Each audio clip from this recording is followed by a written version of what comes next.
Hello. Hello. Hello, hello, hello. Welcome, welcome, welcome, welcome. You guys can't see that. Why can't you guys see that? Why? Why?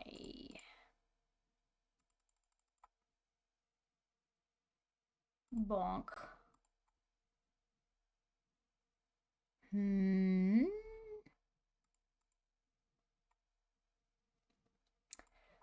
You guys can hear me though, right?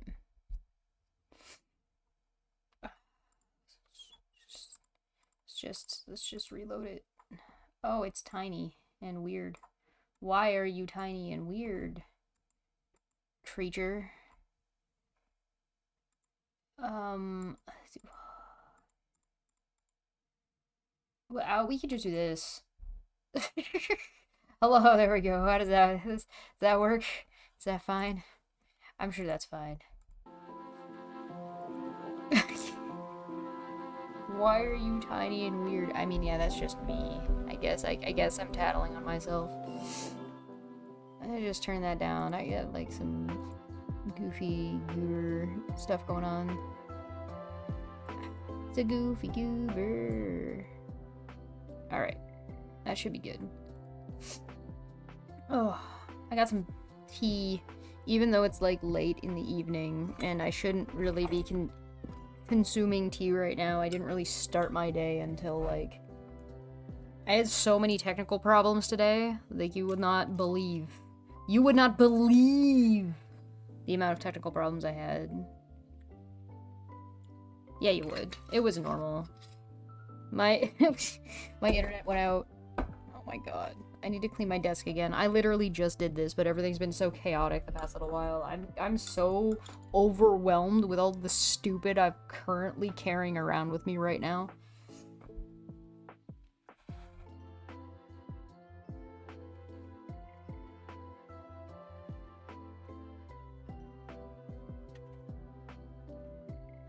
So I'm just trying to work on one thing at a time. So today we're doing something on look at this screen. Didn't I set this up all nice for us ahead of time? Look at that. Isn't that lovely? Just be up all night like usual? Yeah, I might. I very well might be. That very well might be the case. That's one of the reasons why I was not too concerned about consuming tea this late. Normally I try not to have any tea after like 7 p.m. But today it's like 10 and I'm like, fuck it. We're only starting now. Normally I'm here for like 4 hours. So that's like, what, 10, 11, 12, 1, 2. I'm gonna be here until at least 2 a.m. If not 4. Whew.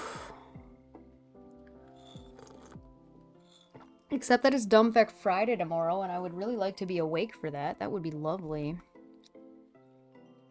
Alright. So for anybody who wants to know what's going on here, in the chaos that is unfolding on the screen right now, if you can understand that, if you guys can understand what's going on right now, this is 3-point perspective. That's what you're looking at. So if I zoom this out, you'll see that these are our vanishing points. So I had to, one of the things I was futzing with today and technology was giving me problems is I tried to download a thing that just gives me access to like a dot, like a stamp that just puts in the vanishing point. But it was a Photoshop document, so it wouldn't work, and I couldn't figure it out. So I was just like, fuck it. So I had to do I had to do them manually. So the way I did it is I made one, and then I copied and pasted it, and moved it around. So these are where our vanishing points are, and this is the space that we're actually going to be working in. So I'm gonna make this actually a little bit more obvious that this is the space we're working in.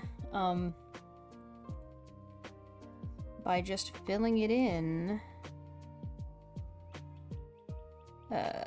Please don't mind the chaos that is my my tools right now.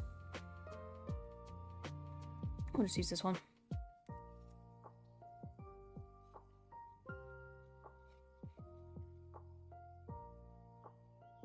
So that's where we're gonna work, and our goal today is to paint a...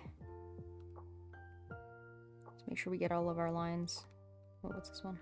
And that one. There we go. We're going to be painting a 3-point perspective, and we're going to try and do a gate. So this is a challenge, or like a challenge that we're supposed to try to make like a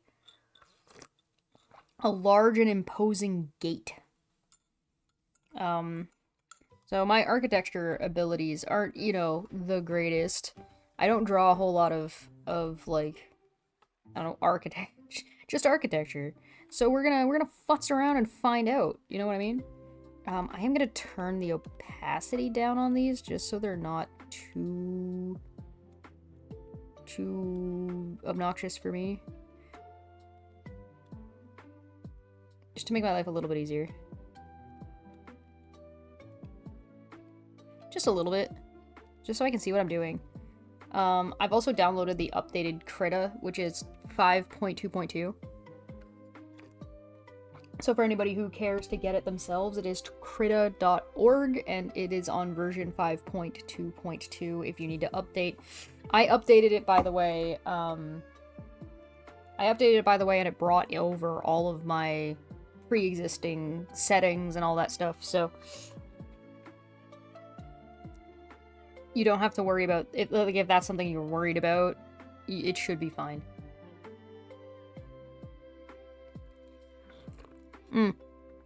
Downloading an update is usually why things break, yes. Also, I wanted to show you guys something funny that happened to me today. I already shared it in the Discord, but I thought I'd show you guys because this was really goofy. I did like a sketch slash just made myself like a little bit of a tool for doing some art, and this person responded to the picture. It's just like a little sketch that I'll show that to you as well. And so, like, I did this the other day, and you have access to it, by the way, if you want to use it to practice painting or anything like that. It's available in the Discord. But I just made it as a practice tool, so that way I could just paint on top of it and paint different styles and, like, try different, like, ways of painting, like, hair and skin and whatever the fuck. So it's not, like, this isn't, like, a piece of art that's for sale or anything. It's just a thing that I threw together. Because I was just practicing, like, line density and, like, thickness and pressure points, and I was just practicing lines because I haven't really done that in a while. So I was doing a little bit of practicing, and I just made this for myself so I could paint on it later and try different ways of, like, coloring it, essentially. So if I wanted to try with airbrushing, or if I wanted to try with Copic style, or if I wanted to try it in watercolor, and I had every intention of, like, showing, like, when I did which things, and be like, oh, here's, like, watercolored, here's the same thing painted this way, here's the same thing painted that way, just to highlight kind of different styles and different ways of doing things. Anyway, I thought it was really funny, because this person's like, that's a surprisingly well-drawn right fist. Most amateur illustrators usually fail to portray the overall shape of human fists, and which fingers are positioned in which way accurately. And I was just like, what? What? Excuse me, this is a Wendy's? And I was just like, are you trying to insult me? I don't understand. Anyway, I thought that was pretty funny. So if we're trying to draw, if we're trying to paint, thanks for the nig. Yeah, it was very bizarre. I thought it was a strange kind of thing. Anyway.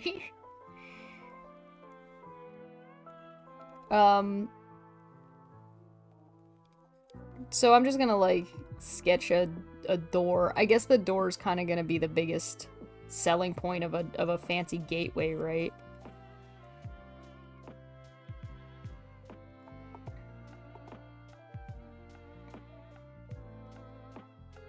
So I'm just kind of using the guidelines, and right now I'm not following anything exactly. Although maybe I should.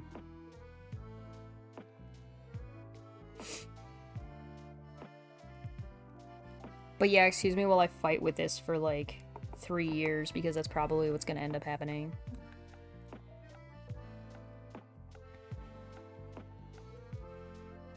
But I just figured I'd share that because I thought you guys might get a kick out of it. For anybody who cares, the canvas size that I used for this is 5,000 by 5,000 by 5,000. I don't necessarily recommend doing that all the time. And quite frankly, I don't know what I guess this is. I don't know what size this is. You can see the ruler if you want to figure it out. I can't be bothered.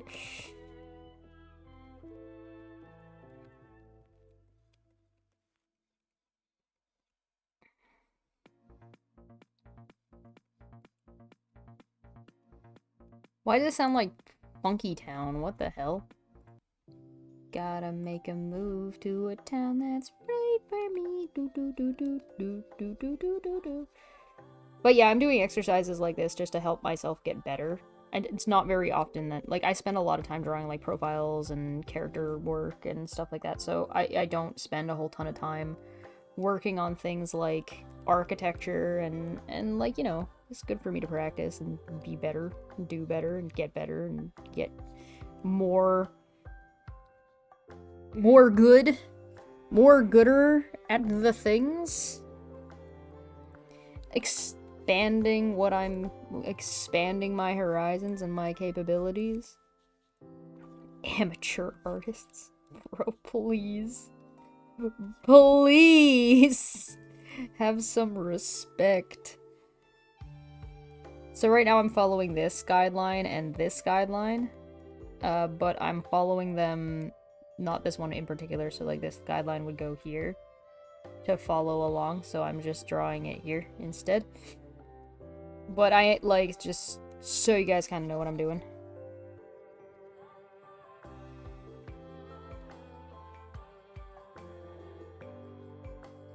Guys, look out, I'm gonna trace the guidelines. Look out! Oh, no.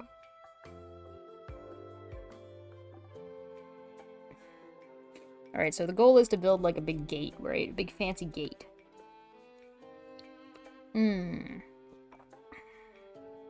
So, like, maybe the gate's not connected that way. I've got, like, D&D on the brain, so I'm thinking, like...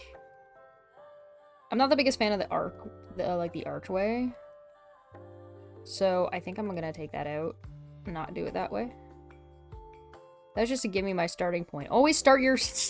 always use a penis as your starting point.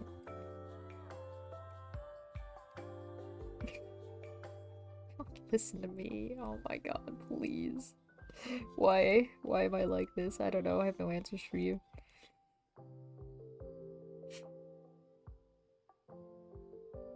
Is this a door to more door? Yeah, probably. I mean, we could do something like crazy like this, where it's like this. Wouldn't that be nutso? It's like a really long hallway.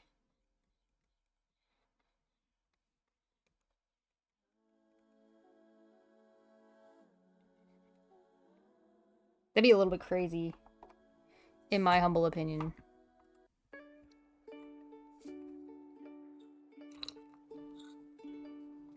We just add more doors.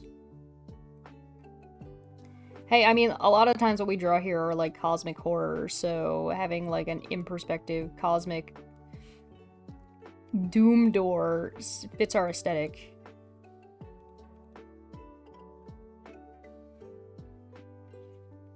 Is this the back rooms?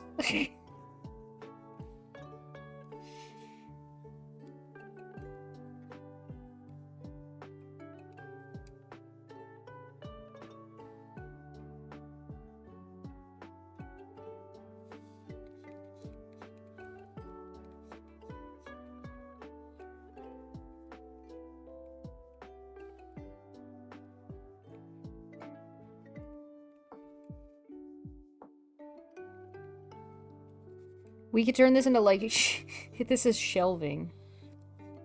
This is like a warehouse of doom. It's like an SCP warehouse or something.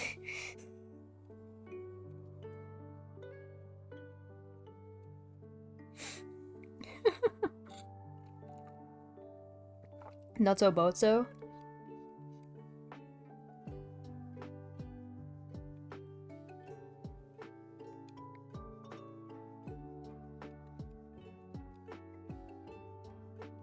It's a library. That'd be cool.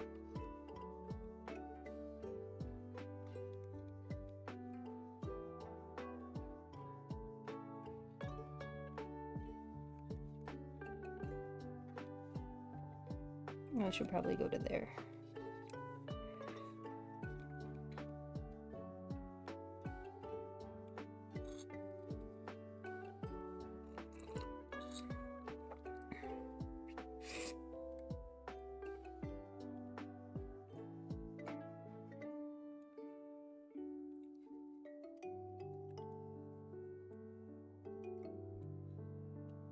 This isn't quite right. I feel like this should almost be straight, but I gotta trust the process, man.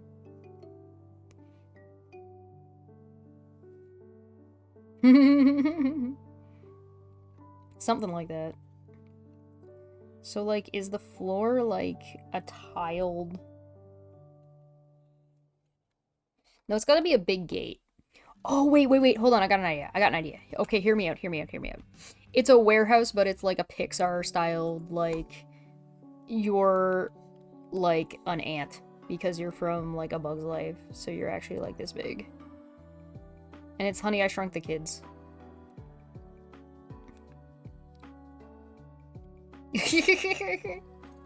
You're an ant. For all ants everywhere.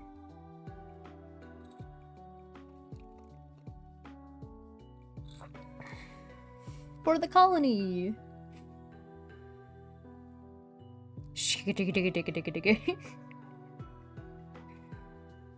I mean, technically the prompt was to make a gate, and we have already just ventured off into oblivion.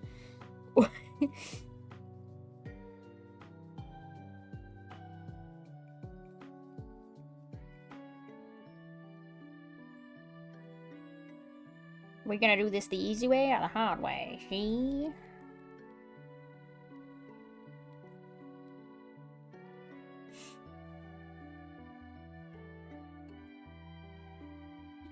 Guys, look out, I'm tracing grid lines. Look out. That's... You can't make art by tracing. That's cheating.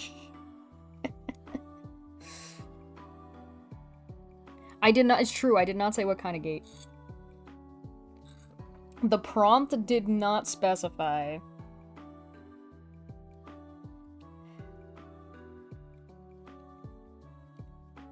You see how easy this is when there's guidelines? Look at how easy this is. This is insane. Insanity, I tell you.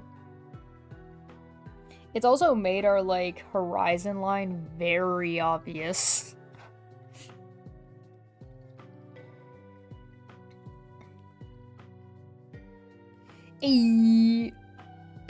Maybe there's, like, another one here, I guess. It would be the next one, and I guess it would be going from here. Cool.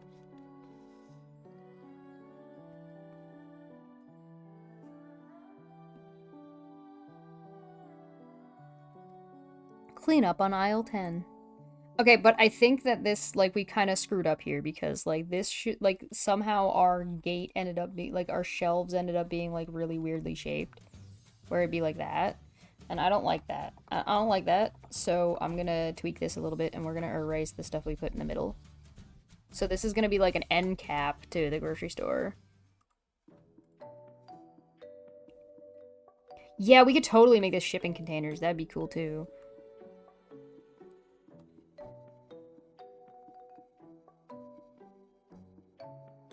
Yeah, I did the perspective lines off out of screen, like off stream, because I didn't want to make you guys sit through me just sitting there and in right click line. If you guys want me to, I can do one live if it'll make you feel any better. But what I'm probably gonna do is I'm gonna make mine that I made here available for free, so anybody can download them and just use them if they want. Now that I've done the work to make one, I'll try to make sure there's no background to it. The Price is Right doors. Oh my god, yes.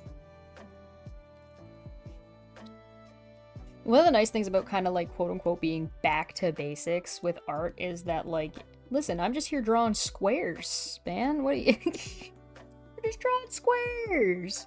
What do you mean? I'm just drawing this one in so I know where it's going, because, like, this is just to help my brain understand, like, comprehend what the hell I'm doing. Oh, so technically this one's wrong. This should be here, actually. That's better.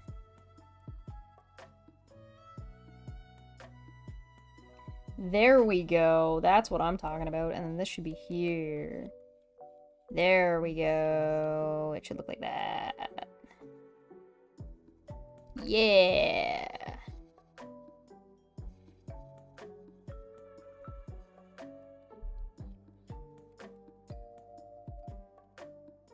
And then this should go here. Much better.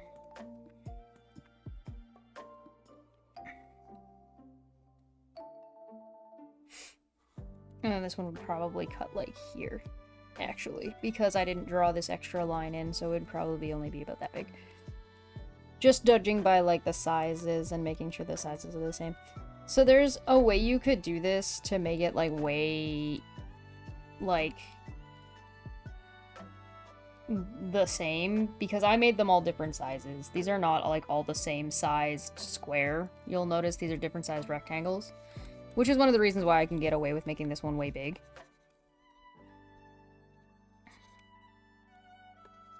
Let's just make that. There we go. Like this one's thinner than the other ones, and that's just because I'm utilizing the rate at which I made these lines, not any actual like measurement. Hey, welcome. How are you looking into a tesseract? Well, because welcome to 3-point perspective, and that's what we're doing right now. So if you zoom out here, you will notice it's full of crap. Full of crap. Look at all the crap. There's crap everywhere. Look at that nonsense. Isn't it beautiful? Isn't it beautiful nonsense? So our goal today was to make a gigantic like gateway utilizing 3-point perspective. But, you know, instead of just doing that, I have made a I don't know how you would put this. I made him an ant, and this is now like shelving units.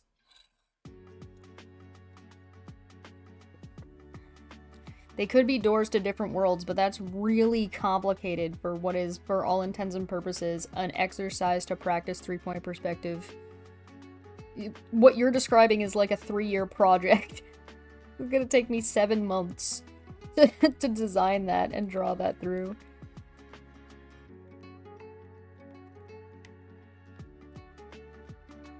Actually, we could do this like kind of Wreck-It Ralph. Right, where it's just like, this is like Sonic, and this is Mario, and this is like Donkey Kong, right?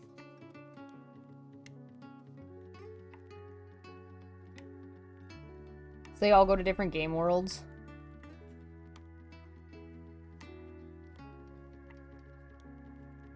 You think we should put steps in to each one?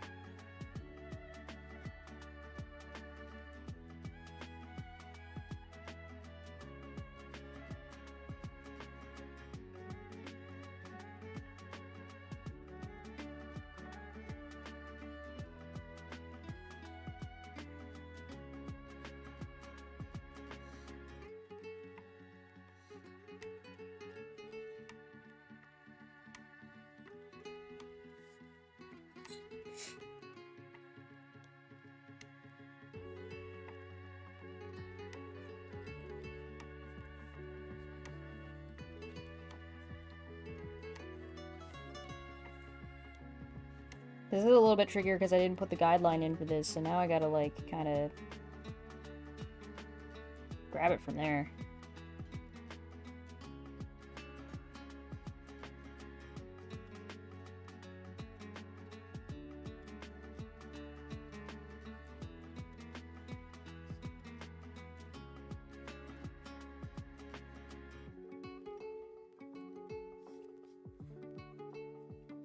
So that needs to follow this line.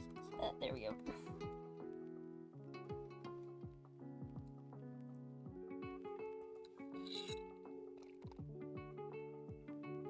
Use the negative space in between. The this space, like this area, is this the negative space you're talking about? Yeah, we'll use that. We're definitely gonna use it. We just need to decide what we're gonna use it for. And right now I'm just getting the rough idea of down what I wanna do. Yeah. Hey, listen, if you've already got ideas about what the negative space should be, I'm all ears.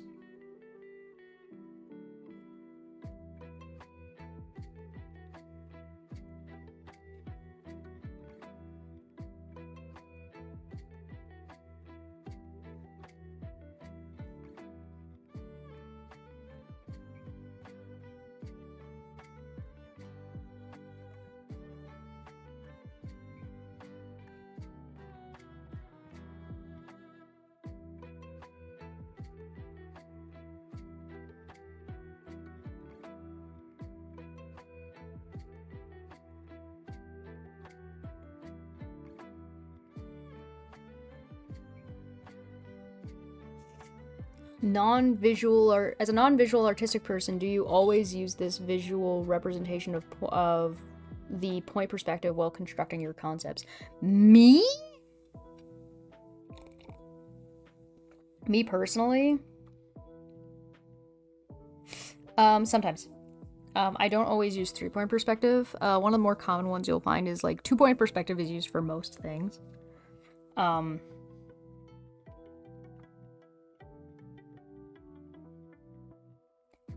So for a lot of stuff you'll see 2-point perspective as your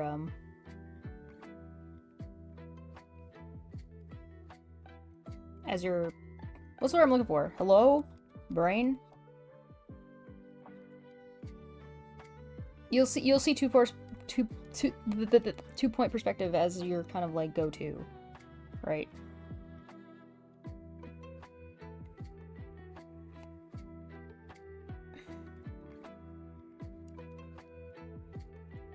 That'll be what you'll see the most often, at the very least. Right now, the thing I'm putting in the middle right now is just, shitty, like, fluorescent lighting. Just because I think that's amusing. I think fluorescent lighting would be hilarious. I think it's funny, so I'm doing it.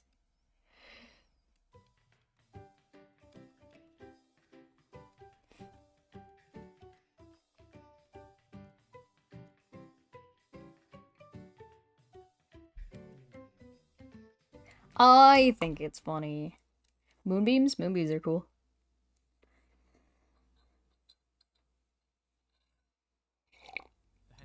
The Backrooms X Wreck-It Ralph? No! That sounds terrible. Anyway, I thought you'd find that, like, comment from Kawasa kind of amusing. Just because it's like... Bro, please. Bro, please. Sir, this is a Wendy's and I am a professional. Don't do this.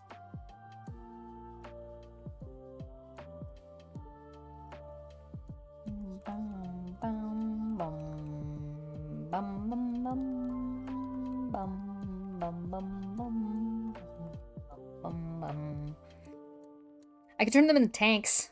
This one totally just looks like a tank. Just give it a fucking little guy sitting in there with like a little angry face.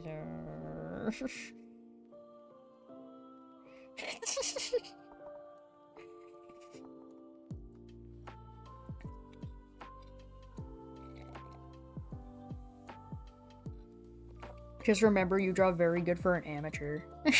Monsters Inc! Oh, hell yeah.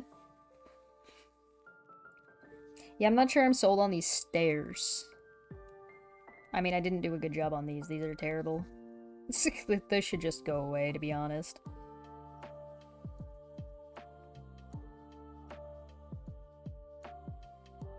Just get rid of that. Yo, I love me some Monsters Inc. So it's like the Monsters Inc. doors. So like, so this is like the scare floor, right? That's what you're getting at? So if this is the scare floor, then like this would be, you would have to have like this part here, which would like this part here would like clamp onto the door, right? This is like the door clamp that holds it there, right? Right. That's what you're talking about? And then it, like, clamps over top.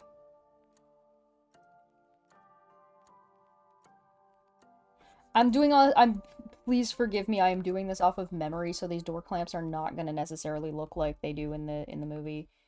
But it's like this, right? And then you'd have like a door of whatever variety. So let's do basic fucking. This line would be like this, and this line would be like this. It should match that. There we go.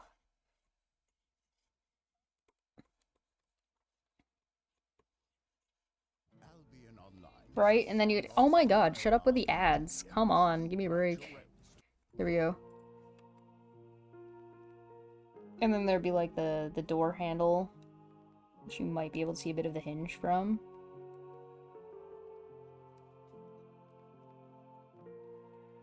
My angles are a little bit off here, but like that, that's what you're talking about? The little guy's the gecko monster? Oh, are you talking about Randall?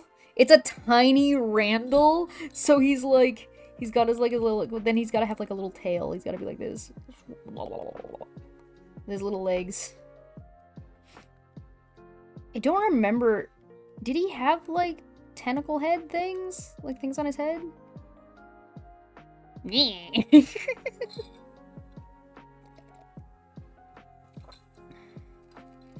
This door's really narrow. We might have to fix the, we might have to make, like, this our door size. Because, like, we can't really make, like, squat doors. All the doors should probably be, like, identical, right? At least in sizing. It's the scare floor! And then, like, here you would have, like... one of those tanks, or like a set of those, the tanks that are hooked up to the machine that like suck out the screams with, and they have like a valve on them, right? And they're like installed, aren't they?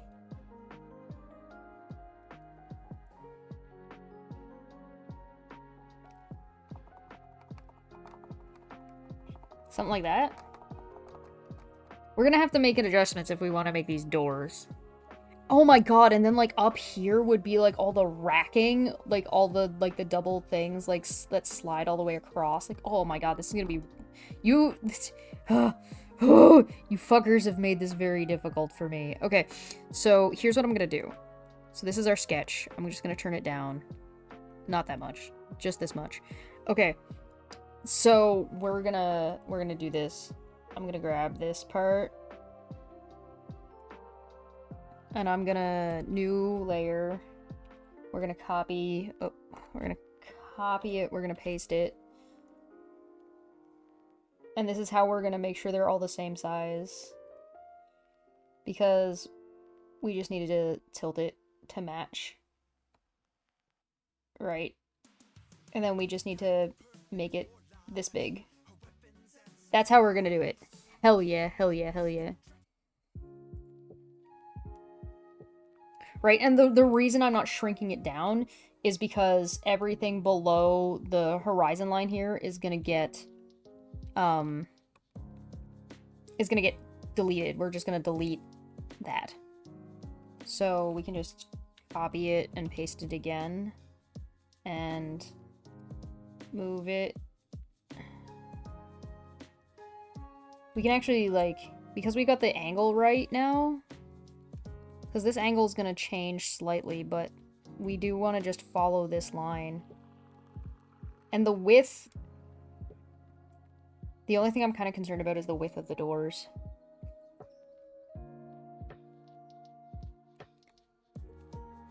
Maybe I don't have to worry about it that much. I'm just trying to think, because, like, as they go down, the width is also going to get smaller, but they're all pretty close together, so I don't know how much I'm going to have to make that change. Like, we're not going that far away.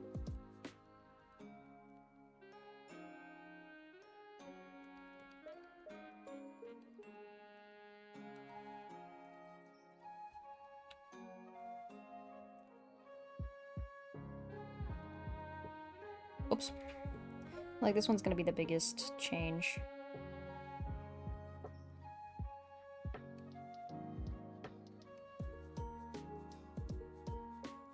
But, like, now it's gonna get bigger, but how much bigger is the question?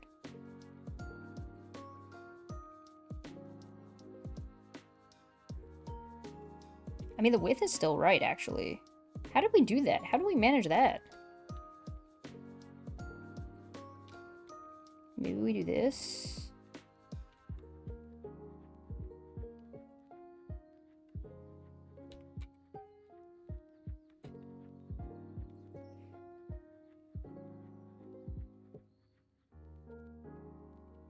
No.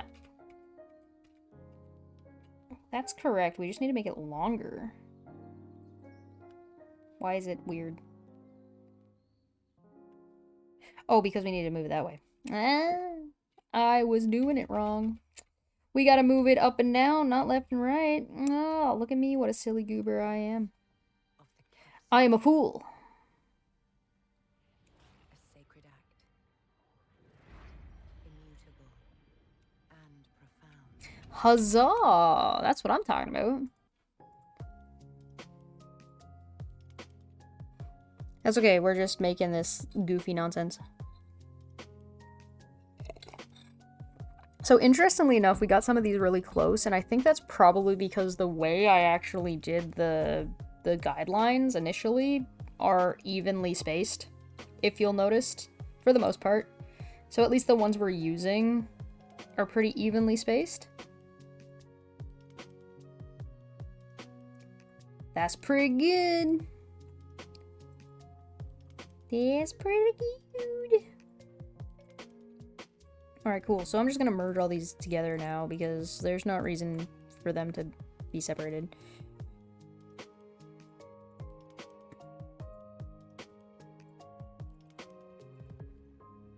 And then I'm just gonna erase this. No, get out of here. I'm just gonna erase this part.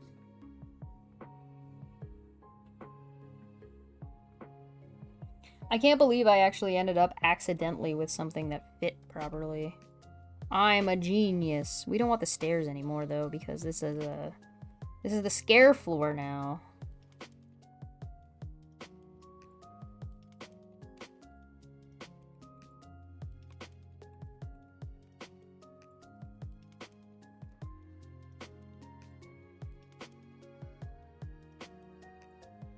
So now we need ideas and designs for doors, I guess. Squidward trying to teach SpongeBob in art class. Oh, no. This shouldn't be too difficult. It looks more complicated than it is, I promise. It's not that bad. It is just 3-point perspective. So what we have is we have 3 vanishing points. So when you look at a horizon line, usually what you would see, let me show you. Let me make this a little easier. So we're going to turn these lines off. So this is 2-point perspective.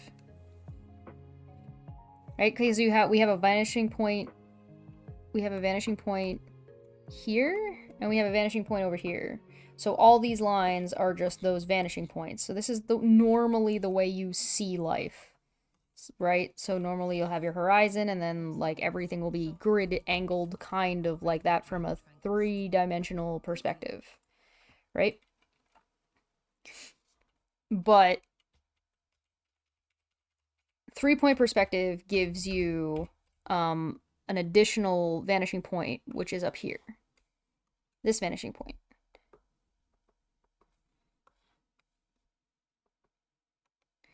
So you get, like, things coming towards you.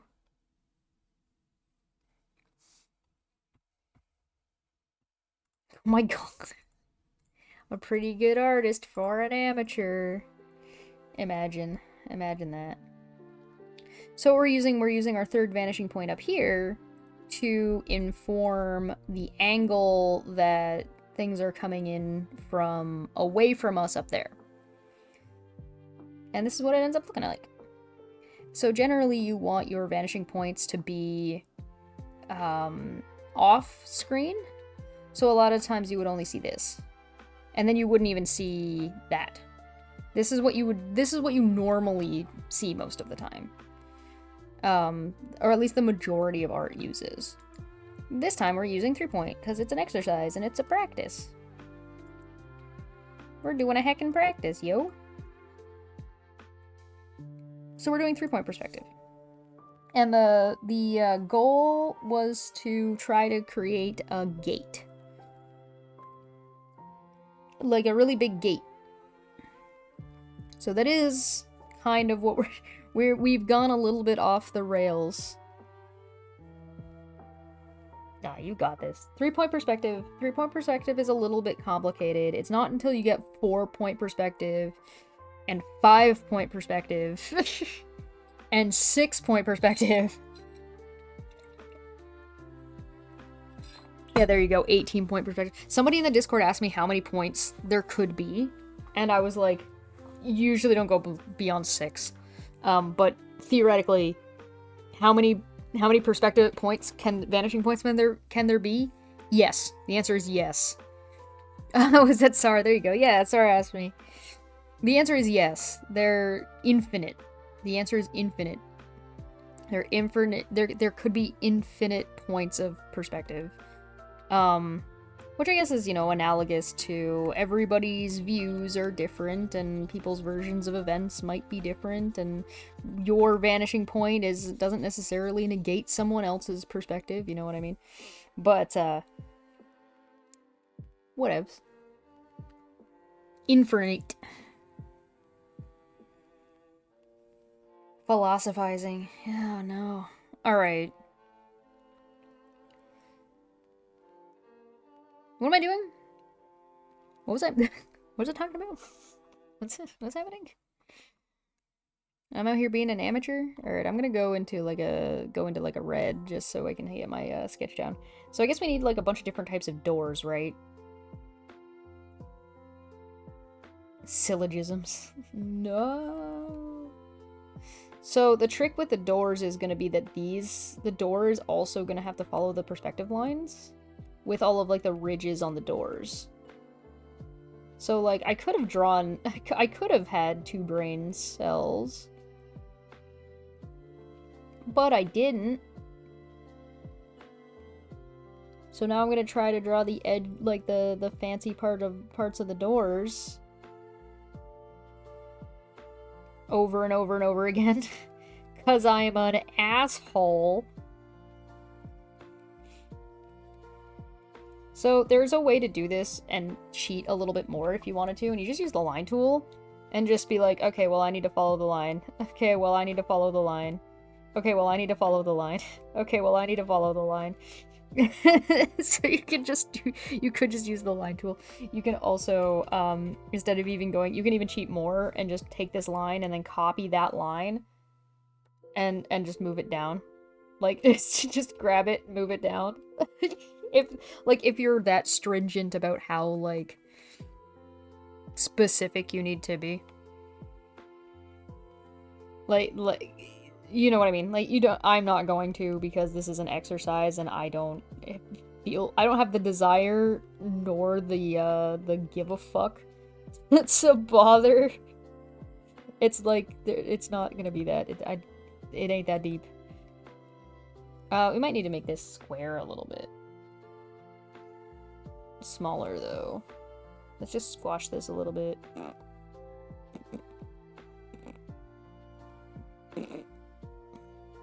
There we go.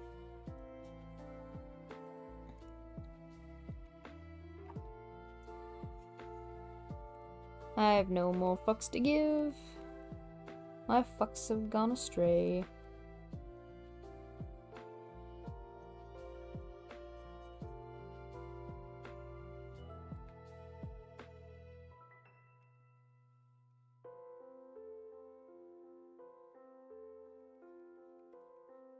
I'm gonna put that box inside of a box. I'm gonna put that box inside of another box, and I'm gonna nail that box to myself. And when it arrives, I'll smash it with a hammer. It's brilliant. Brilliant, I say. Genius.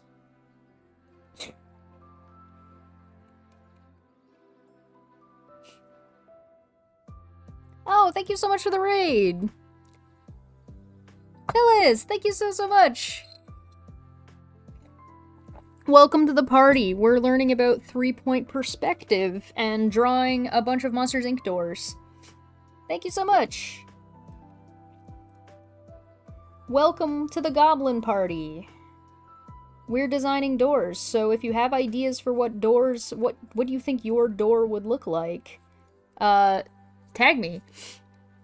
How would you be elected empress by all accounts? It doesn't make any sense. Yeah, things do be like that. We're not gonna get into politics today, are we? It's a box! It's a box! What's in the box?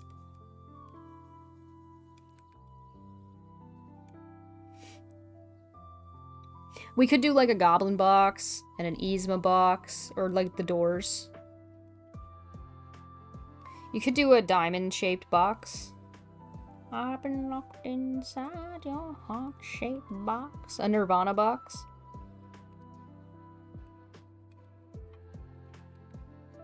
Puck, are you knocking on my door?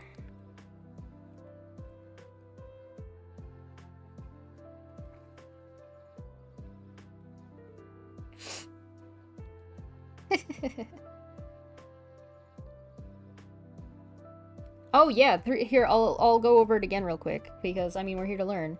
So, normally, most art will be 2-point perspective, right? So, here, let me just turn off this. Okay, so normally, this is what you would see. So these are your 2 vanishing points, right? So you have, point A and point B, let's call them, right? And so you can see the grid lines following along here, and that's going to give you like your box shape, and then you can build that box into whatever box you want, or you can start curving it utilizing the box as a point, right? So if you're drawing just like a regular cube, you wouldn't see these boxes, right? That's why you can see... So like this is the underside, and anything like... So this would be, if I were to draw a box here, this is the, this would be the underside of the box. So I would say go up to here, and then there, and then I would follow this blue line again to give me where that would go, right? So there. Right? And then you would just follow the line. So this would line up with this line here-ish. So there would be your box. But you wouldn't be able to see these because they're inside the lines.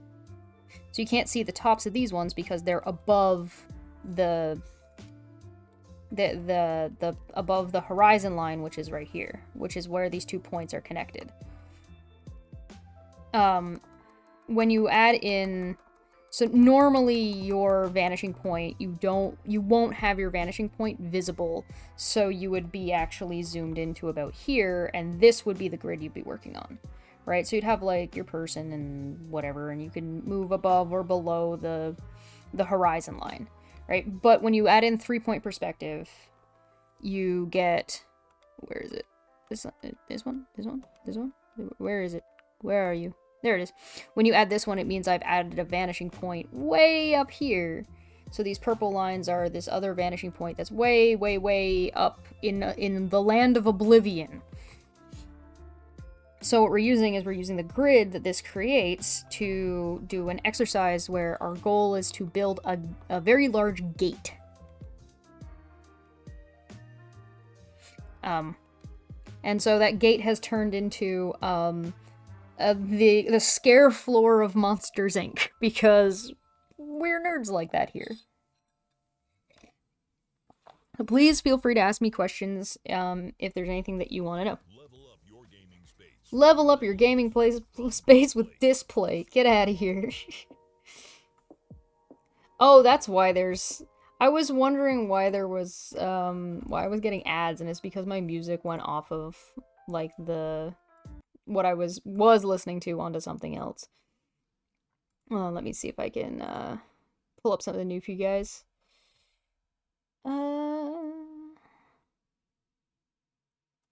We'll do this one. We're chill today. We're super chill today. Yeah, curse your creativity, making my life more difficult.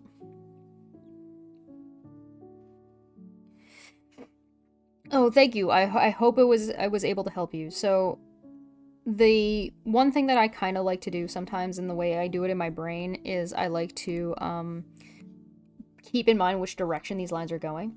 So these ones are all going this direction, outwards. And then these ones are going this direction. And then these ones are going this direction and this direction because we can actually see the vanishing point here.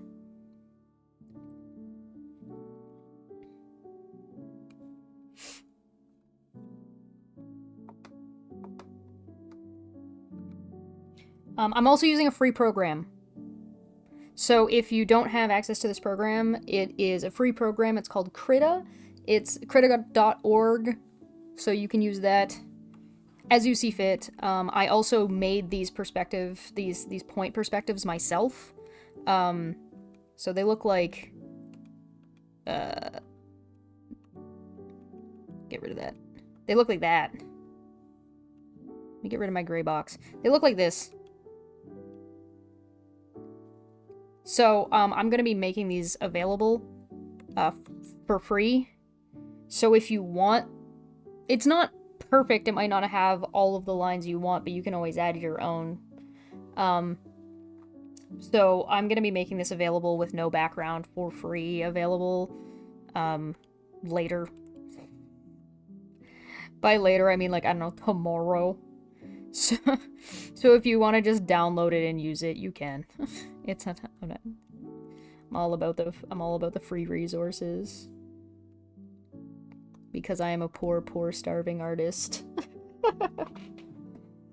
Will I be watching Solo Leveling weekly? I don't know.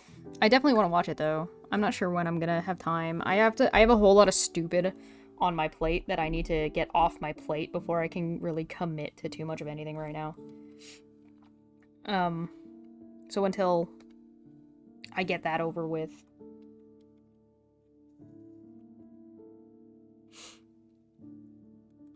Oh yeah, there's so much optical illusion that goes on with just the dots. You can do so much crazy crap.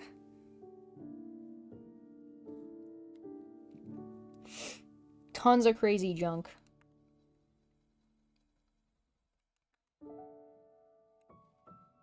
There's gonna be the door handle. Alright, what would be another cool looking door? Maybe something with, like... I'm trying to think of, like, patterns and designs that make doors look interesting. So maybe, like, a leaf design door. It's got, like, the... like that. I'm doing the most... I'm doing the most complicated one as, like, the...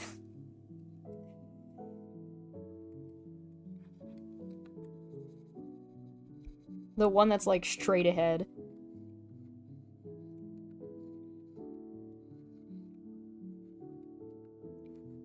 Keeping in mind also that we're putting a lot of detail in things that might not be visible the whole time. So, like, there's a decent chance that we're not gonna see this over here because I'm gonna put, like, something over here that's really big. Like another monster, or like a cart holding the screaming tubes. Is that what that's called? Oh, we gotta draw... Yeah, Boudor. We should definitely draw Boudor. I have no idea. I'm afraid I'm not a very intelligent goblin.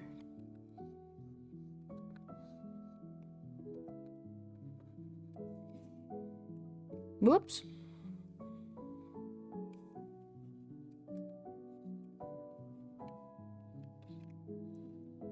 If you'll notice, it's got like a little bit of a fisheye feel to it.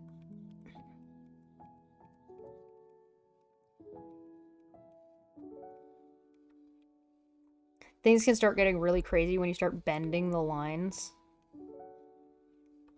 So, like, things look really crazy if you zoom out and do, like, if you were to do Like if you were to try to draw a cube over here, because it would follow this line and this line, but then it would also like do that. It does like crazy things. Like things distort like nuts as soon as you're outside, if you start operating outside of the vanishing points.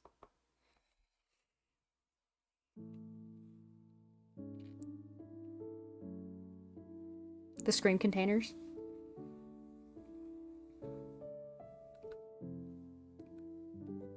Yeah, I'm not sure if the screen containers have a name. I mean, it's Pixar. They probably do. Pixar is pretty thorough.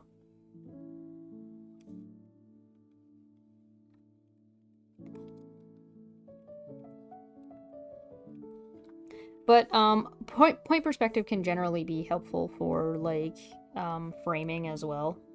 So if you're trying to frame a character in like an odd position, so like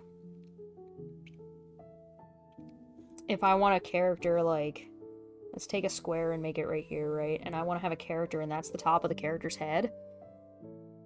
I can then follow this down, right? So this goes down, and this goes down,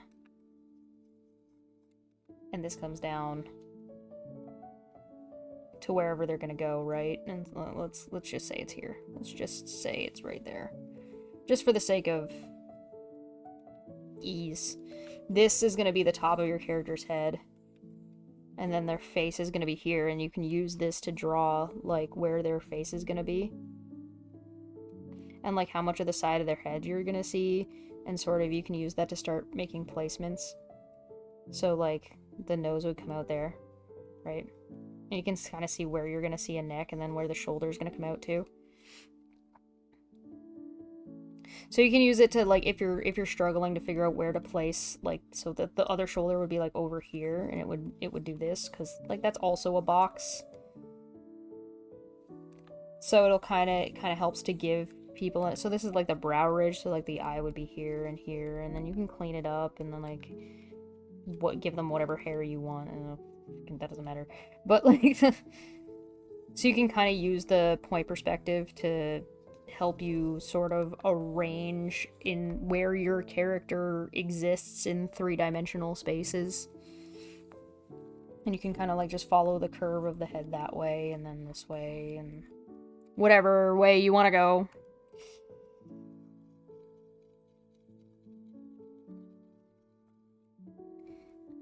It all comes down to boxes. Scream laugh canisters. Oh, okay. You DM'd it to me? Oh. Oh, buddy.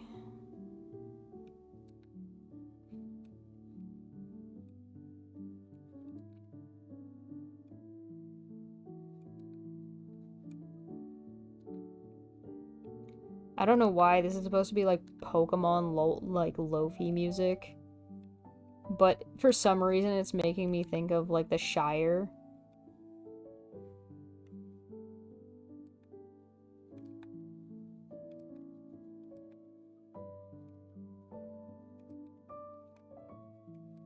That might be a fun way to design the doors. Like design different doors based on like different medias.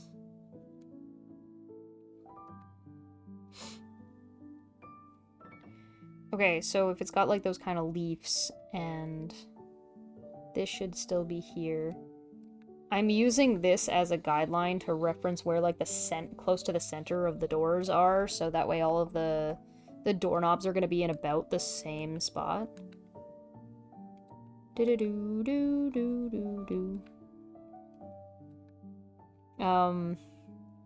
we make this like a fancy leaf door, then maybe this doesn't feel right. I don't know why this line doesn't feel right to me. I don't know. I think it's just my brain. Sometimes your brain does weird things where it's like, what am I looking at? I don't understand. What is this? Like, sometimes things look weird and you just gotta power through it. It's one of the hardest parts about art, is you just gotta trust the process sometimes. I'm currently living in a place where my art is a little bit, like, feels flat and stagnant a little bit to me. I think I might be the only one that feels that way, but that's how it feels to me. So, and it's my art, so fuck you. I'm sorry, I'm kidding. But not really.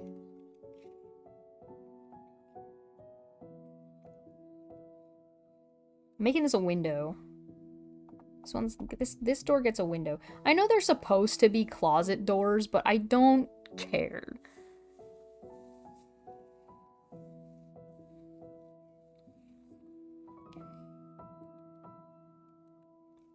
A goblin struggling with art. Yeah, hi, hello, it's me. I don't know when the last time was that I wasn't struggling with art, though. I'm, like, always fighting. Constantly. Constantly. It's also really funny we have to remember that, like, you need to ignore some of these guidelines. So, like, some of these guidelines just need to, like, bugger off. Like, they're not important.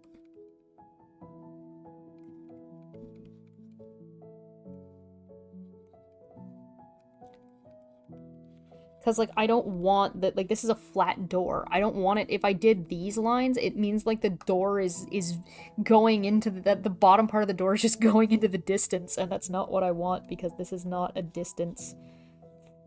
This is not an issue of distance.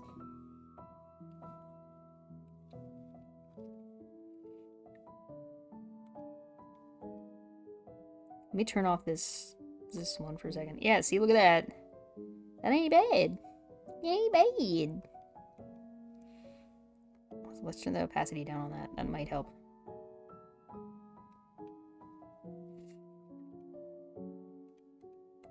Cool. It'd be kind of cool if one of the doors was open.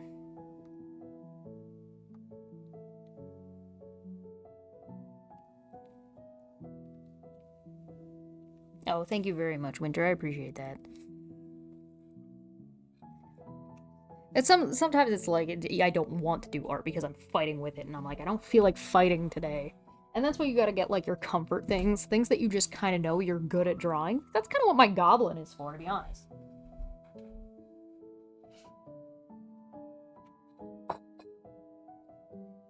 Actually, I was planning on making a sticker today, but I don't think that's gonna happen. Because I'm too focused on this little mini exercise.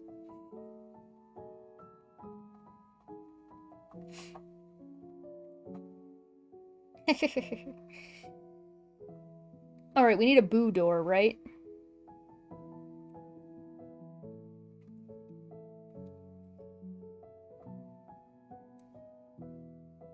I guess we make this one the boo door.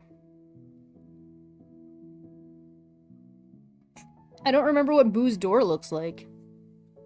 I know it's white with flowers on it. That's what I remember.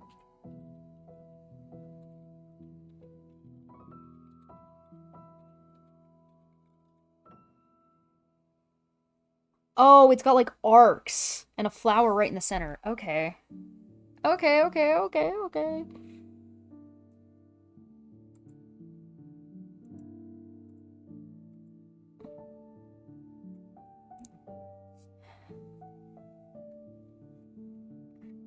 So it's like...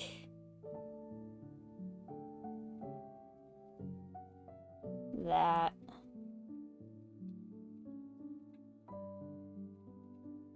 And it stops right above.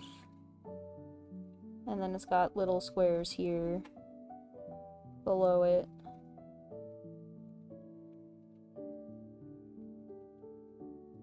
And then it's got, like, a flower in the middle and a flower at the bottom. And then 2 flowers here. And 1 flower here. And that's what Boo's door looks like. Weird.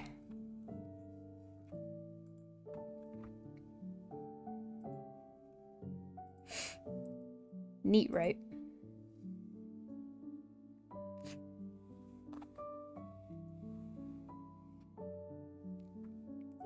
Well, this is the you need to trust the process part because this is gonna look distorted as hell because it's getting further away. And so as it's getting further away, it's gonna get more and more distorted.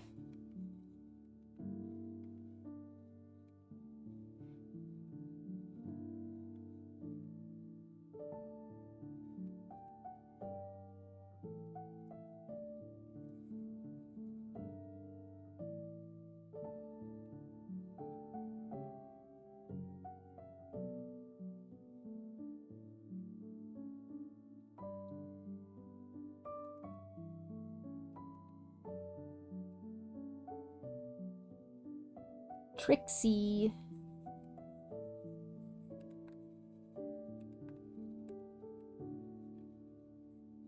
And like the details are gonna get smaller and smaller, obviously, as you go, etc., etc.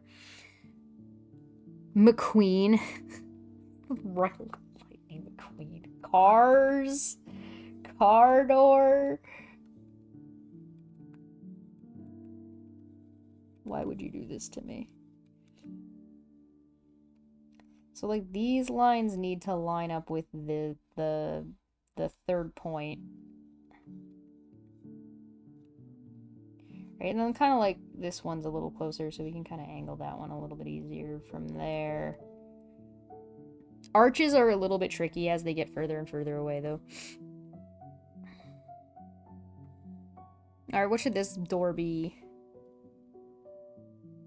Oh, right, you sent me one. Let me look. Let me look, let me look.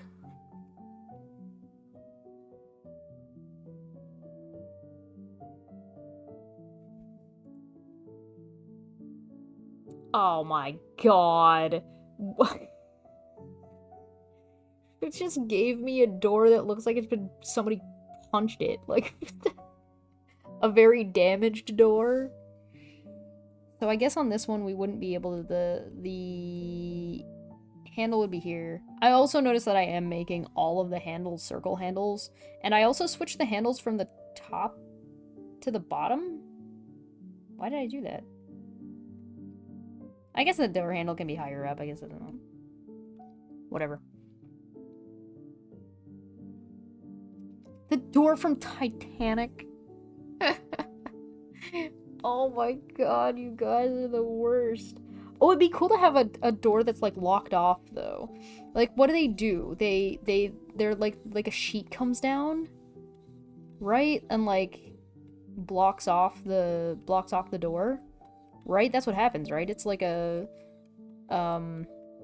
garage, like a that kind of a door. I'm sorry if that sound bothered anybody. I apologize.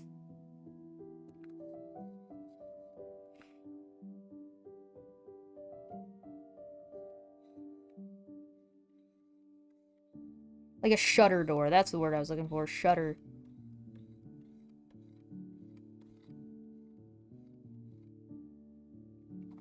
Yes. Sorry. Thank you, shutter door. Like a shutter comes down and it's just like... I came back expecting a gate and there are Monsters Inc. doors instead. Hey, listen, it's a gate. It counts, right? That counts. I'm doing the challenge.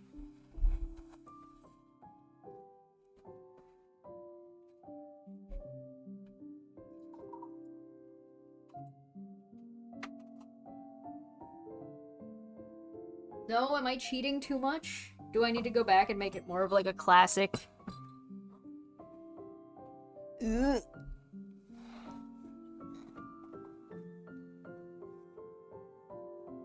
I mean, technically a gate. Technically a gate.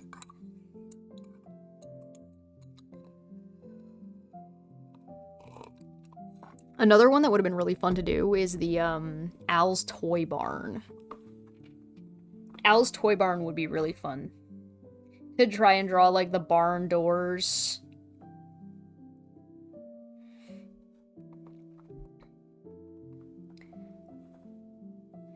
No, you're not cheating, you're not sure. What do you mean? I'm almost exclusively tracing. I'm just following the guidelines.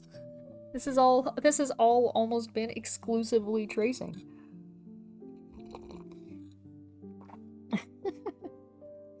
Al's Toy Barn would have been really fun. And now I'm looking at this and all I'm seeing is Al just drawing the chicken man. Buzz Lightyear and Zurg fighting out front. Oh my god. Wait. No, hold on. Get out of here. Get out of here. Get out of here. Garbage. Hold on a second. Wait. Hear me out. Hear me out. Al's Toy Barn, right? It would be like this. Right?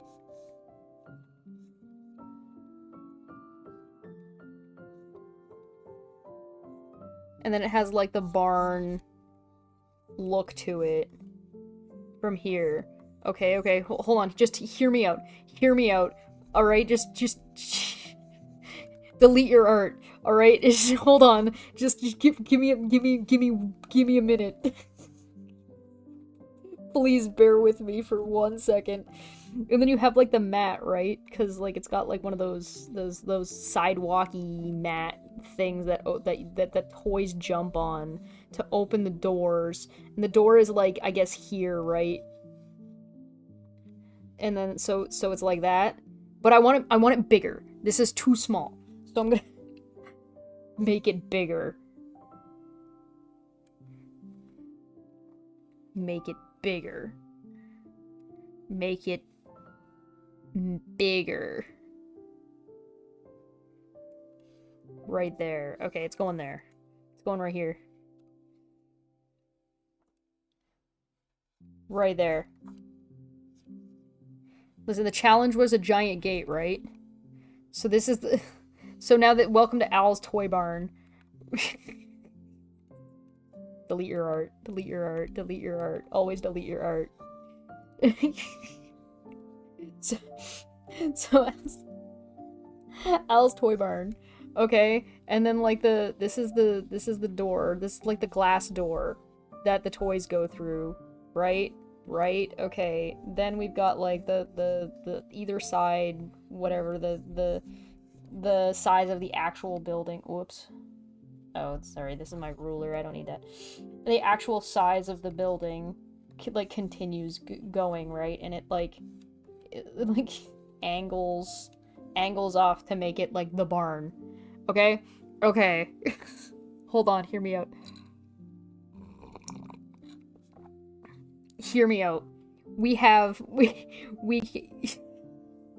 So, like, you know how stores have, like, those... Before a door, they have those, like, rails. You know what I'm talking about? They're kind of like this. They go into the building, like this. You know what I'm talking about?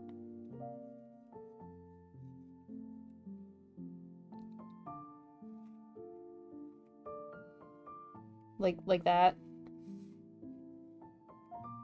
And then there'd be one, like, over here somewhere, but we don't need to worry about that one. And then... Oh my god, what am I doing? This should actually come down to here and should do this because it's coming towards us. Which is really weird, but it's okay. It's okay. Trust the process. Trust the process. Alright. And then you have, like, the mat that they have to jump on, right? Let's make sure that this is actually following a perspective line. It should be there. There we go. And then they have the mat, right? And the mat goes all the way to, like, over here somewhere, and it's probably, like, I don't know, here... Over there. Okay, so that's gonna go off screen. Alright, okay. Okay. So we have the parking lot, essentially, of Al's Toy Barn. For all intents and purposes. Right? Okay. Follow me. Follow me down this hole, okay? I promise it'll be worth your while.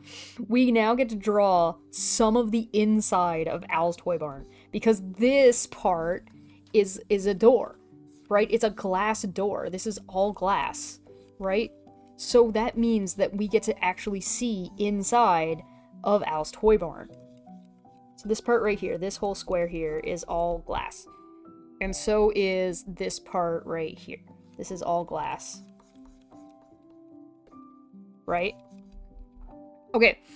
Which means that we can actually go in here and add in and draw in like toy aisles. Right? Right?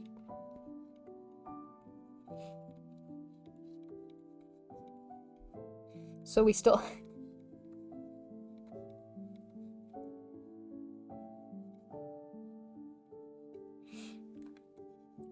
Right, so we get the toy aisles that just vanish into oblivion. They just disappear. They'll have to like come down to here and then get cut off, but that's okay. They're not gonna be squares like that. They're gonna be like this. That's okay.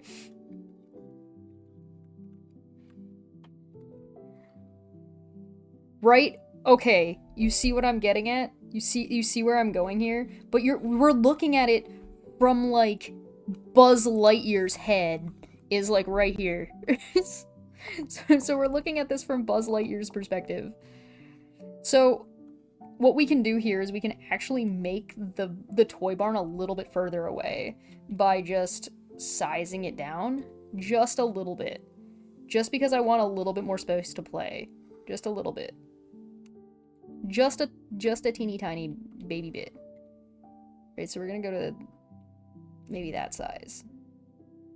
Alright, and the reason I want this, right? The reason I want this is because, first off, we need to be able to write Al's Toy Barn on the top. This still needs to go to like here, so yeah, ignore that line. And we need the sign that says Al's Toy Barn. Right. And like that's gonna be messed up with the perspective, but we'll get to that. We're gonna get to that. Right now it just says Al's Toy Barn. And then like it's got like the barn triangle thing on top, which is fine. Whatever. But now we can have some like little tennis balls around and have Buzz Lightyear shooting a gun, shooting his laser gun, and fighting Zurg. And if we want to, we can put a shopping cart. If we put a shopping cart right here, we can have Zurg standing on top of the shopping cart, shooting at Buzz Lightyear.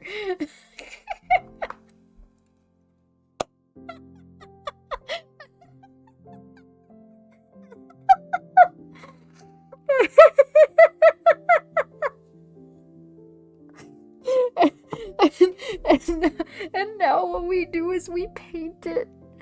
And we paint it so it looks like the Revenge of the Sith fight between Anakin and Obi-Wan. I'm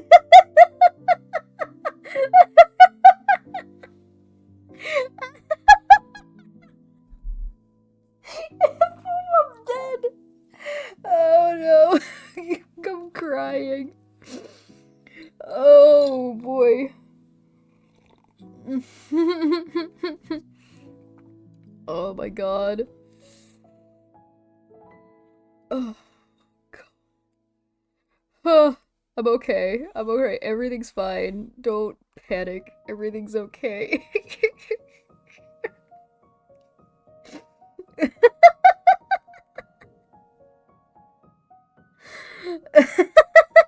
It's over, Buzz. I have the high ground.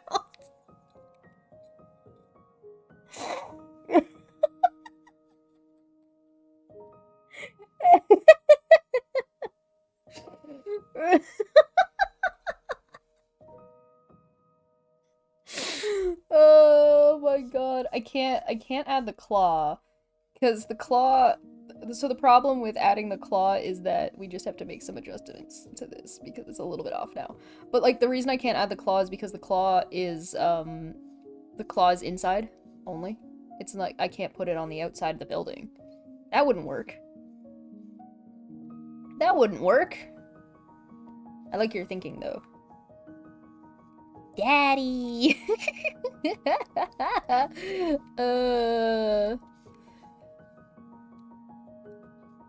Al's Toy Barn. Oh, brother. Who gave me a pen and let me exist? This is illegal.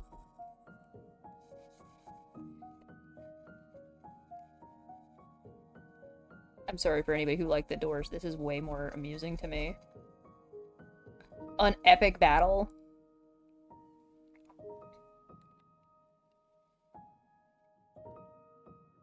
A really kinky drawing of the aliens would be hilarious. That would be funny. I agree.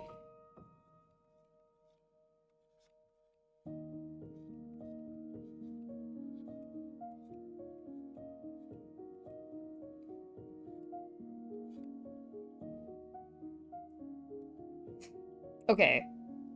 I don't remember what any of these characters look like. We could put like a car over here or something. Maybe blocking off the entrance or something, I don't know.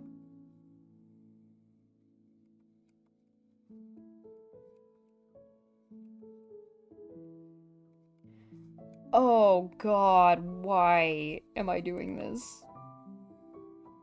This is gonna take forever now. I've made something insane. I've made an action scene. I feel like the cart should be like tipped over. You know what I mean? Like its wheels should be like out here somewhere. Like it should be spinning around.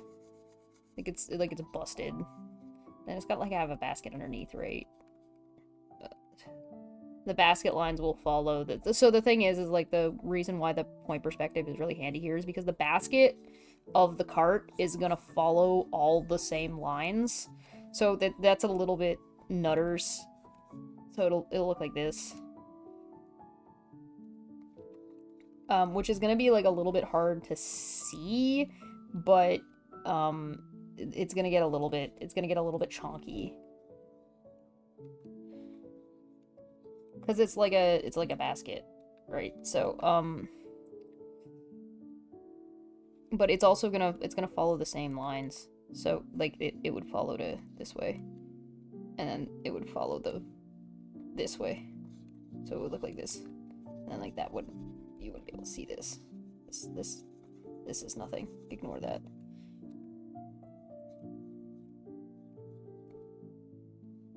And then it would follow this. And then these would follow this as well.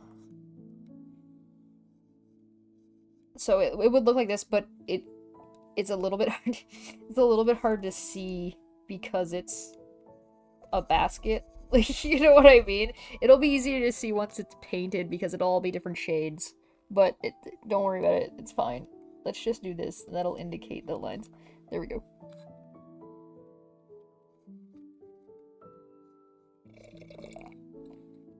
And then there should be like I guess it would be like this for like the handle, I think.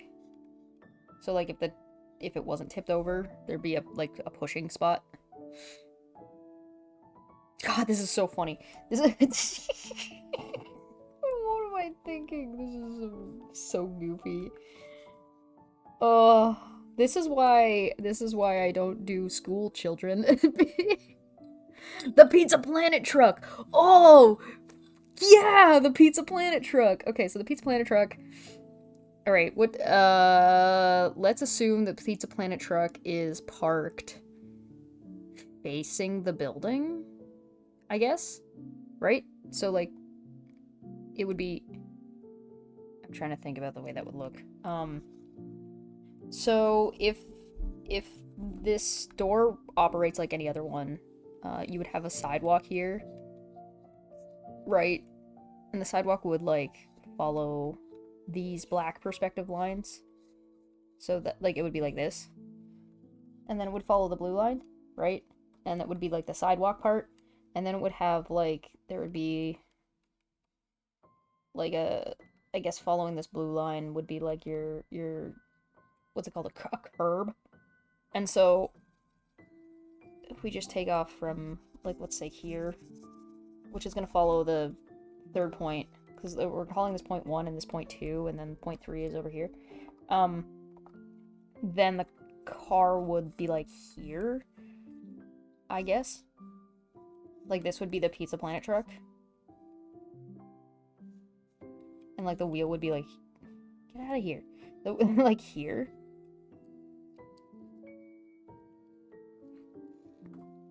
7 circle. 1, 2, 3, 4, 5, 6. I've got 6 circles so far. Assuming you don't count the wheels on this thing, which would also have wheels that you might be able to see, like here.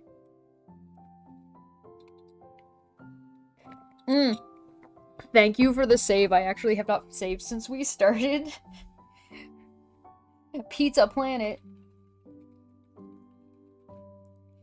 It's actually Al's Toy Barn, but I called it Pizza Planet because I'm thinking about the truck right now. Oh, God.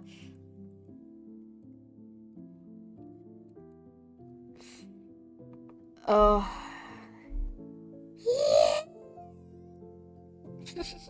Okay. So, the Pizza Planet truck. It would be like this, I guess. I'm just trying to think about, like, where the lines are gonna be, and just kind of building in, like, the general shape.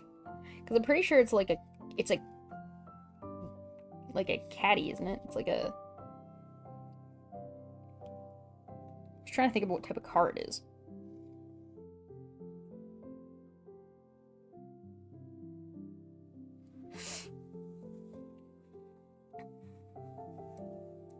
Double prizes! And then there's like the pizza thing that it's got on top. The pepperoni pizza. Alright, well, we're just gonna leave that as red. So here's our... Oh, brother. What have I done? What horror.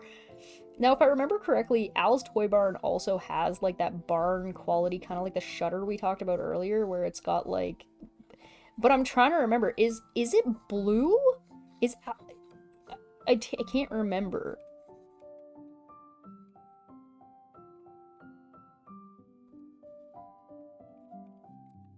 Trying to think of how yeah, I guess that would be like right about there, so that would go all the way across.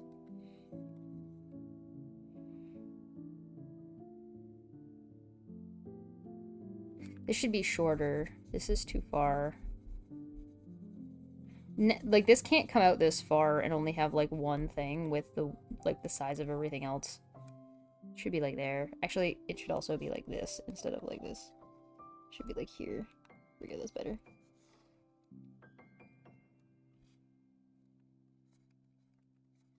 Oh my god. And then, like, I guess we can just like throw some clouds up here because it's like it's gonna be a nice sunny day.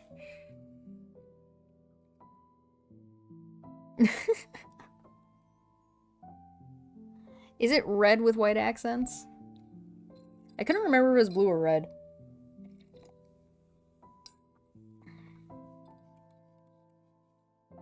So, it being red is helpful because that means we can do our, like, classic blue sky. So let's, like, just chonk some color here. Because this is...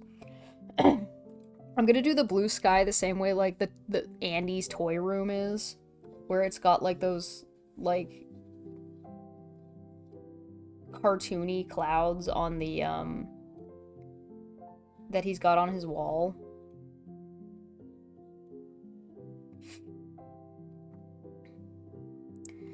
And, like, one of the nice things is we have this, because we have this square here, I can always, and because we have this gray spot, I can always just select this whole inside of this square, invert the selection, go back up to this blue, and then just delete, and it'll take out everything that I don't want outside of the square.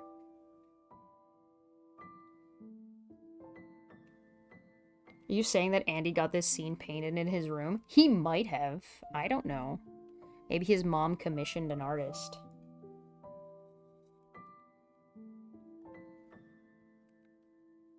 Yeah, wrong button.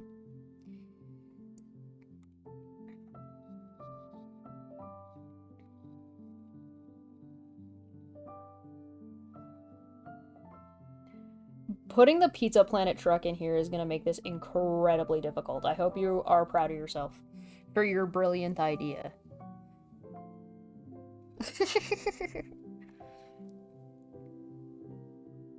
Send me a reference images. Oh, is this of Al's Toy Barn?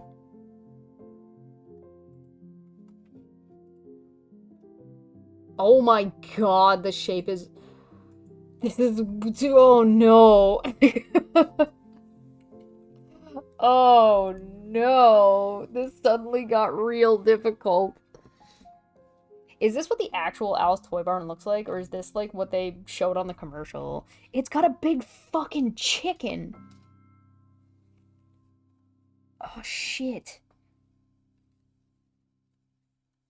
Oh, it's got a... Oh, we've got an overhang. Okay, we're gonna ignore the overhang because I want to be able to show off Al's Toy Barn.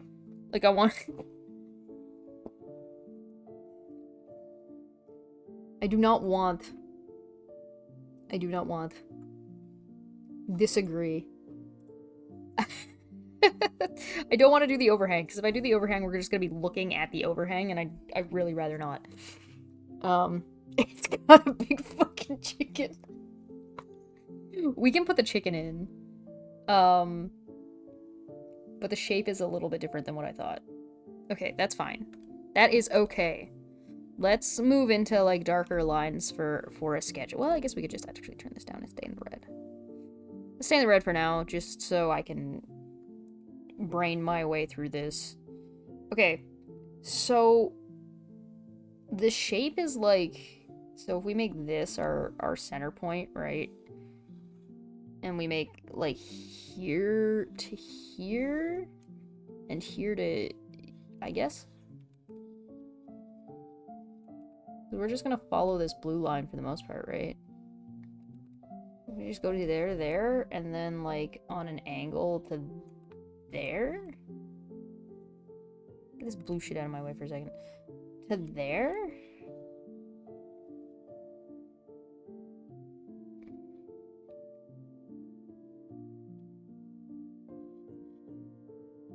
Because then it, like, cuts off and then comes straight down, like, here, I guess?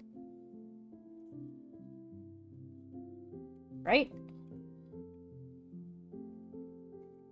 Because, like, this would just follow that, right? I think? I'm pretty sure?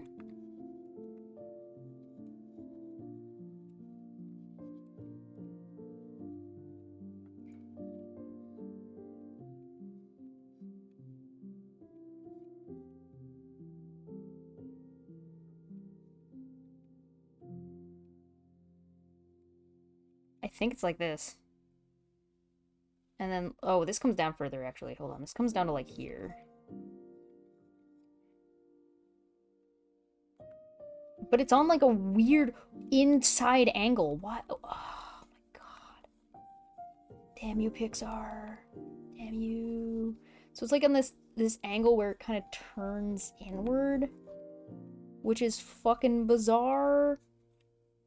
But whatever, it's fine. Let's just go to this blue line just to make my life a little bit easier. Just because we're gonna be the guy who kind of stays inside the guidelines. Okay, then this goes out. So we were right about this one. So this is the right angle. So we're good on that. But now we've got this gap. But this gap is too big. So we're gonna move this up, actually. We're gonna move that puppy up. Because it's also... That's what I was thinking about with the blue. I was thinking about the roof. Interesting. Okay. So the roof actually comes out. And then... So we can do that. This is going to be weird because this is the inside of the... We're looking at the underside, right? We're not looking at it straight on. So... God. Brain... that means we're gonna see this line. Yes, we see this line. That line... Trying to think about the way we see this. We're looking at it from in front but below, which means this line is... Oh no, it's actually gonna come out like... Oh no.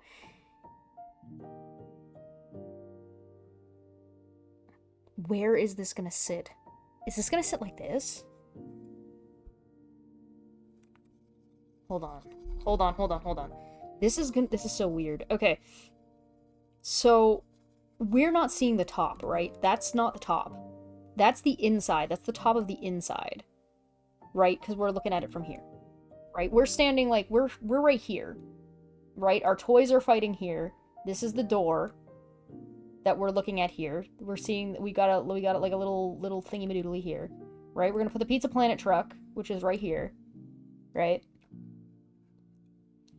Right. So, but we're standing here looking this way, looking from here, going in, right? So this line here is actually like way over here, right? It's actually really long, right? So this actually goes to here, which is fine. I'm not worried about the length of the line, like, because this is actually very large. Like, it's very long. It's a long building, which is fine. The part that's weird is this line here is this line right here, not that line. So, but it's not actually that line. So that means there's a line right here on the underside, and this line right here, and then this underside bit, which we don't know what that looks like, but we can make it up.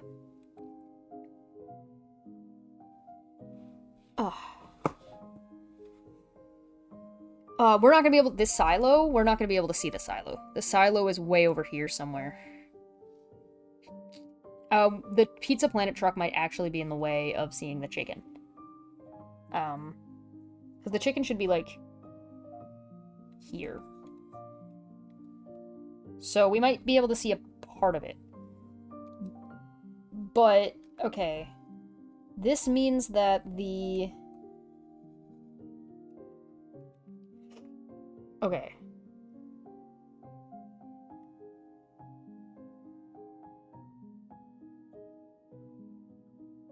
I have to think. So this should come out, right, and then go in, and then there should be another line here. There, that's how we do it. I apologize if that took me a little while to figure out. It's because it's an internal line, which is bizarre. Because we don't... This is all inside. This is all the underneath. Right? So this line doesn't quite exist in the way that we're looking at it. This line exists like this, and then we're seeing, like, lines that look like this. Right into this line. Which will do that.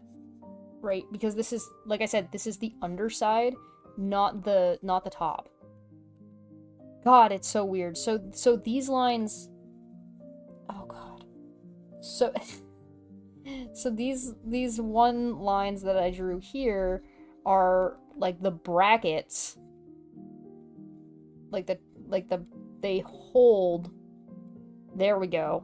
That should make it a little bit easier to understand. So these brackets are holding up the... God. These are the things that are like the support for... Do you see what I'm talking about? These... God. But, like, the angle of the triangle changes as you go further away, and it actually gets smaller because it's gonna, like, get closer and closer. Like, my line isn't very good here. Actually, I should probably just do this. It should be like this. So, this all actually gets taken down a peg to about there. Because it's gonna get smaller and smaller as it moves into the distance, right? So it actually goes to here. So this is the underside of this line right here.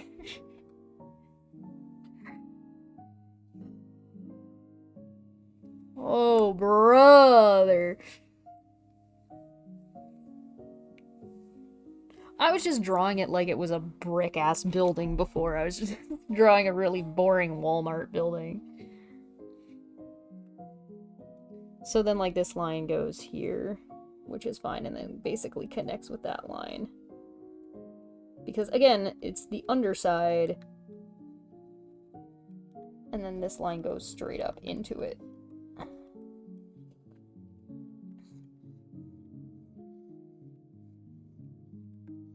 The only thing that I'm not really sure of is I'm not really sure how far out. I can't tell from this angle how far out this overhang is supposed to go, and so because I don't know how far out the overhang goes, there's not a whole ton I can really do to say anything about that. I mean, and now we can draw the top part of the building, which would be here. Which would also follow this blue perspective line, so it's gonna go to like this. So here. Sorry, here. Until it just disappears, because it'll just connect with this. There we go. God! Yeah, sorry, that took a hot minute. I'm a little bit sorry, but I'm not that sorry, because, like, this shit's complicated. Welcome to 3-point perspective. Huzzah! Do you guys see why I wanted to do this exercise and practice? Because it's like, it's hard. Shit ain't easy, man. So this actually comes all the way down. So we're just gonna follow this guideline all the way to here.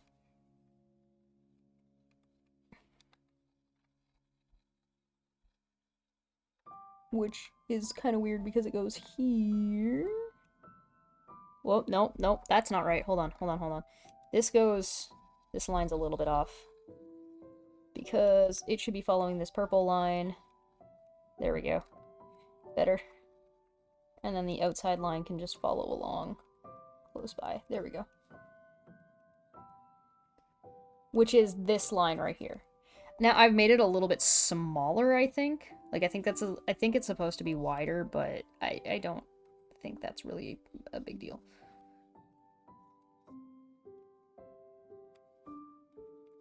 I can make it bigger. It's not like it's... Actually, technically, this is also a square. Like, this is also a rectangle, so it should actually have a third line, because it should be, like, a pillar. Because it's a support beam, right? So it should have a third line inside of it that goes in... Like, this one will follow this one, and then this one will follow the blue one, so these are actually in line with each other. They're technically not the same line. Like, this one is slightly curved upwards, but it's by so little that it doesn't really matter. Like, you're never gonna, like, register that difference. Yo, wait till we paint the epic fight scene.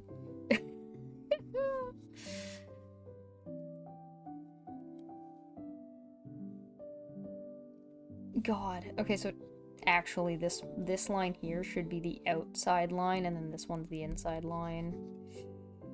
So this should actually not be there. This line should actually be internal, which means it should be like here. It should be like this.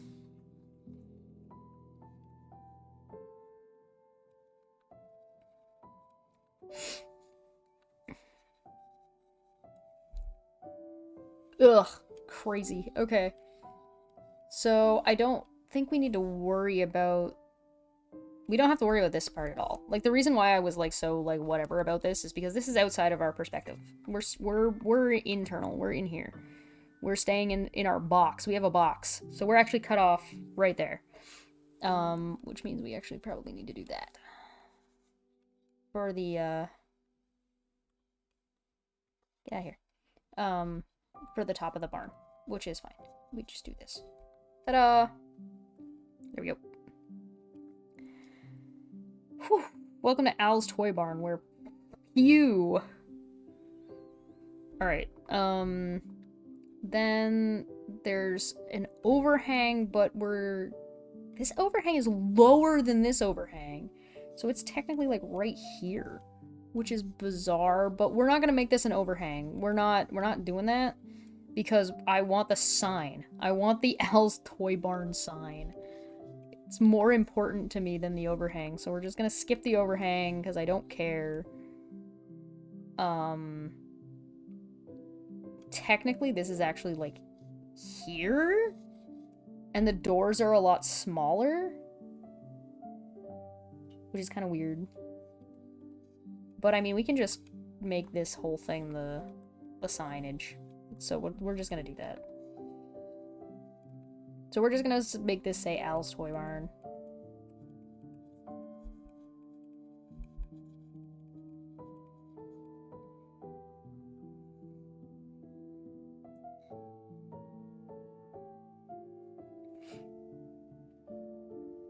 This line's slightly off. Should be up here. There we go.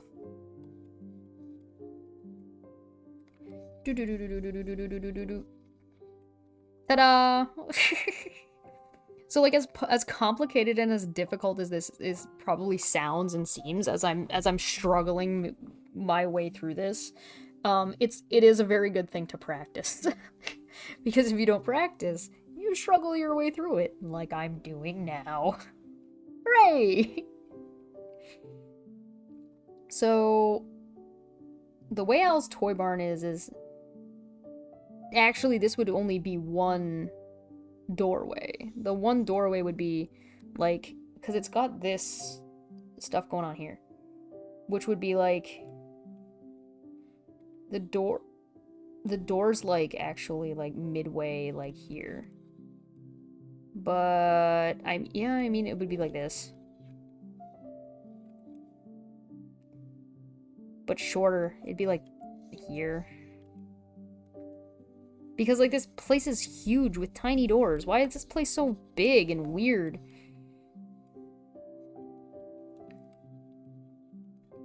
So actually like Buzz would be like this big. Which means like these guys are actually really, really close to the frame. They're actually really like in front. Oh, brother. Okay, it's fine. It's fine.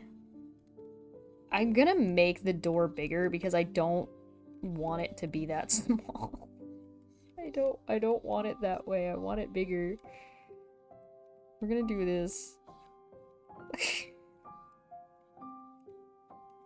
Well, this is the good part about art. You can kind of just bullshit your way into making things the way you want them to be. So, I don't know, fight me, I guess. We come a long way from our original, right? This to this. Look at how much better that looks. Look at that. Isn't that fancy? Not bad. Not too shabby. Especially if I erase this trash that's doing nothing. Get this crap out of here. Look at that. This is pretty good. It's pretty good. Not bad, right? Right?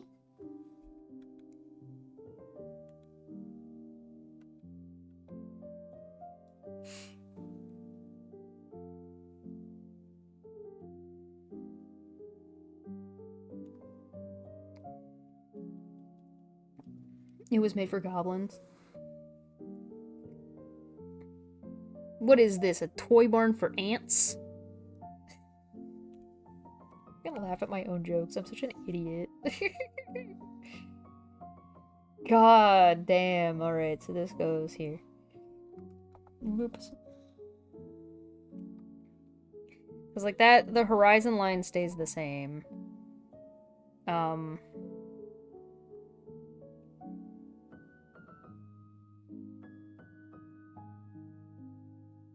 I almost want to pop out the Al's Toy Barn part to like here. So like we erase this. So then the Al's Toy Barn sign kind of like attaches itself to this rather than like... There we go. That's a bit better. I like that.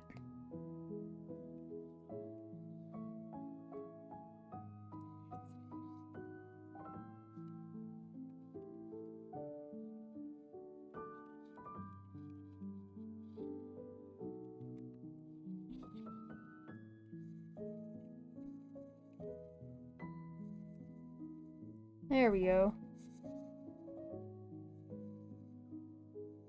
Let's save. I haven't saved in a long time.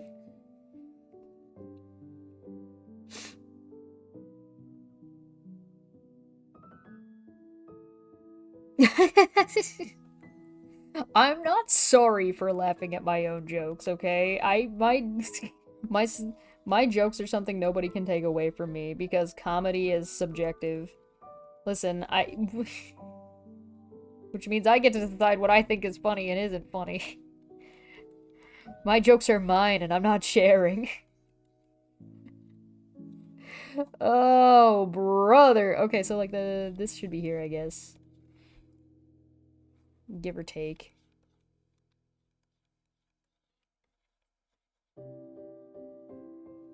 Weird, but okay.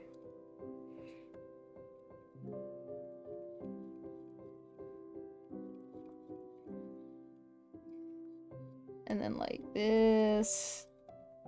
Because they're glass doors that slide.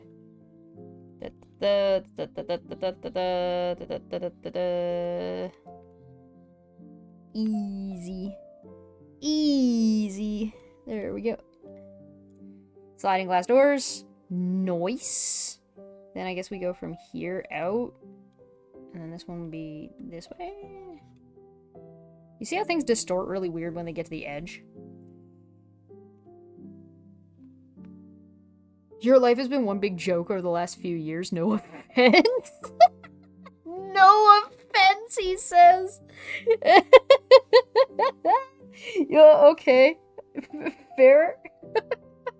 You're not wrong.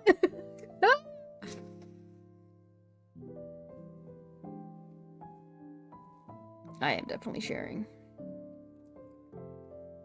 Was I supposed to take a break? Did I say I was supposed to do that? I definitely was supposed to stretch, which I did.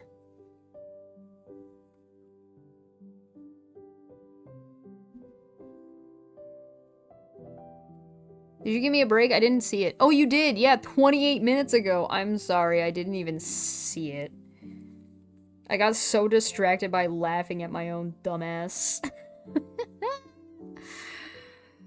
Okay.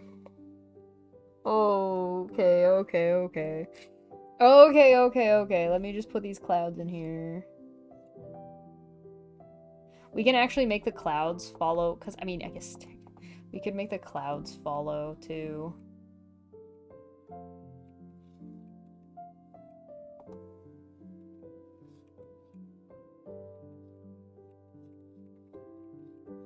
So the cloud's kind of bigger on this side, so it looks like a peanut. Peanut!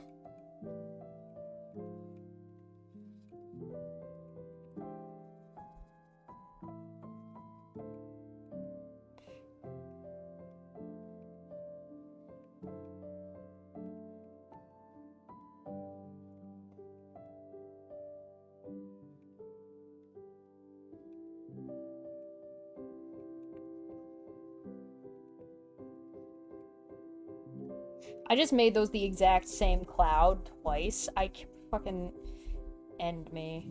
It's fine, whatever. Cloud. There's a cloud here. There's a cloud here. You can tell it's him because he's got that spiky hair. There's a cloud there. There's a it's a cloud up here. There we go. Oh, have a good day, night, winter. We'll catch you next time. Thanks for stopping by. Put cloud right there. A little cloud. There we go. Okay. I'm gonna save. I don't want to take a break. Let me get some hot chocolate.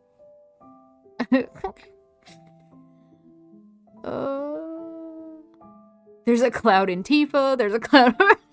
Oh my god. Oh, brother. It would have been really fun to finish drawing that Cloud Tifa porn that I promised on stream when Twitch had their guidelines changed. But like I knew that wasn't gonna last, so I'm like, there's no way in hell. There's no way in hell I ain't risking it. I knew it wasn't gonna last. I knew it wasn't gonna last. Alright.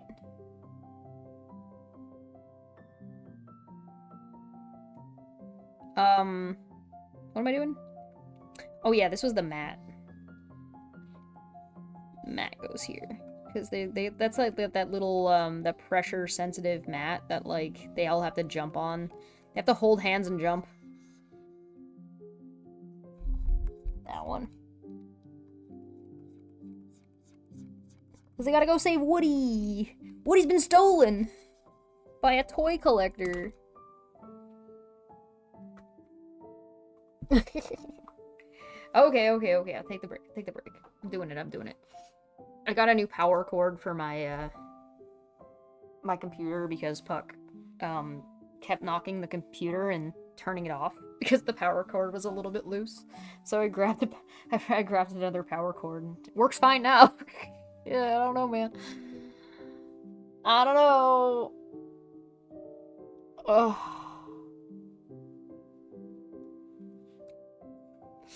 Alright, you guys want to look at Bulbasaur while we take a break? Okay, I'll see you in a couple minutes.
Hello, I have returned.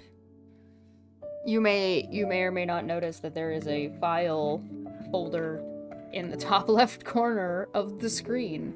Pay no attention to that. It's nothing, and it has nothing to do with the amount of stupid I may or may not be currently involved in. I may or may not all the stupid that I'm currently holding. It doesn't exist. You didn't see anything. Don't worry about it. Don't worry about it. None of your business. Oh, Lord. Okay. Let me turn that back down. There we go. Okay. It's not a... What? No one would expect a porn folder to be called that. Oh, no. May or may not be the blackmail Steve was talking. Oh, brother. I'm not blocking you at Vigri. I'm sorry.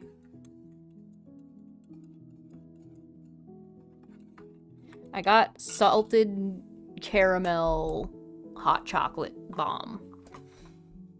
I haven't tried it yet. We'll see if it's any good. Okay. So we're... So, what were we doing? We were making a bunch of nonsense. That's what we were doing. So... I don't know what this line is supposed to be. Like, this line? I don't know what that is. Like, I can't tell if that's supposed to be sidewalk or a fence. I think it's... I have no idea. It might be a block. Because it's going in front of the chicken, so it's huge. I'm not really sure. But there's also a design. There's also a design on this is wrong. This needs to be like this.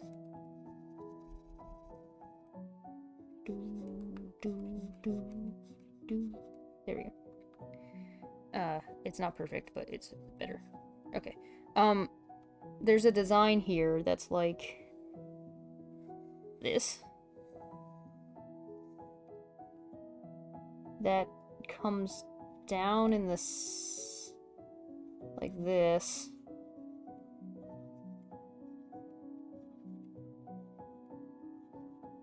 And then from the middle... Wait, what? Ah! From the middle, like this? No, there. To this line here. There we go. I think. If I'm understanding this fence correctly.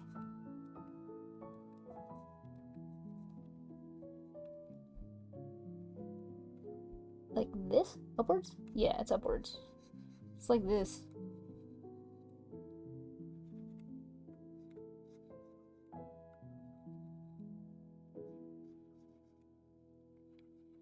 There we go.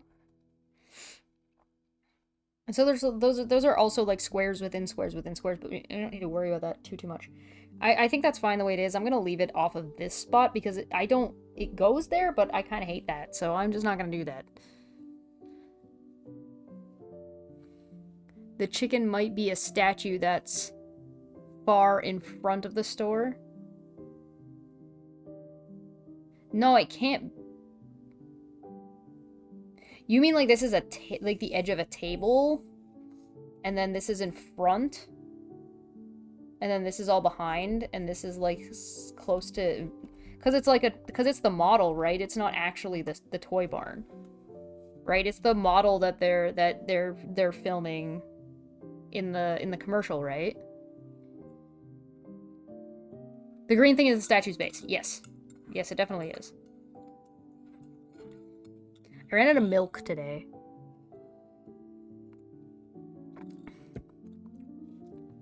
Interesting.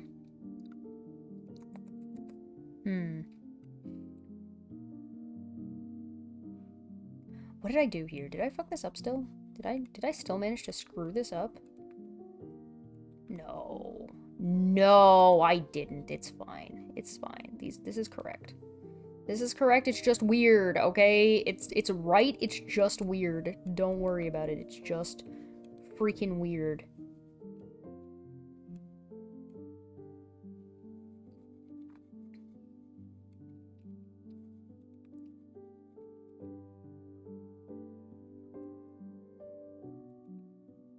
And this is where I do that thing where I cope. This is the part of the art where we just huff copium, okay?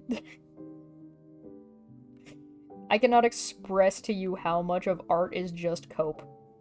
It's too much. Too much art is just actually copium.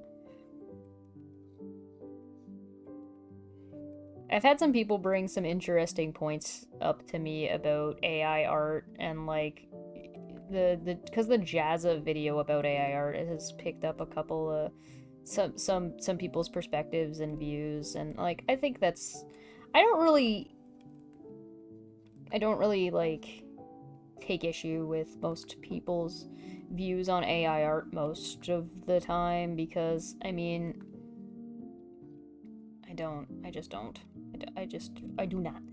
I do not. There we go. That looks a little bit better, right? It still kind of looks like we're looking at the top. Oh, well, oh yeah, that's right, because this part is the top. I'm a goofy goober sometimes. This is the top. This goes like this. I'm just putting these lines in right now just to like more indicate to myself that this is a roof. And those lines get really close together, and then they spread out as we go further away. There we go. Because that is the top. This is the underside. That's the underside.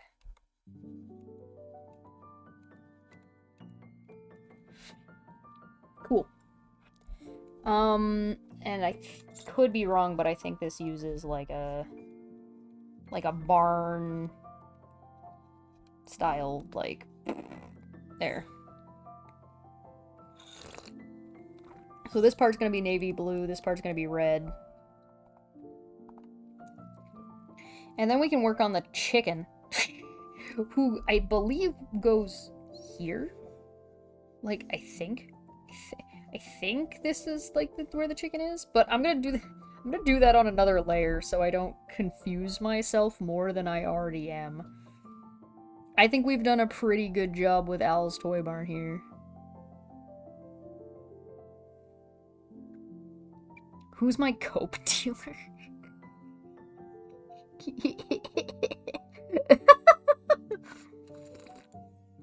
I almost choked on my hot chocolate. Who's your cope dealer? I like that. That's fucking hilarious. Who's your cope dealer? Oh my god. What the actual fuck?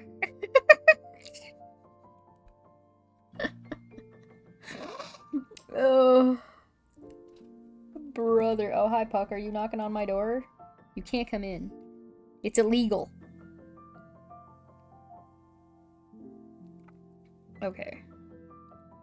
So, like, there should probably be, like, I don't know, an advertising poster here, maybe? Like, maybe there's a poster here for, like, a game that's coming out, or, like, a toy. Right? Like, that makes sense. There should be, like, a poster here for a toy. Or, like, a sale. Just draw a money thing on it for now.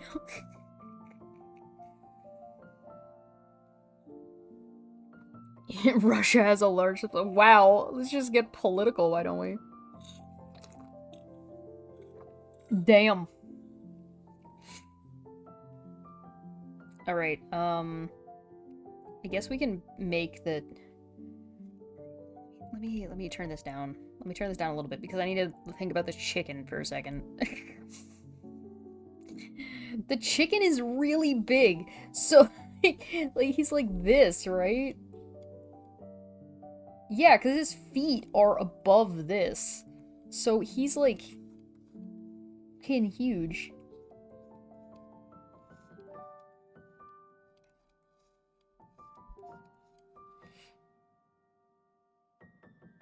Right? And then, like, he's like a cylinder. He's like a squat cylinder. So he's like this, I guess. So instead of doing like a cube, I'm drawing him like an egg shape. I guess this would go to here to make it like more eggy. Eggy, I guess. I don't know. Egg. And then he's got like an eyeball like here, facing that direction. And then like a beak like this, right?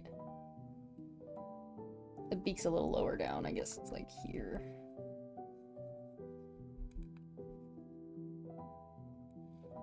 And he's got a mohawk. Big ass chicken.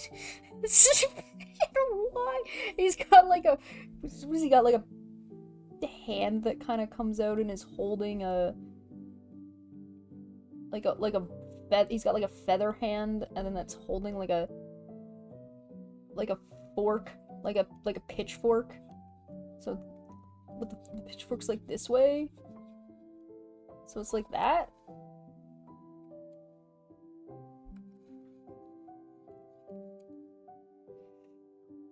I can't tell how far down it goes, like if it goes all the way to the base. I'm gonna assume that it does. I'm gonna assume it like goes to there.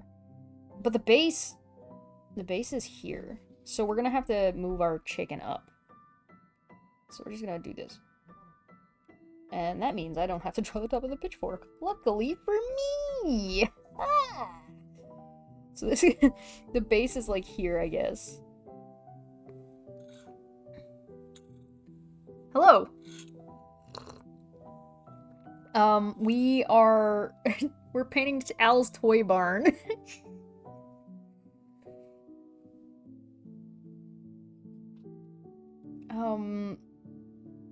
Or at least we're trying to draw Al's toy barn.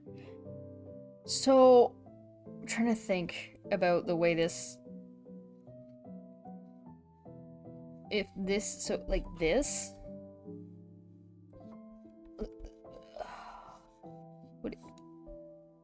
No, that's not right. I'm following different guidelines. Get out of here. No one asked you. Hi, Puck. I can hear you knocking at the door. I understand. Give me a minute. So, what do you mean like this? Maybe? But a little bit smaller. Okay, hold on. I'm gonna get the dog. Because he is demanding the door be opened. Hello, yes? Knock, knock. Hi, Puck. How you doing? I don't have anything. I have no food. I have no snacks. I have boops and love. Would you like that? Boop, boop. Yeah. Athens was giving you boops. Boop, boop, boop. Yes. You a good boy? Don't look at me like that. I don't have anything for you. I have hot chocolate. Yeah, you don't want that. I don't know what to... I don't know what to tell you, buddy. You're very cute, I can tell you that.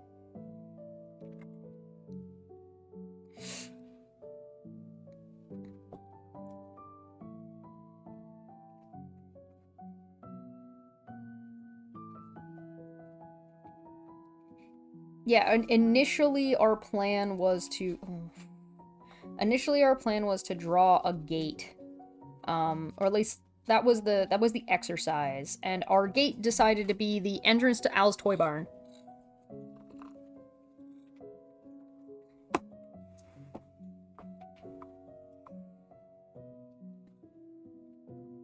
I think it counts.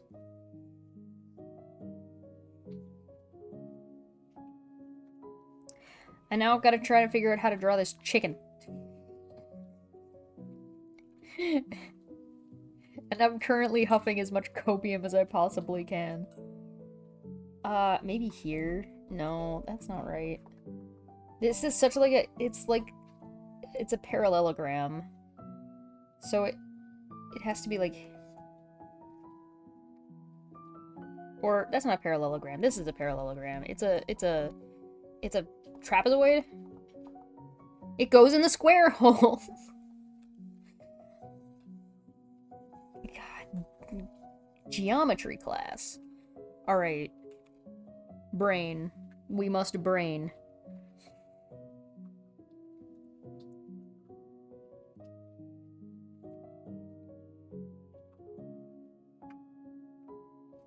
It might be a Stargate. I could totally see the entrance to Al's Toy Barn also being a Stargate. Okay, I think it has to be here, right?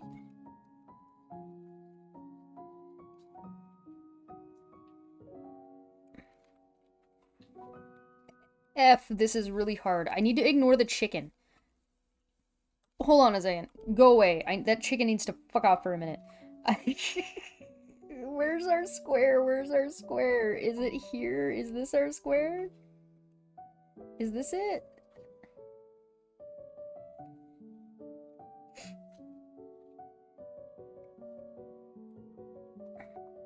And then, like, that? Because it gets more narrow as it comes out, so it... Or as it goes up?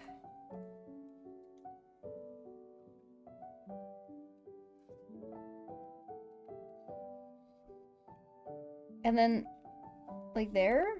Because we should be able to see some of the front of it, right? Right? And, like... I made it a triangle. And then like this? Right? Right? This is right. Kinda. There we go. Alright, we're getting there. We're figuring it out. I think it needs to move, though. I think it needs to be, like, down here. And, like, maybe... wider? It needs to be more flat. It's, like, a little bit high. So maybe like this? And then, like, this goes to here instead. I'm just keeping it, like, rectangular for now, and we'll change it into more of a circular shape later, just for the sake of simplicity. Just for my own sanity, quite frankly. Just to save me from myself. I mean, we wouldn't see this part. And we wouldn't see this part. There we go.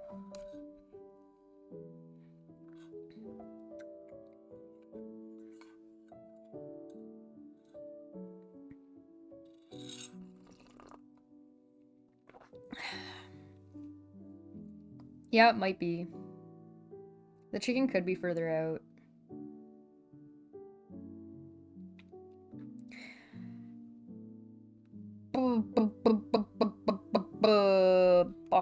Buck, chicken.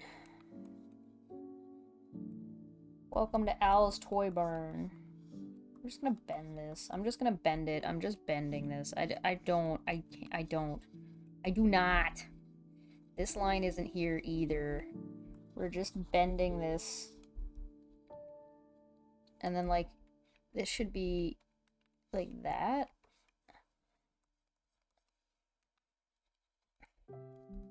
This is so bizarre. There we go. So now we've turned it into a curved situation.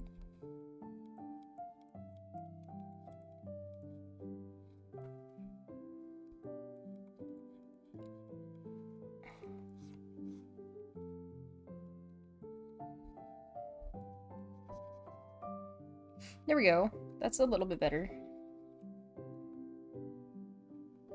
And, like, I'm pretty sure it's still following, right? Like, that looks like it's following. You know what we haven't done? Do you know what we haven't done at all?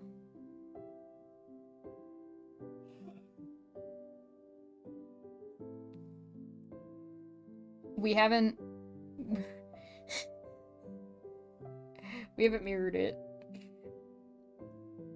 Okay, it's not trash. I was worried. I was like, oh no, it's going to be terrible. No, it's good. We're good. We're Gucci. We're not screwed. Good job, everybody. We're not boned.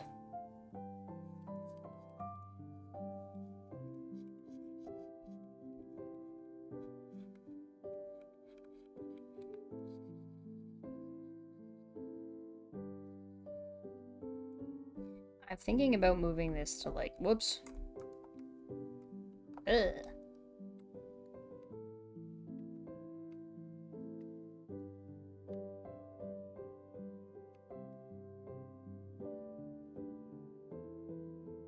Think about moving this to like here.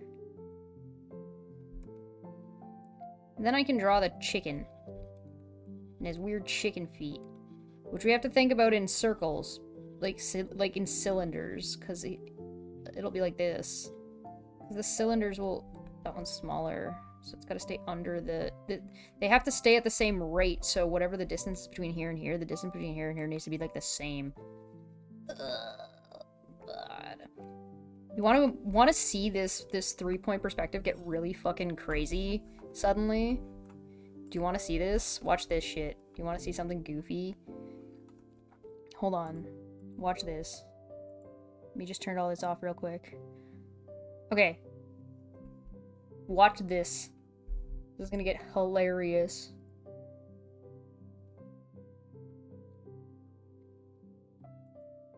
Look at that! Isn't that crazy?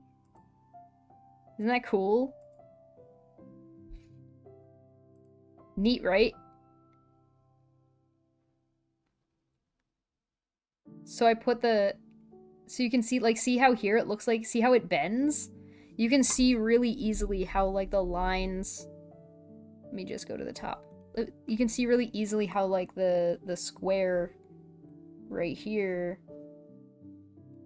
looks like it's bending.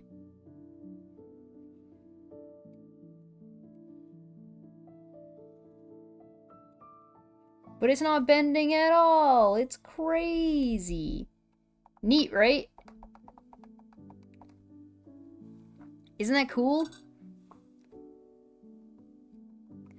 And then, like, you can see the 2-point perspective really easily there. So you've got your center line. Like, right here. Where they connect. Neat, right? Isn't that cool? You can see the squares a lot easier.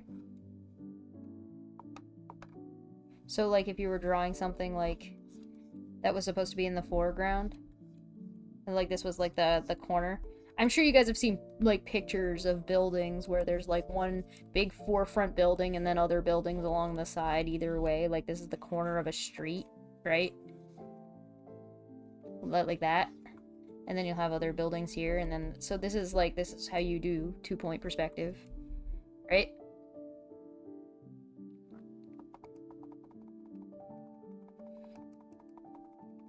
And then it gets, like, crazier when you put in the 3rd point, which is up here.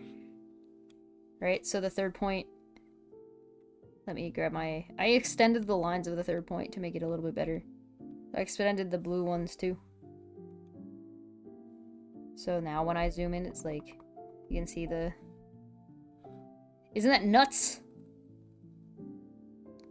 Isn't that cool? I cannot successfully show you 18-point perspective. I'm sorry. I wish I could. I am not capable of doing so.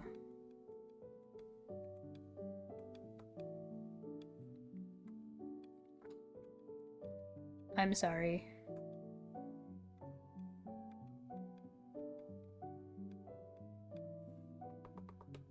But I'm gonna turn the grid off because the grid is... The grid is crazy, because that's just like a regular flat grid on top of, or underneath 3-point perspective.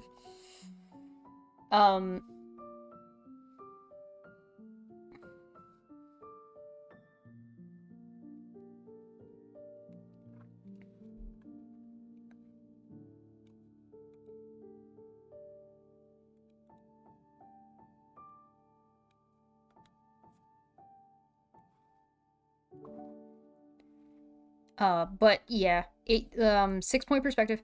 So 6-point perspective is just 5-point perspective beside like, so you have one circle with 5-point perspective, and then it's another circle beside it that then starts intersecting it's pretty crazy. It's pretty nutso. I might have a 5-point perspective. Hold on, let me see if I've got one. I might just have one kicking around. Nobody asked you. Do you want to not listen to this one again? Let's put this one on. Okay. Hold on. Let me see if I have one.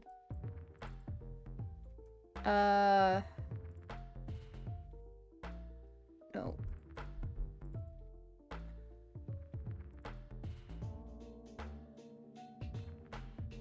Nope. Hold on. Nope.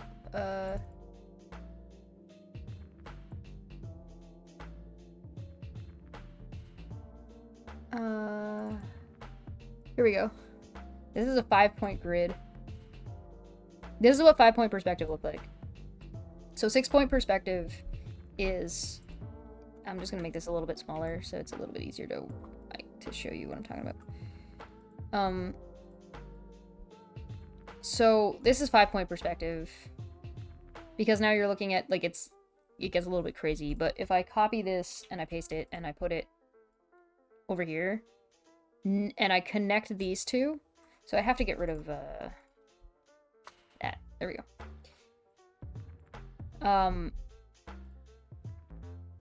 That is 6-point perspective.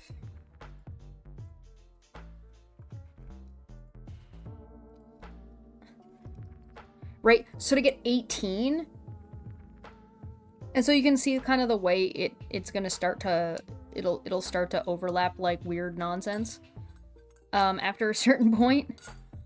But the way you would get 18 is you would continuously just add these.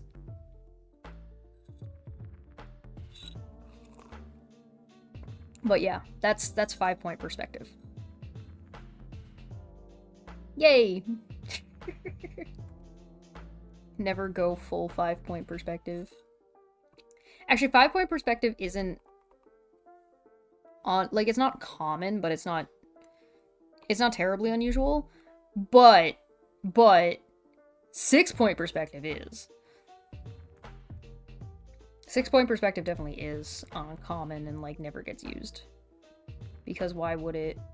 Like, why would you even...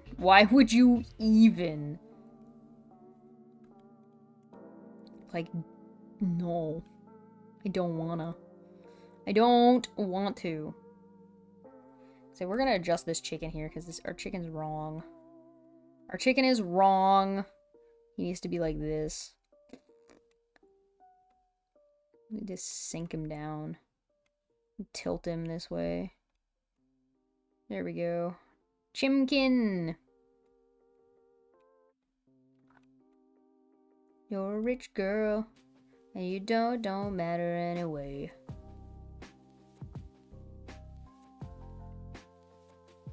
There we go. So, like, we got... Why is that doing that? Oh. Stupid ruler.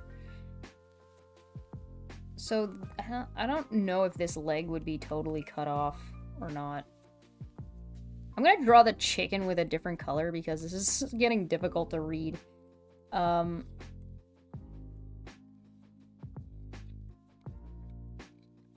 think it's about here. But it's gonna be on the outside, right? Like, it should go past the legs. But then... So... It's gonna get even weirder because, like, the guideline for the chicken should be here and then, like, also here. So it's like that. So its eye should be up here, but the triangle that we see should be the underside of its beak. Like this. And it should stop where we see this line intersecting, because we can't see beyond that. So it should look like that. And that's not quite right because the angle is like, it's a triangle that looks like this. And then it's shorter on the bottom. So that means this line here should do this. It should match with this one, but it should be lower. So it should be like right about there. Because this one should be longer. So it should be like this. There we go. Because we can still see this part, right? We're just seeing the underside, more of the underside. So we're actually seeing like this and this. Ta-da! And then like its eye is also like sticking out, which is kind of fucking weird. So it's like this. But whatever. I don't care that much. It's not that important. It's a stupid chicken. Also, its beak is lower. Ugh. Ugh. So I'm just gonna grab it. just gonna grab it. We're just gonna go. There we go. And we're gonna move it in a little bit. Right there.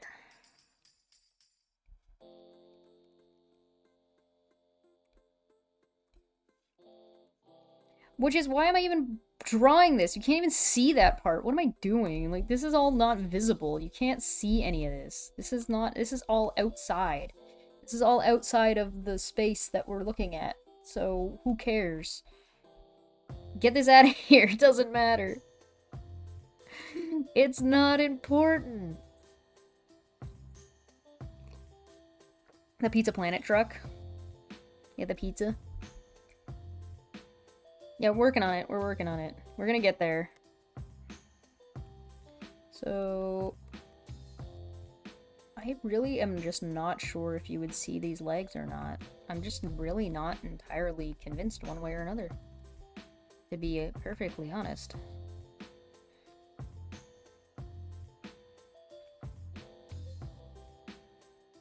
I'm gonna do that. I think that makes sense.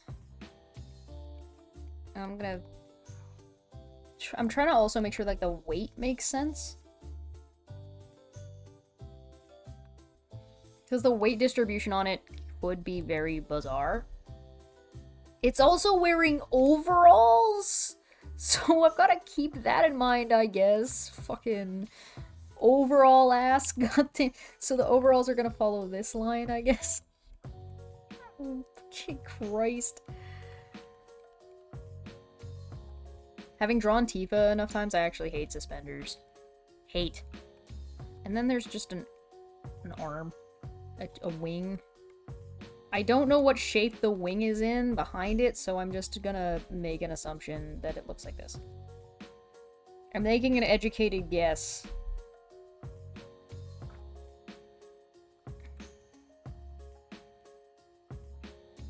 It hangs away from the body, though, which is kind of gonna be not something that we can really show very easily from this angle without color.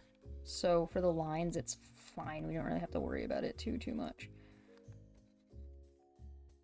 That's good.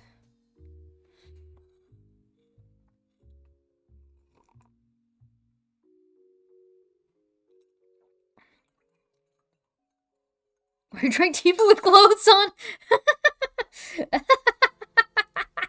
Yeah, good question. Next question. When you're right, you're right. I don't know what to tell you.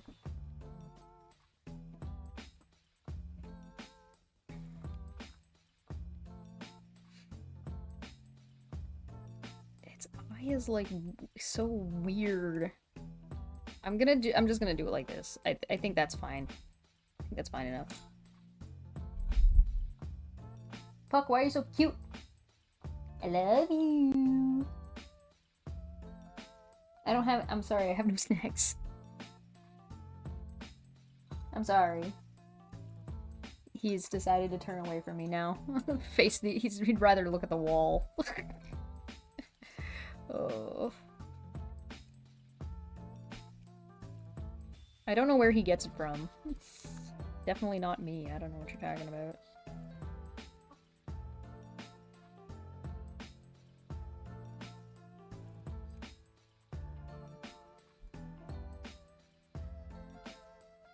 There we go. There's our chicken.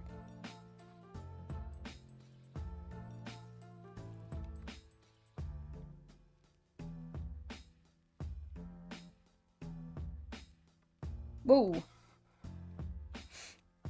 Okay, so we got the chicken.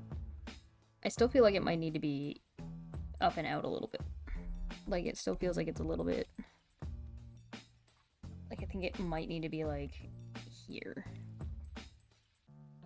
And, like, just... There we go. Just, like, a little bit of... Just a little bit of... There you go.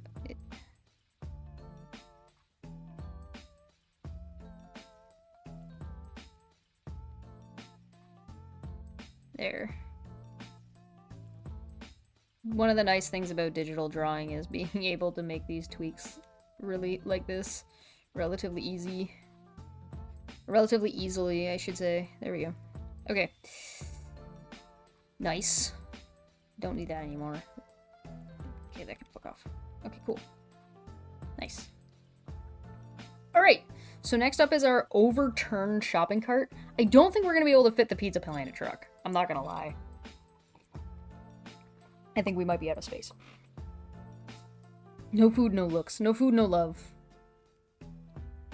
Puck can have snackos. I just don't have any snackos. And when I have no snackos, it means Puck gets no snackos. Best part of digital art? Undo, redo. Yeah, Control Z is definitely... Copy, paste. That's also very good. The undo button. Yeah. You guys are not wrong. Alright, let's pick a different color. Let's go purple. What do we got? We got teal, maybe? What, we got a good color here? That's kind of hard to look at. Oh, let's try this. That's not bright enough. Let's try, like, here. No. Actually, that's not so bad. Alright, start with that. So we need a shopping cart. I am not going to look up what a shopping cart looks like. Because if I get it wrong, I'm not going to be too hard-pressed by it. The question is how big do we want the fight between Zurg and Buzz Lightyear to be? Like, do we want it in, like, the foreground really close? Or do we want it... I've never seen a shopping cart.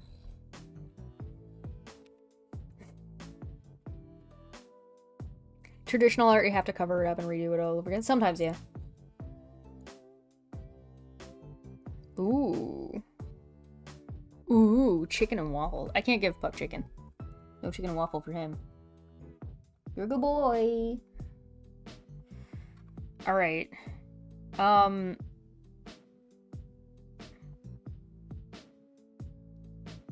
So, I'm just trying to think about, like, scaling-wise. Scaling-wise, like, Zurg should be, like, maybe this tall.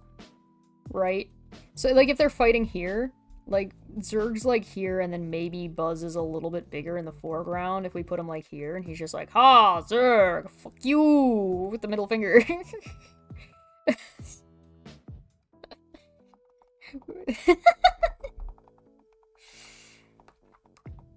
But that's if we put Zurg there. The other option, because I was thinking about putting him on top of a shopping cart, like an overturned shopping cart. So if this is, let's say this is the shopping cart, right?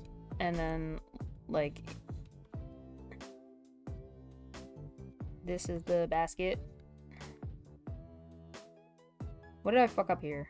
What have I done? What? Huh? Hey? Hey, Nani? What? Oh, because... There we go. Where's my line? Ah. So if this is the shopping cart, which would be...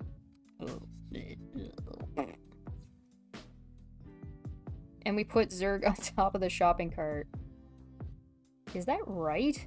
Yeah, that's right. Yeah, that's right. I did it right. It's fine. And then the inside of the shopping cart would be like that line there, which would like then be this line and like this line. So like that's the inside it will be like this. Assuming it's laying on the ground. Be a little bit of an angle. There we go. So that's a shopping cart. Right? And then it would have like this.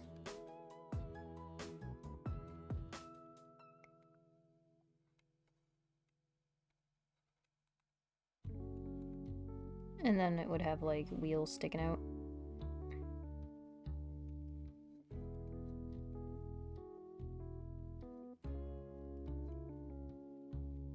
Right? Like, that's a good shopping cart. That's good enough, right?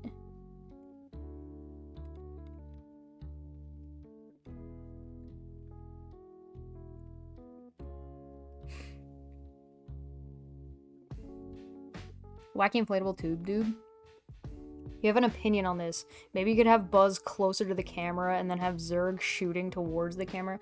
We could put Zurg, like, right here. Like, if we put Zurg right here, right? And he's just, like, laughing Zurg man. And he's, like, shooting towards the camera. And he's just like, ha ha ha ha ha. I'm evil. And then Buzz Lightyear's, like, here, like, into the camera, and his face is just like, ah! And he's getting hit with a ball on his head, and the ball's like, thonk!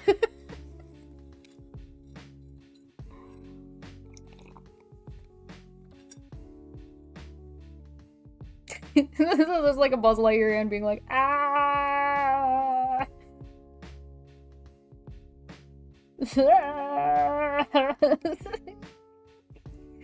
And then he's got his big old helmet, and it's just like this. And he's got, like, the swirly.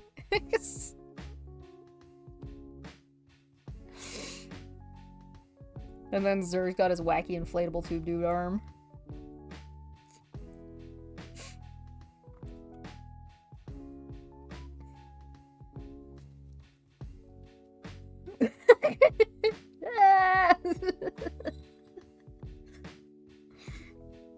This has turned into a combat scenario. I shouldn't have drawn that all on top of that layer. I have made a mistake.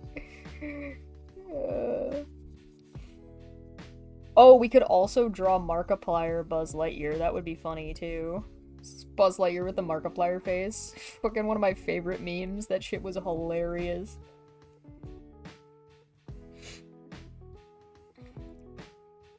But yes, it's a toy fight outside of the toy store. Outside of... That was something that actually happened in the series, but they run away, right? They run off, and then they're playing catch later because it's Buzz that just got out of the packaging. Buzz.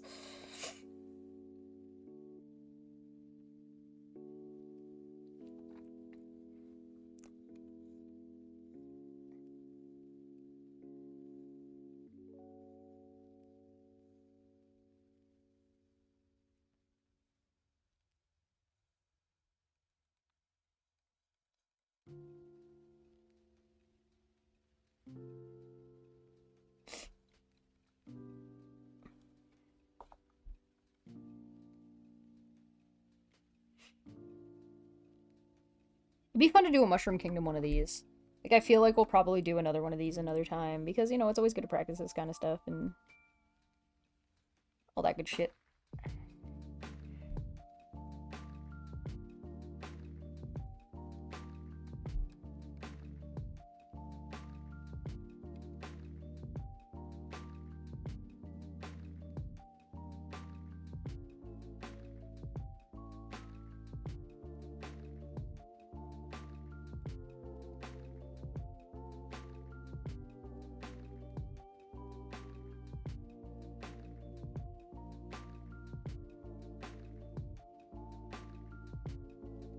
Wacky inflatable tube dudes.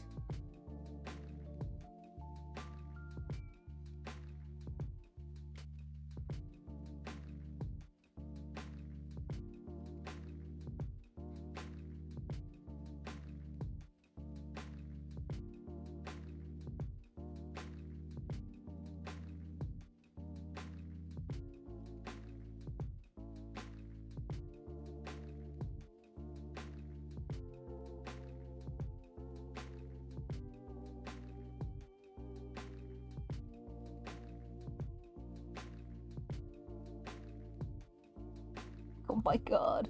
I think my pen might be too thick for the fine lines that need to happen for this. Oh, brother. There we go. Nobody.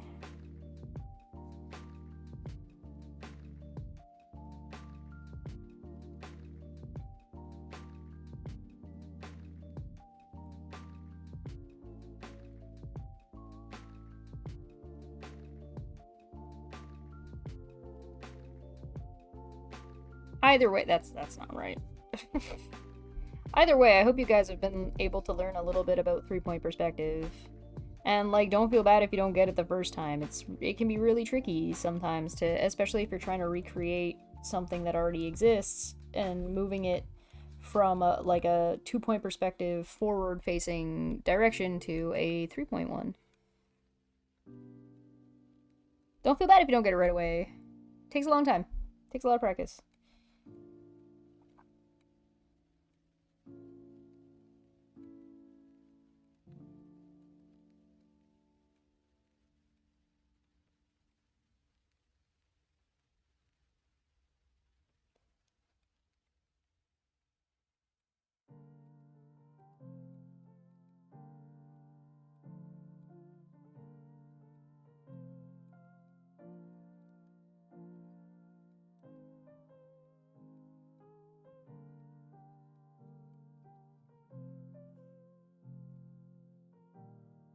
Ugh. You have yet to see Toy Story 4? Yeah, I haven't seen Toy Story 4 either. Apparently in a universe, all Buzz Lightyear toys think they're actually Buzz. Yes. It's not even in universe. Yeah, you're right. Sorry, I was misreading what you said. In universe, a Buzz Lightyear toy believes they are Buzz Lightyear.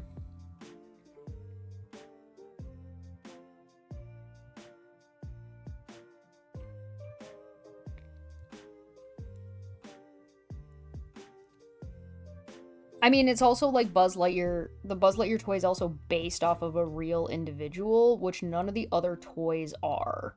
At least not in Toy Story, I don't think. Like, I don't think any of the other toys are based off of anyone, like a real life person, if I'm remembering correctly. So I think that might also be a factor.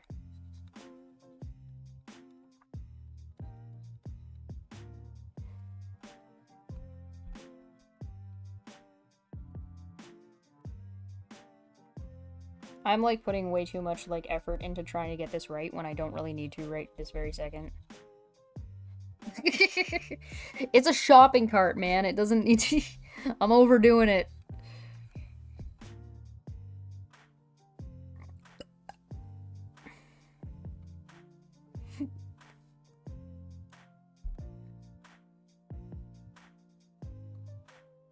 This shopping cart's really important for no fucking reason, okay? Don't worry about it. Alright, so how tall would Zurg be? Zurg be like what, here? Like he'd be like this big? That'd be about your Zurg size? Be like this?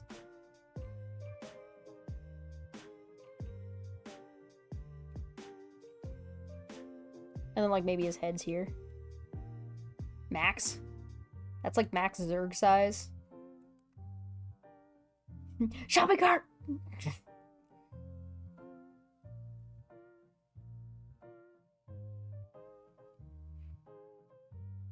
Man, we do the goofiest shit here, and I am never sorry about it. Like, I approve of everything that's happening right now. This is fantastic. And then Buzz, I guess, would be like here. If this is Buzz. In the foreground.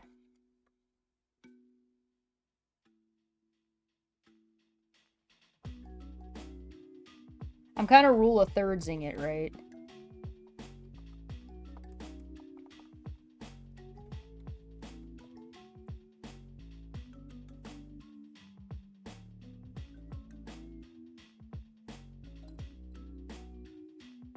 How big is Zurg compared to one goblin Chesh?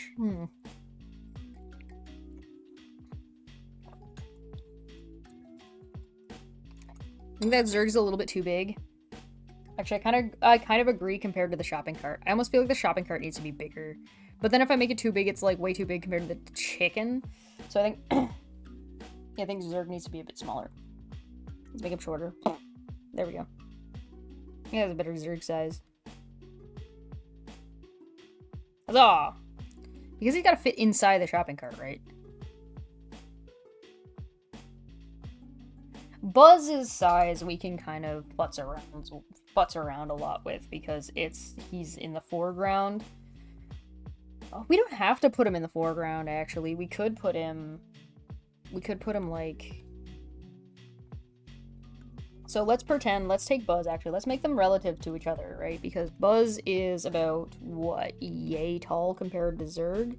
So, like, this would be... He's shorter than Zurg, but he's, like, stockier, right? So he'd be, like, this big. So, like, his like, chest plate would be like this, and his shoulders... And then he'd have, like, his little thingy, and his little feetsies would be here, and he'd be like, "Ah, I am Buzz Lightyear." And then he has his helmet. Right? Like, that's a decent size for... And then, like, Zurg has his, like, fucking... "I am Lord Zurg." Boogity boogity boogity. Right? Because Buzz is supposed to be shorter than Zurg. Fuck you guys. Fuck you guys and your references. Okay, let's flip them around. There we go. Fuck you, Zurg! He'd be, like, here. But he'd be smaller because we made him further away. Zurg's out here ready to conquer, and Buzz is just, like, running up, like...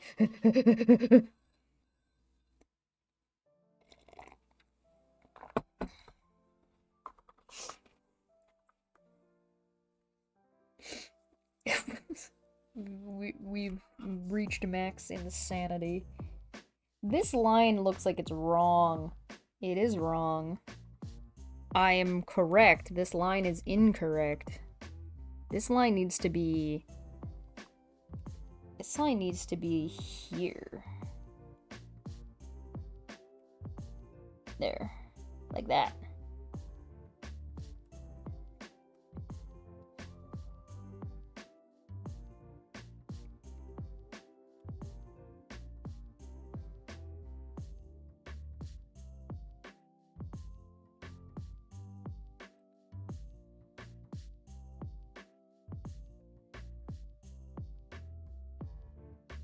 We also decided there's a sidewalk, right?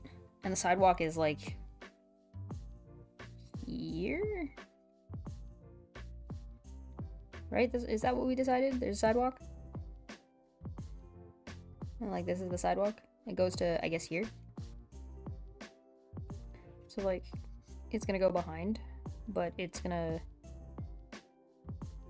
follow this line here. So it'll be like this.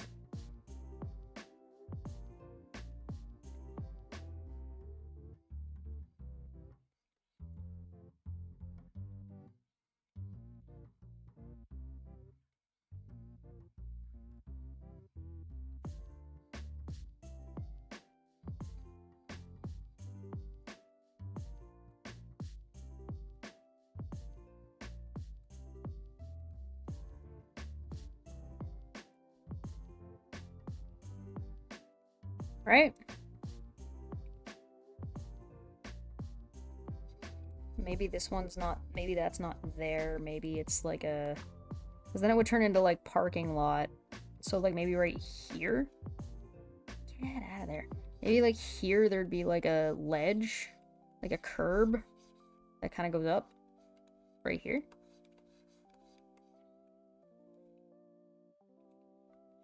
I think that makes sense. Behind the chicken, yes.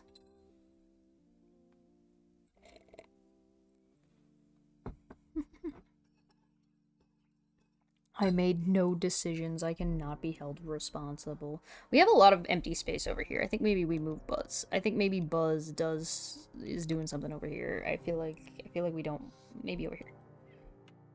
What size was he? He was like this big, right? Cool. Let's move him over here. We can put him on the same plane as Zurg, but like, well, across the way.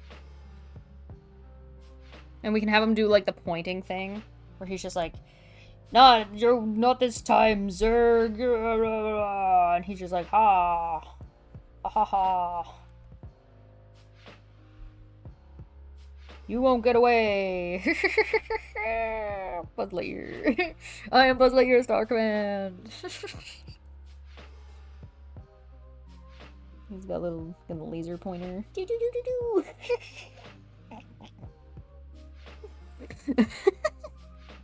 He knows the way.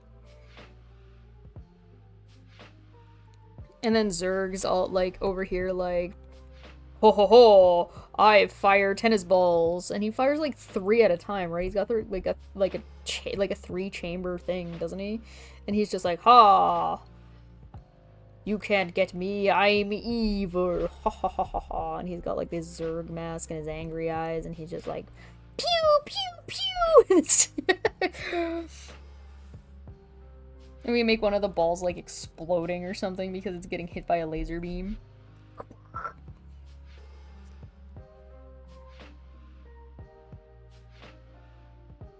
It's Tim Allen, isn't it? Like, isn't Tim Allen the voice of Buzz? Oh, oh, oh, oh. I'll get you now, Zerg! Alright, I'm gonna put the image back.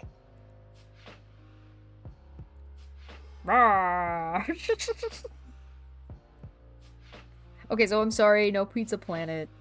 I'm gonna see if I can get some more. I'm gonna see if I can get anything inside of the store, though, because I think I could probably make that work. This is all still sketch mode, by the way. We've just been in pure, like, doodle mode the whole time.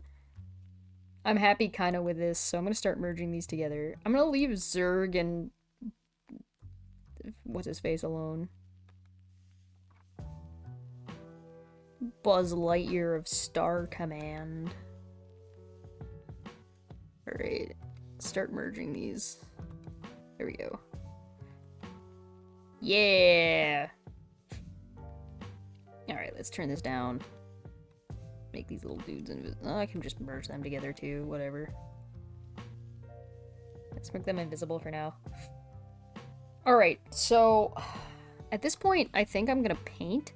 Like, I don't really see much point in, like, drawing in sketch lines right now. So I'm just gonna paint it. Like, why not, right? Like, it's like red here. I'm just gonna follow our lines. Turn this up. That up a little bit.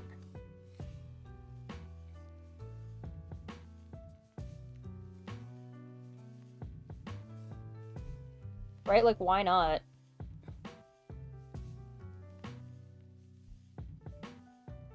Actually, I should paint it gray first. I should do the grays first. This is an exercise. I should do it in gray. I should do it not in color first. So we'll pick a neutral tone. Get pretty in the middle. Following the rules. Following the rules.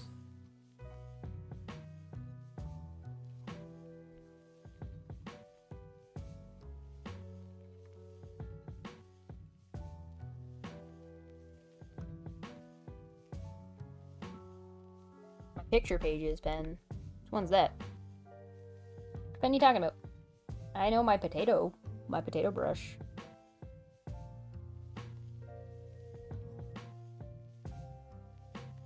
Can this chicken is not currently now in my way and it's pissing me off. Fucking chicken. I guess I don't need to actually paint all of this. It just goes to here.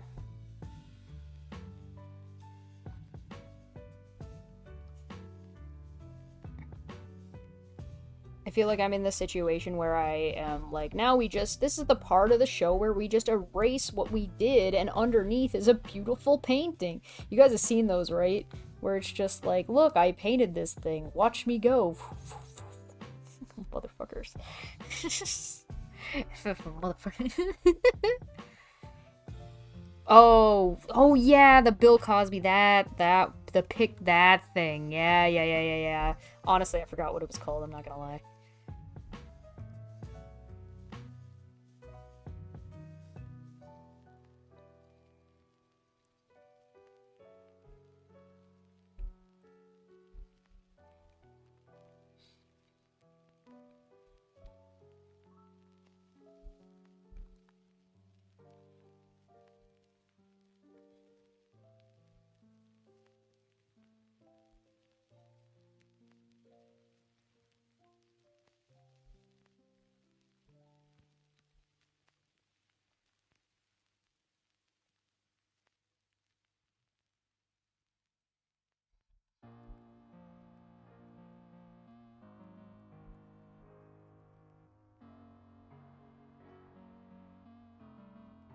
Okay, cool. I'm gonna pick up a bit of a lighter color for, like, the front. Because that's how shading works, usually. I'm not gonna concern myself about this stupid shopping cart. But I'm just making myself do more work for no goddamn reason. I could have put this on a different layer. So, one thing that we need to do, we do need to keep in mind is, like, the goal of the exercise is not the characters in the front, alright? The goal of the exercise is the 3-point perspective of the Owl's toy barn. We can't get too, by we I mean me, too hyper-focused on Buzz and Zurg. But we're definitely turning this into a full painting. Yeah, I can always find a cart and trace it, but I mean, I don't need to. Like, no shame, man. If you are like, I'm struggling and I need a fucking shopping cart, just go and find a picture of, or go take a picture of a shopping cart and then just trace it. Like, just do it, man. Is the painting of a shopping cart? No. Is the shopping cart just part of the painting? And it's like a background side piece? Yes? Then just trace the fucking shopping cart, man. You're not ripping anything off. You're just fucking putting something in the background. Like, don't be ridiculous. Make yourself suffer for no goddamn fucking reason. People are silly. Chicken.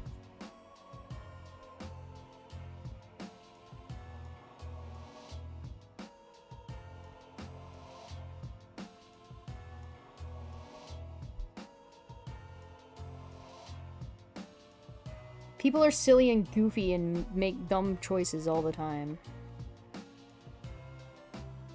Don't worry about it.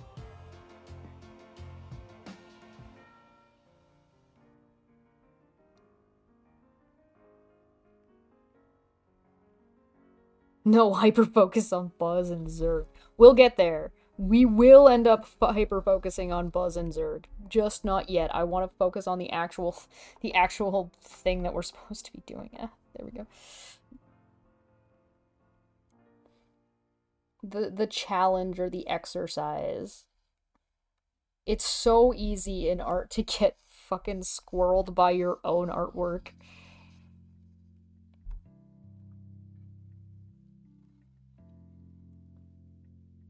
Hopefully I have done this in a way that if you wanted to try to do this at home, you can follow along. Hopefully. You know, amateur artwork and all. What a goofy ass fucking...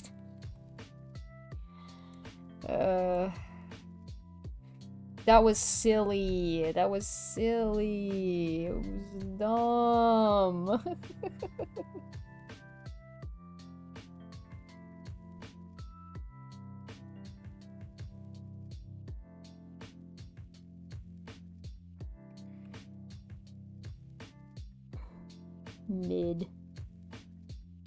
Mid-journey, am I right? Ah!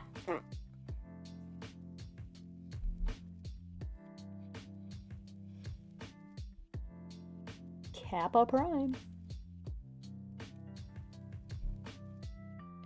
I'm gonna do this.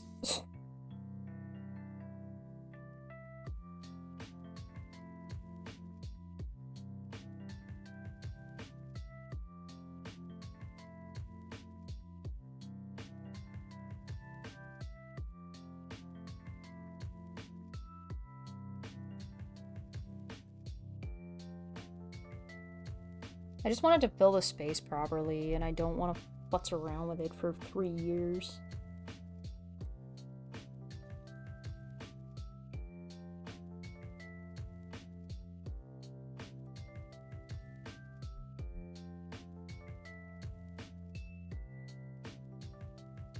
There.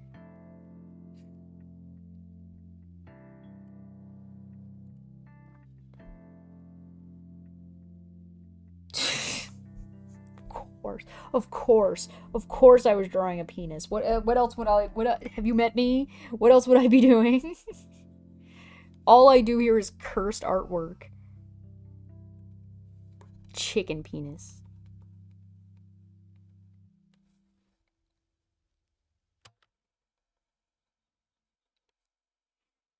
I'm not gonna lie, drawing Zerg battling it out with, like, fucking... Look at that. Not bad. Look at how pretty that looks. That's a nice vector. Look at that. Mmm. It's spicy. Spicy, spicy. Okay, back to business. What? Is that this one? No. This one. There we go. Yes. Okay.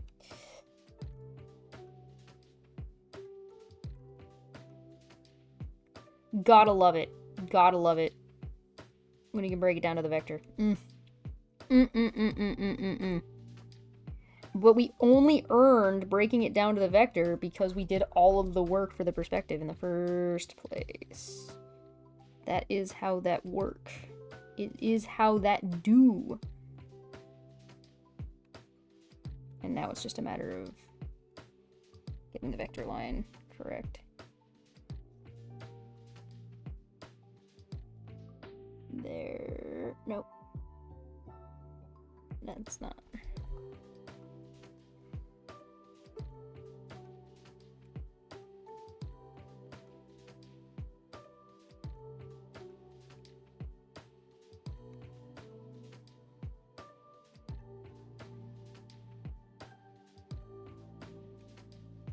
There we go.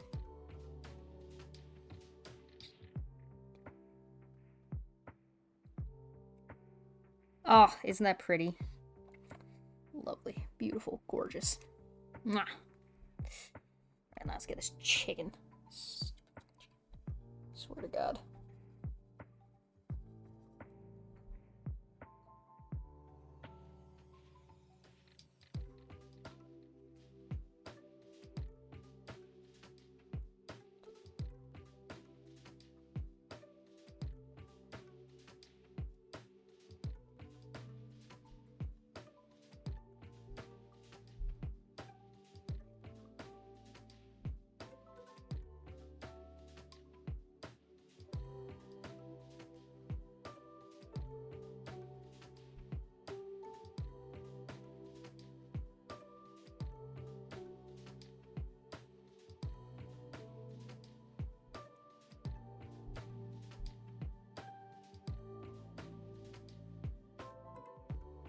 I feel when I focus way too hard on the damn chicken.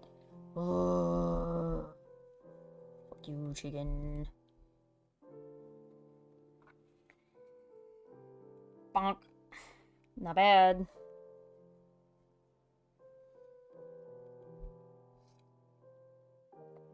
That's not bad. It's not perfect, but it's actually pretty good. It's pretty good. Guys, what am I gonna do? I'm tracing my sketch. Oh God, I'm not a real artist. Oh no. Whatever am I going to fucking do? Free.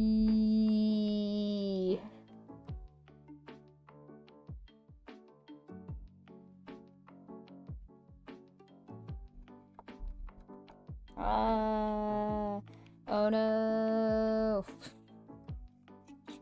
Hey, fucking shit.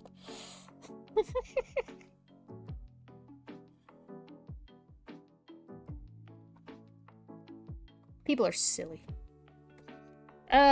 Whoops. I'm also silly.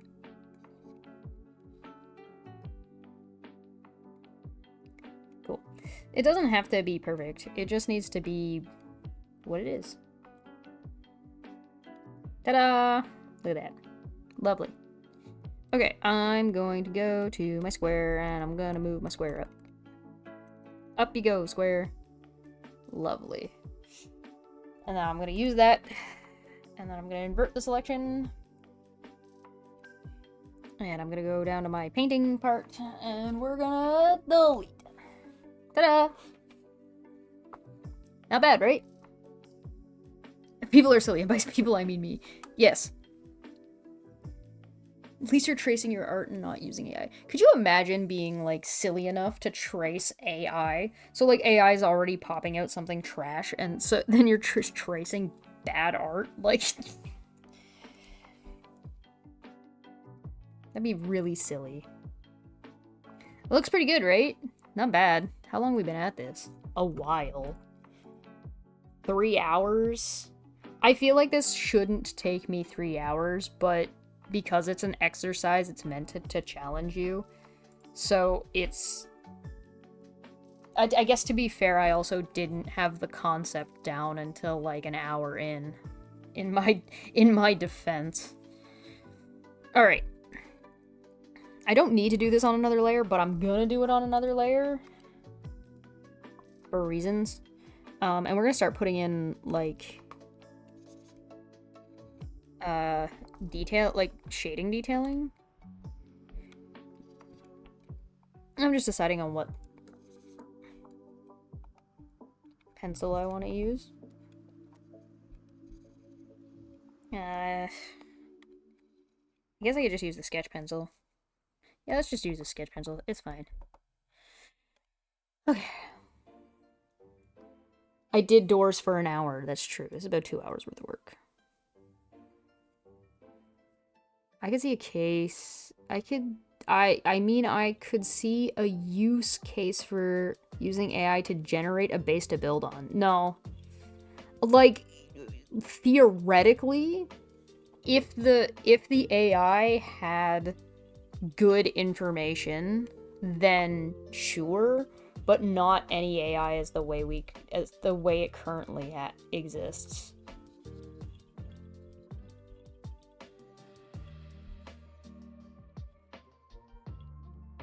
Because the way AI exists right now, it's not viable to be used as a base. And the reason it's not viable to be used as a base is because it's not trustworthy. What it's going to pop out is not going to be worthwhile.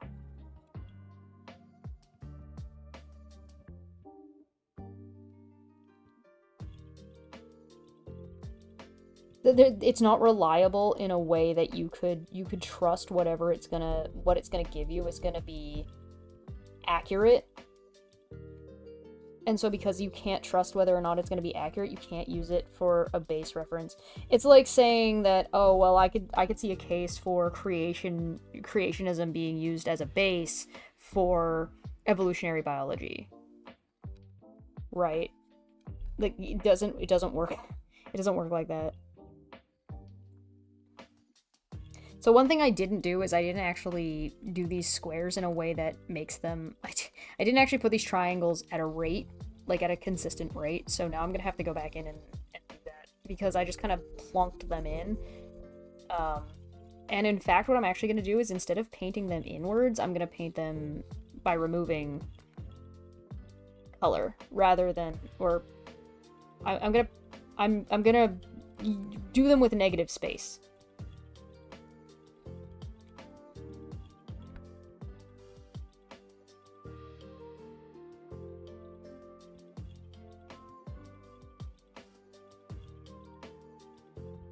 It doesn't matter.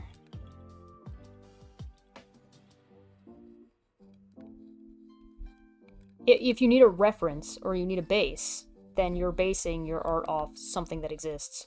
And AI cannot provide you with something that is reliably consistent or consistently accurate.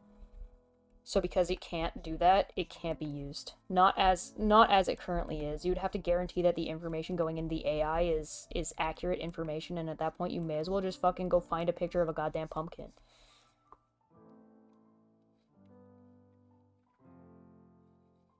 Just go get a picture of a pumpkin.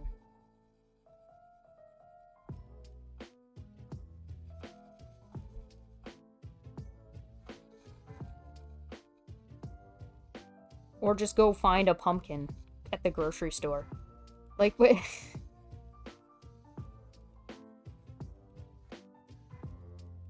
Whether or not art is intrinsically anything doesn't matter if it's not reliable anyway.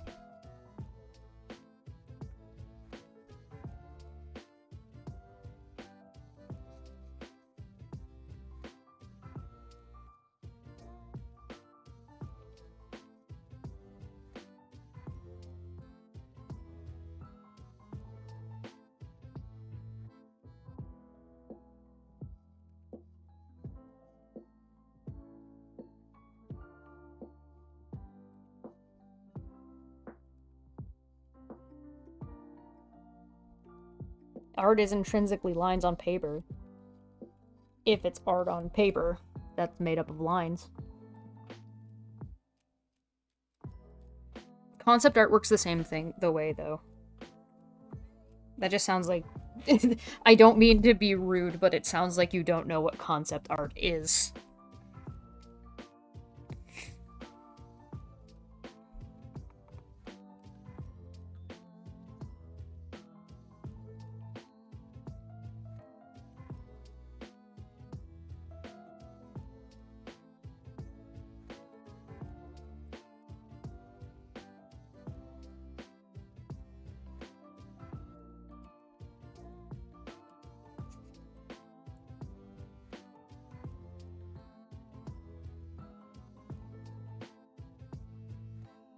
What accuracy has to do with it. Okay, let me see if I can quantify this in a way that's gonna make sense, without hurting my own brain. If you create something with art, what you're trying to do is you're trying to convince people that what they're looking at is whatever it is you're trying to convince them it is. Right? That's so if I want to convince you that these pixels on this screen that you're looking at is a chicken,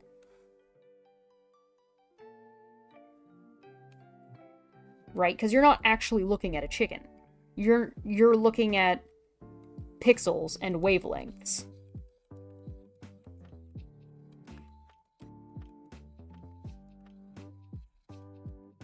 So if I want AI to pump out a chicken, it may or may not do that with relative accuracy. And the longer you look at it, the more errors you're going to find in how close it is to an actual chicken.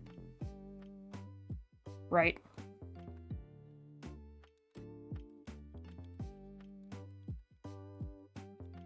So you're better off referencing and utilizing a picture or an actual chicken and putting that in front of you than you're ever going to be with utilizing an AI to do it. Or relying on an AI to do it.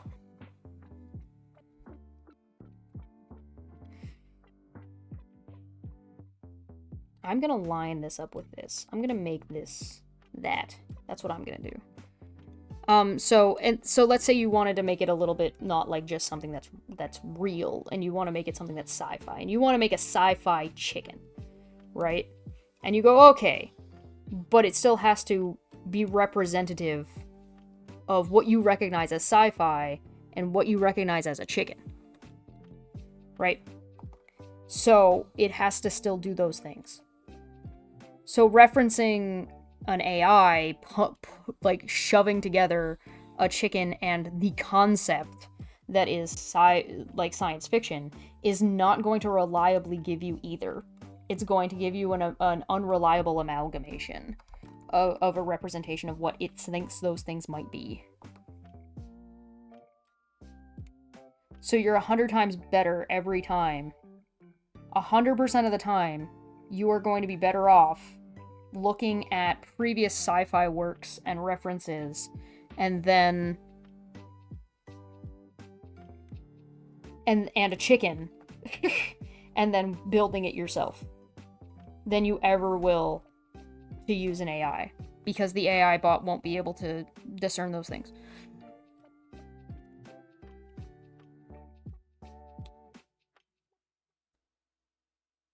I'm not sure which part doesn't make any sense. Oh yeah, the like AI getting better, like Mr. Series has a good point. The AI still has to be trained in an ethical way, right? So until the AI can be trained in an ethical way, it's a moot point from an ethics standpoint. But from like whether or not it would be capable of, it theoretically, yeah, it could eventually be capable of doing that, but it, especially not for concept art, because high concept art takes a lot of, you really have to know what you're doing, and the AI doesn't. The AI doesn't know what it's doing.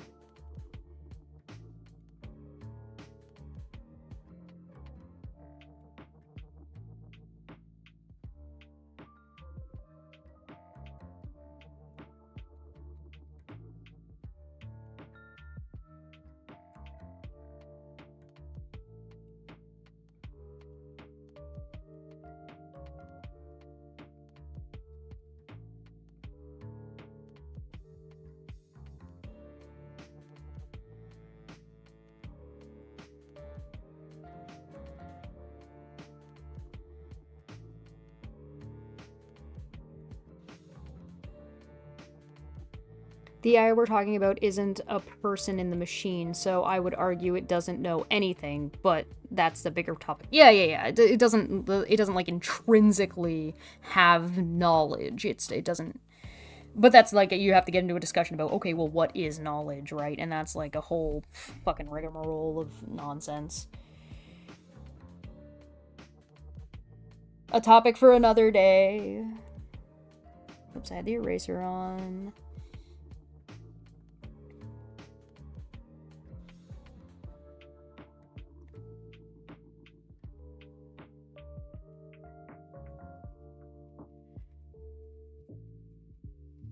New York Times suing ChatGPT. Yeah.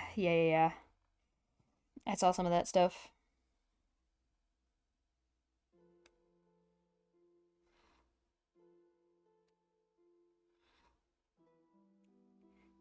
AI bros are not gonna win that. they're like, sorry to be the bearer of bad news, but nope. That's not gonna go well for them.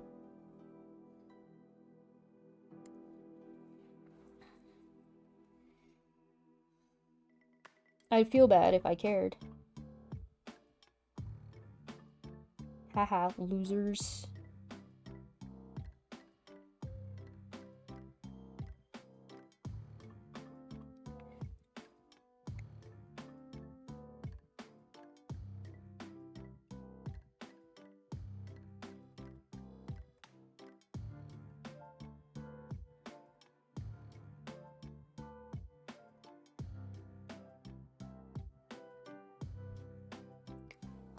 Maybe I just fundamentally don't understand art because I wouldn't consider art accuracy to be a meaningful distinction, nor do I see how using a GIE to create a base inspiration to work off would not work. So, if you're talking about like using the AI to make a collage for yourself, you're still better off making a collage for yourself and not relying on an AI bot to fucking bonk things in, because what you pick, it will inherently have more value because you're making decisions. And if you take those decisions away from an artist and put them into the hands of a bot, you're gonna end up intrinsically with a worse product. Because the bot doesn't have that discernment of what's gonna make for good, or what inspires that individual.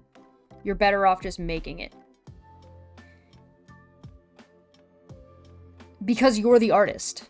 It's part of your process, right? You're removing yourself from your artistic process, right? What you find inspirational and how you are going to put those things together to make something better or to make it into something else. What inspires you. Reference photos aren't generally what's quote unquote inspiring. So you may as well just take that word and throw it the fuck out, because it's not going to help you in this regard. I don't mean like you personally, Bakery. I mean like just you in general. For what we're talking about. When you're talking about like what is going to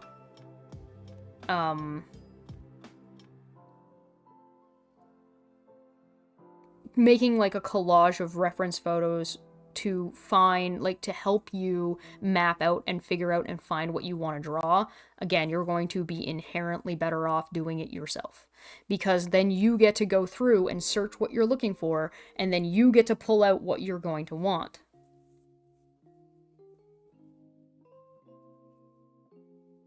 But the AI isn't giving you a collage. The AI is giving you already amalgamated pieces. Right? If I want, let's say I want a hobbit house, but I want to put the hobbit house in a pumpkin, and I want it to have gnomes instead of hobbits, and I type into like fucking Midjourney and I type in gnome in a hobbit house, but the house is a pumpkin, it's not going to spit out those three things individually. It's going to spit out some already amalgamated version of that thing, which is where you're already losing out, right? Because this is not, you're taking out and putting things in that will not be accurate to what actually is a pumpkin. right? And the value, and like, because you said I wouldn't consider art accuracy to be meaningful. You would if you want to know what you're looking at, right? That's why people struggle with like, what's it called? When you like hyper distill something down, abstract. That's why people struggle with like recognizing abstract art, because abstract art is taking things, simplifying them, and like abstracting them degrees away from what it actually is. So you don't look at a piece of abstract art and go, "That's a pumpkin." You look, or "This is representing Cinderella." You look at abstract art and be like, come up with 7 different things. So like art accuracy very much matters whenever you're trying, like, for what you're trying to get across. If I draw, if I paint, if I do this, let's see, let me just make a thing. If I do this, give me a black. If I do this, what is that?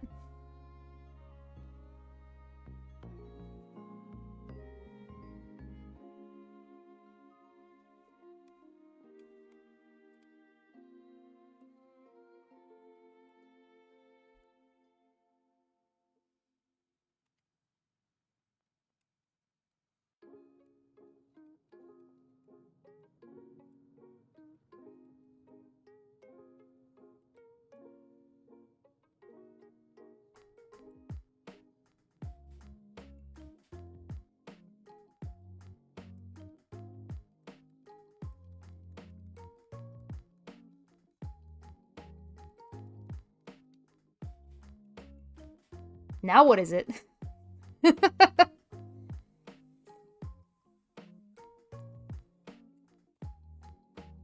Accuracy is a bridge between people's perception. Yeah, that's a way to put it. Right? Like, if you want people to understand what you're drawing, you need to have a degree of accuracy in at least representing what it is that you're trying to represent, right? Like, you're trying to get across, whether that be an emotion, whether that be a... regardless of whatever it is.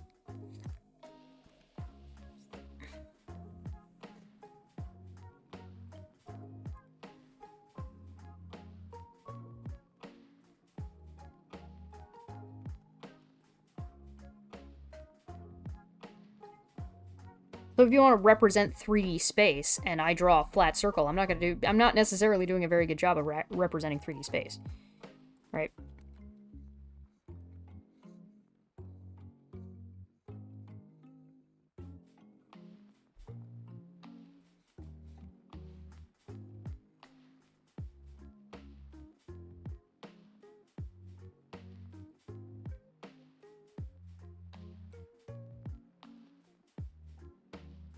Art accuracy is important if you want people to know what it is that they're supposed to be interpreting from the art.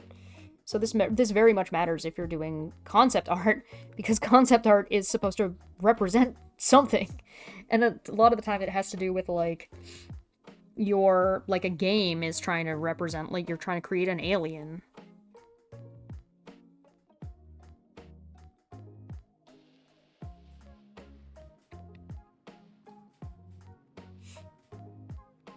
Well, I mean, people aren't gonna call you an artist if you don't do art. all you need to do to be an artist is art. That's all you need to do. Just do art.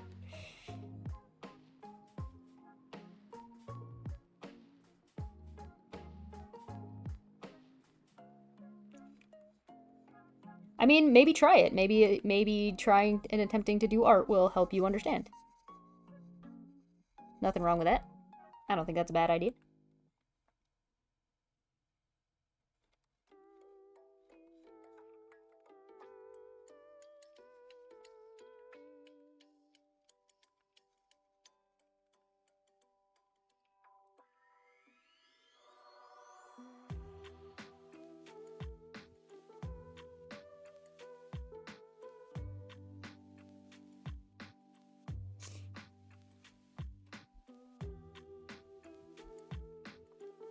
Don't we all, Mr. Serious? Don't we all?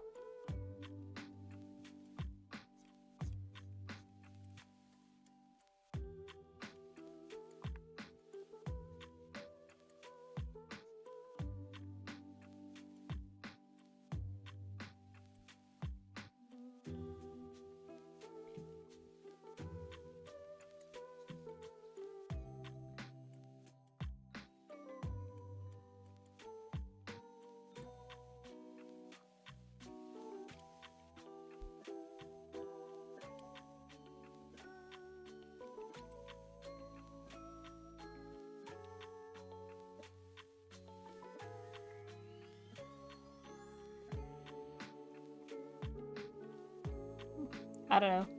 I couldn't tell you. I personally don't find it terribly complicated. It's just a matter of, it's just another, art is a way of communicating. And so if you want to communicate what, like, your idea from, like, get from your head onto a piece of paper so that other people can understand what it is that you're trying to get across on the paper, then, like, you need to make it in a way that isn't able to be interpreted. If you make art in a way, and that doesn't mean, like, they have to garner the same feeling out of it. It doesn't mean that, like, not all art works like that, right? Art isn't, like, one thing. But if you want to elicit, like, an emotional response, then you need to communicate in a way that is going to inherently be recognizable to people.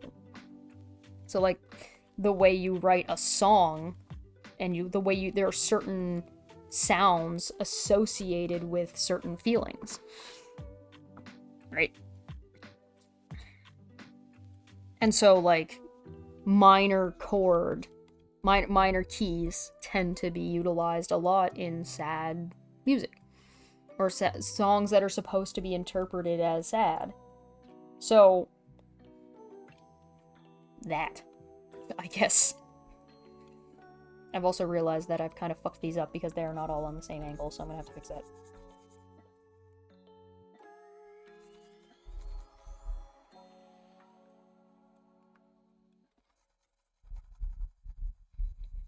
Play it again, Dill. Play it again.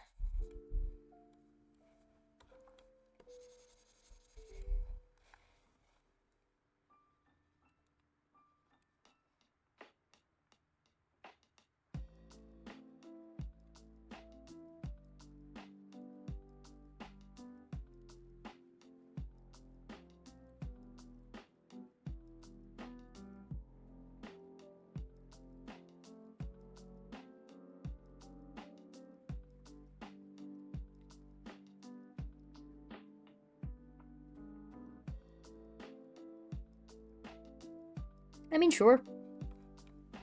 But nonsense is in the interpretation, right?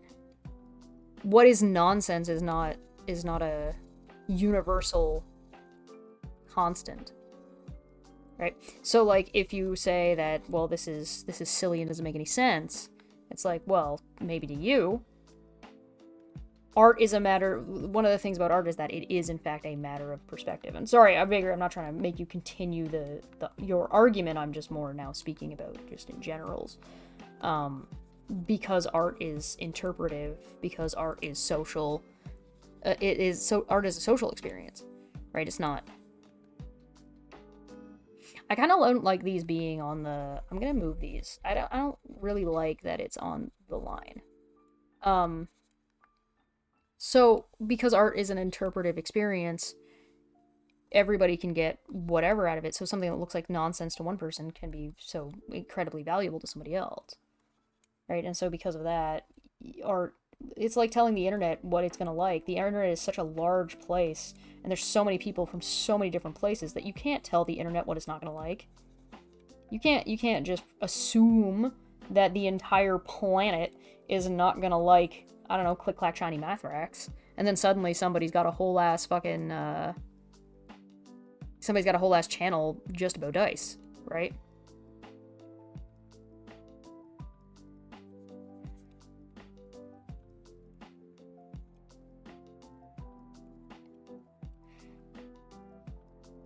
I mean, maybe.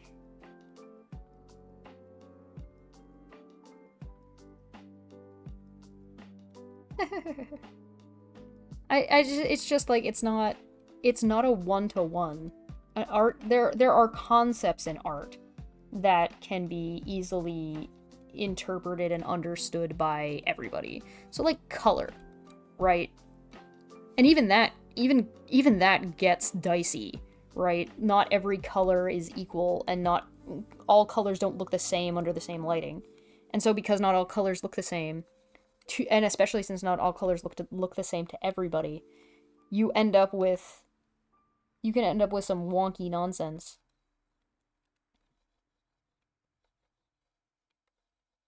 Right? So, like, if I put, this might look like it's red, but it only looks like it's red because it's beside this other color, right? Color theory is nuts.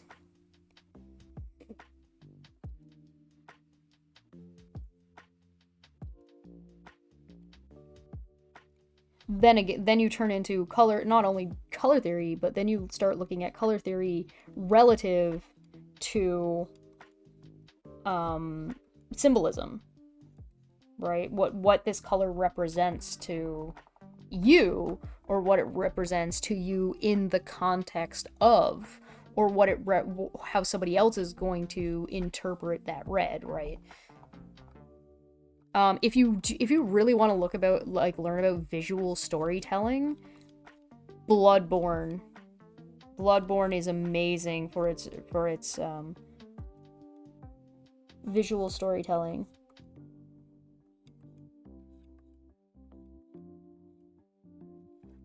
And I'm not saying that you should necessarily like go and dive into Bloodborne and try and interpret it. I would go watch a professional who does it. Let me see if I can find his channel.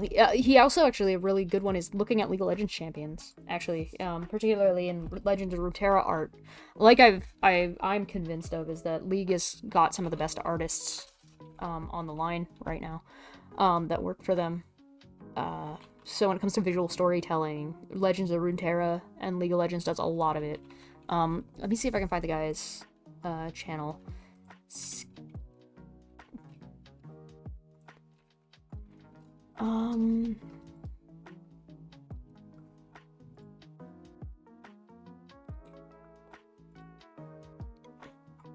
This guy.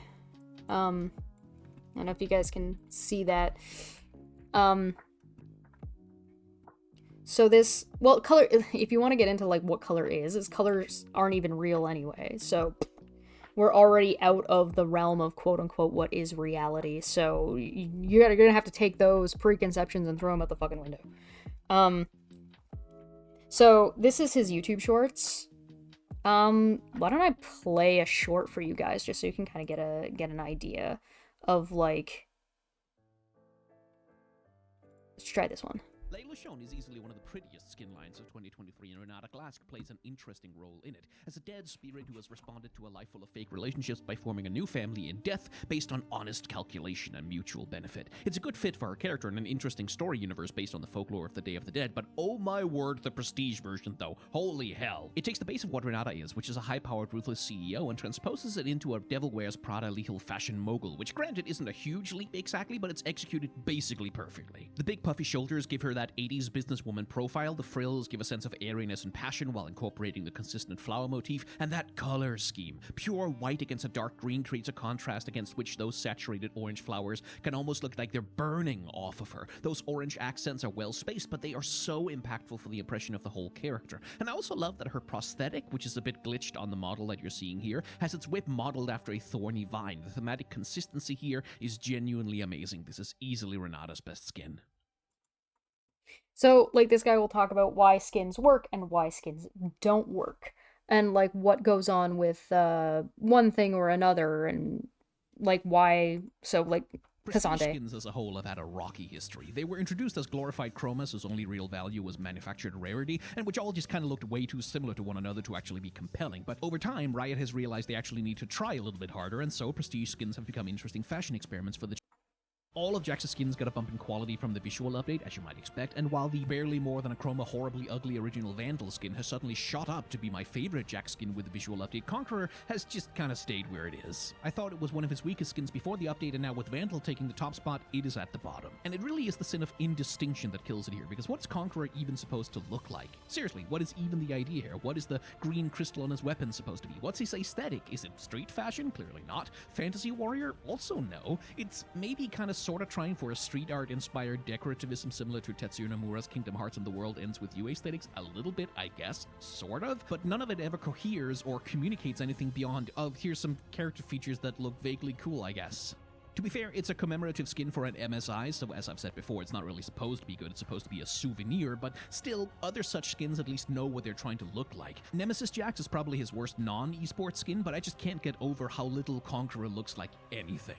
All of Jax's skin Prestige skins as a whole have had a rocky history. So as you can see, like, he'll talk about all those types of things, but if you want, like, more in-depth videos, he's got, like, full, like, Melania, and you're gonna talk about the boss design of Elden Ring #1, and it's an hour-long video breaking down and explaining, like, why she's designed the way she does, because everything is very intentional, right? Because it has to be in these concept designs, right? Red Wolf Radagon, the boss designs of Elden Ring #4. So if you are interested in actually actively learning about art and how art is designed to communicate specifically in video games or in art, and how it's supposed to, like, what and how it's supposed to communicate, I definitely recommend watching this guy's channel. He's amazing. He is so good.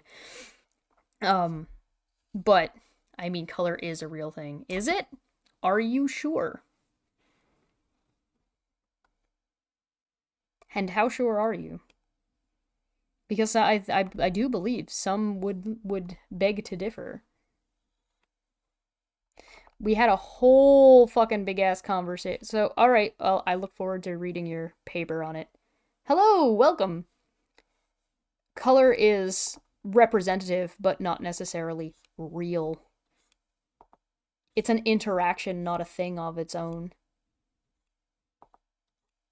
It's a interaction and an interpretation through limited biospheres. So its color is not exactly, it's just like time. Is time real? Or is time just an interpretation?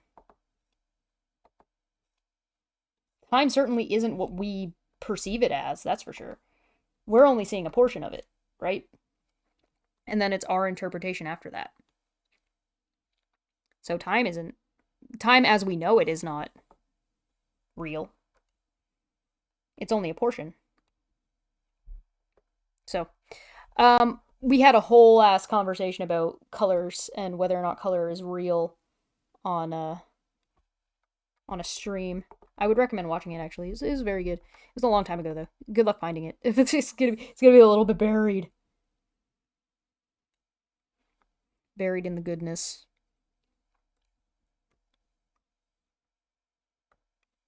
Well, yeah, we're always living in the past. Yeah, there's so many, like, wonky things like that. There's so much, like, wonky stuff about, like, the way we live and the way we interpret things. And, like, people make crazy assumptions sometimes. Like, crazy assumptions. And sometimes those assumptions are just necessary. Like, they're necessary assumptions. So it's like there's all kinds of, like, crazy nonsense that goes on, but it's required nonsense. It's pretty funny. Just like how you can't, it's the classic, you can't prove, you don't know for a fact that if you leave your house tomorrow, or if you get out of bed, that your feet are going to land on the floor. You don't know that, you can't prove it. You just have to, you have to believe that you will, to be able to get up every morning and not have to test every single day.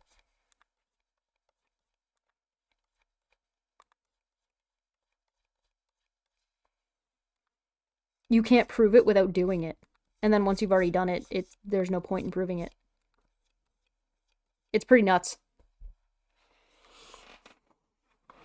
Just because something is measurable doesn't make it... No. No. No. The range of radiation exists. The spectrum of color that we see doesn't. Right? The radiation shift is real. But our interpretation of it through color, through our visual medium, doesn't exist in and of itself. It only exists because the radiation exists. The radiation is real. The color is only our perception.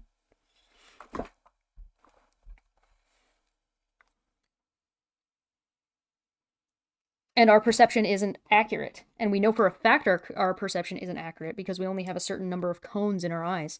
We're limited by our biology. Colors are a social construct. Yes, correct. And so are words. Yeah, solar. You got it. Nailed it.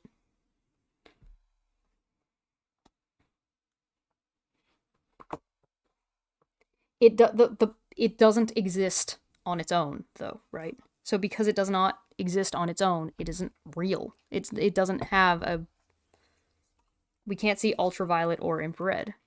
We can with tools.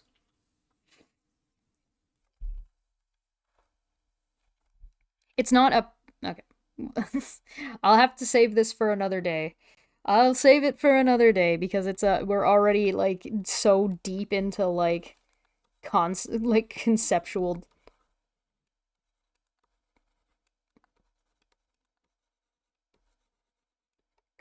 vaguity.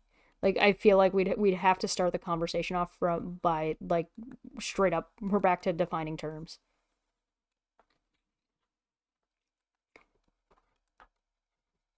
Which is fine.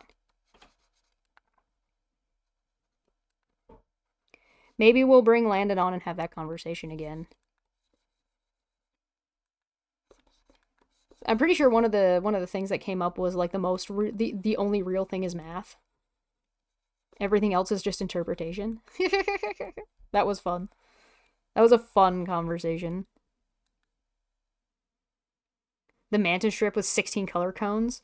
Yeah, the mantis shrimp and I believe, what is it, cuttlefish also have like a crazy number.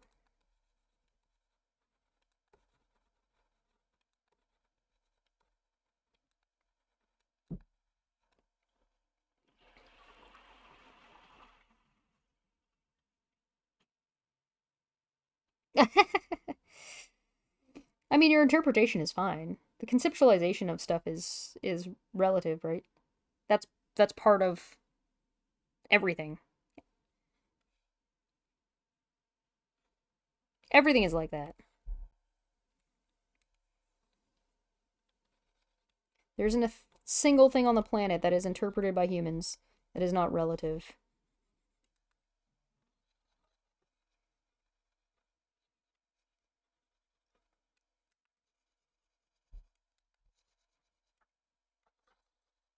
Like, your color red is not the same as my color red.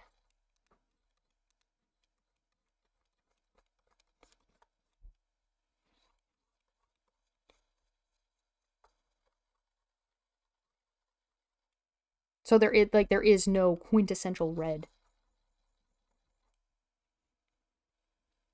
Social constructs are also social constructs. I mean, yeah, I would agree with that too. I would say that's accurate. It would have to be. Oh, I didn't turn the music back on. I apologize. I turned it down a little bit. Whoop.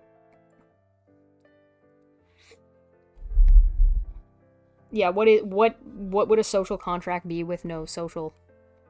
Like you would need.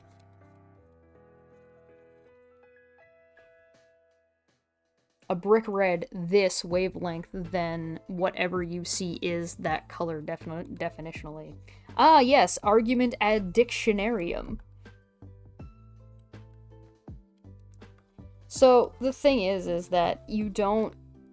That color is not going to be interpreted the same way by everyone, and the color is not relevant to the existence of the brick itself.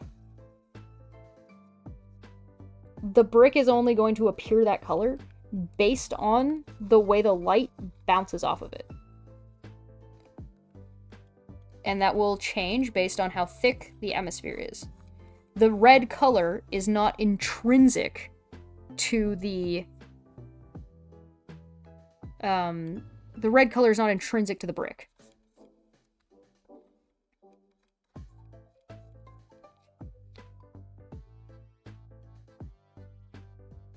Brick red is a color. I mean, it is a name that we give to a hue and a saturation that we have socially agreed upon that will not look the same to everybody.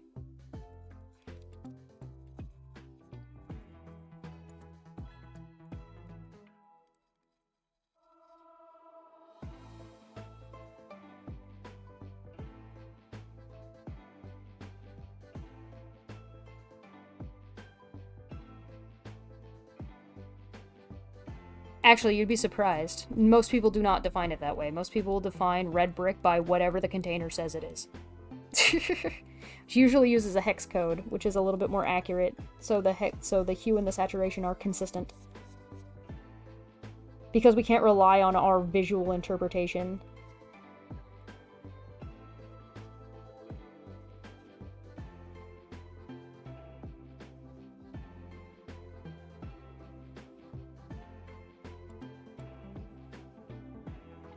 Some people feel colors. Which I think is just neato burrito.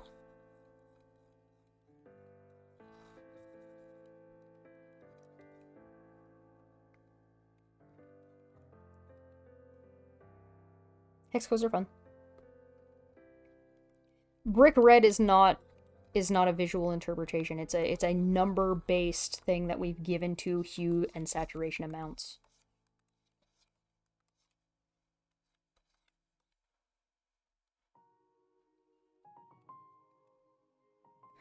Which again is not intrinsic to whatever you happen to put it on to.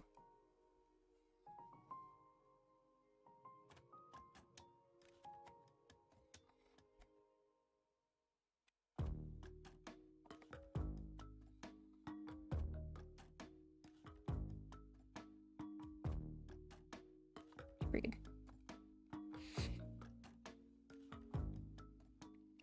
Yep, mine, you can calibrate your, you can calibrate your screens differently as well, based on your preferences. But my two screens look different, and they're both, like, default. Actually, speaking of which, I do need to do that. I need to calibrate it. So, like, I'll paint something on one screen, put it on the other screen, and it'll look, like, completely different, and I'm just like, ah! I hate it! What happened? This is terrible.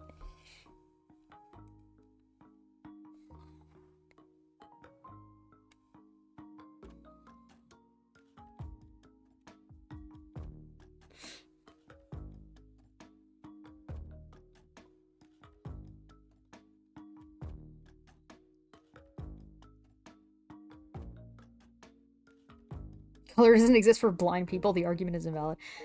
It's one of those things that color only exists if we interpret it. It doesn't exist if we don't.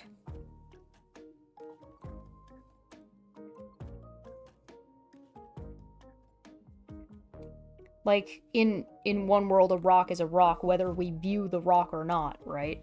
But, or math is still math, whether we calculate it or we don't. That's not the way it works for color. Color only exists as our interpretation. It doesn't inherently exist on its own.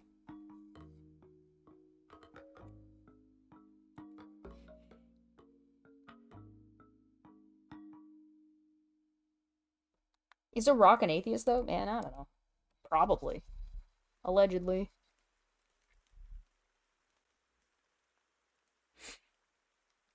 Yeah, the defaults are different for yours. I mean, I imagine the reason my defaults are different is because one is a tablet, like one is a drawing tablet. So the drawing tablet has a different default setting.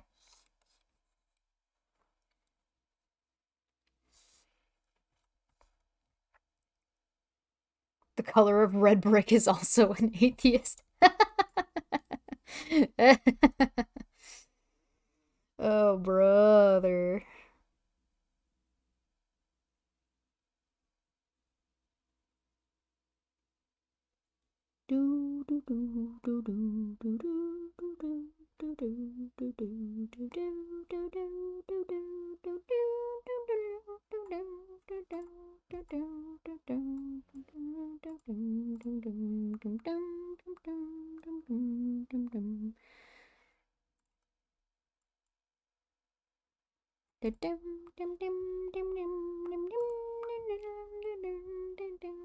It's just like talking about how gravity isn't pulling things down. It's like nothing ever falls, right? So the theory goes that nothing ever actually falls. It's just the world is spinning and moving, and it moves to meet the thing that's moving at the same rate.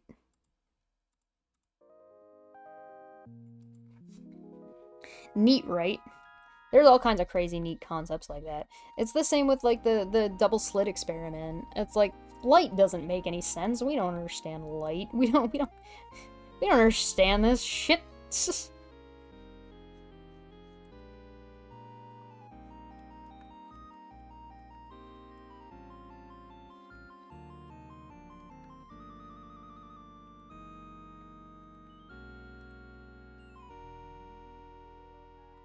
Gravity doesn't pull the things down. That's your mom.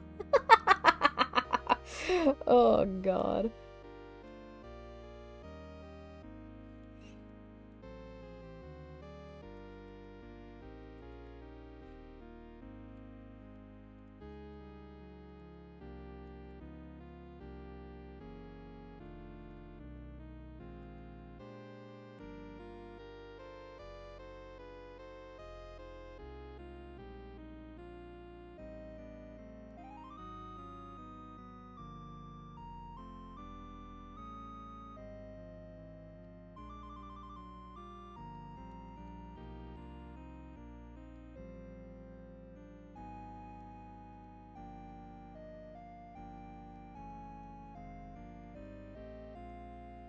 That's one thing that makes these paintings kind of take a lot longer.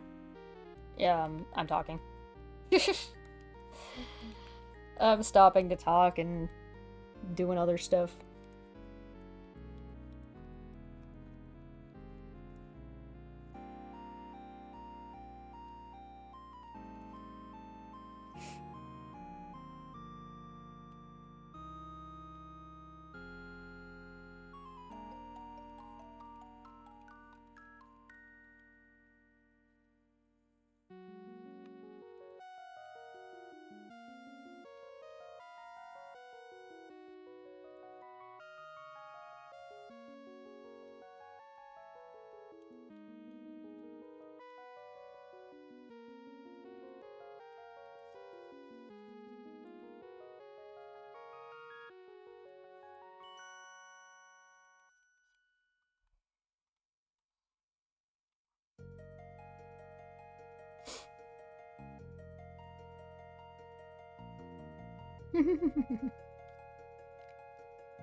Some things are just really complicated. Like some concepts just take a while to interpret and a while to work through your brain.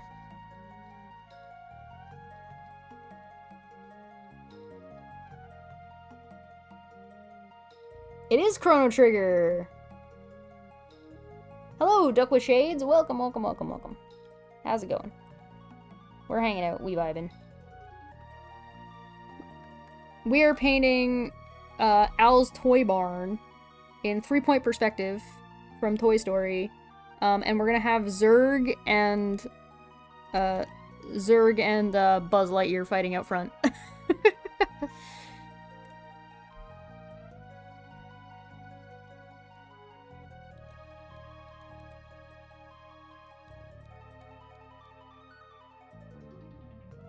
Hope you're having a good day. Hope you have a good weekend planned for you. We've got Dumbfect Friday tomorrow, which is always bound to be a good time.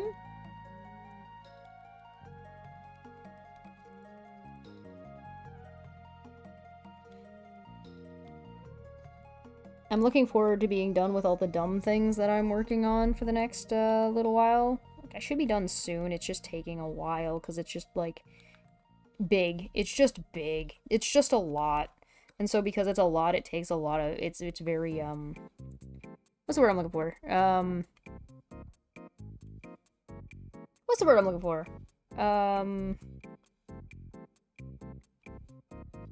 Shit. What is the word I'm looking for?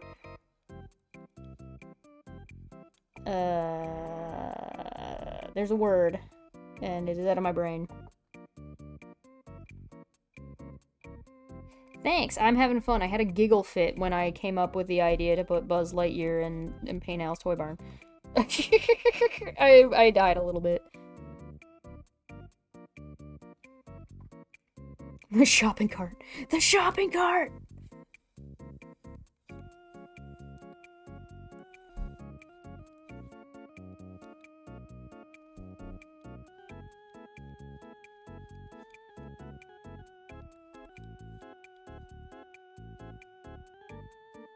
Should I try and put the duster on the bottom of this? You know how these slidey doors have, like, dusters on the bottom? I feel like you wouldn't really be able to see it very well from this angle.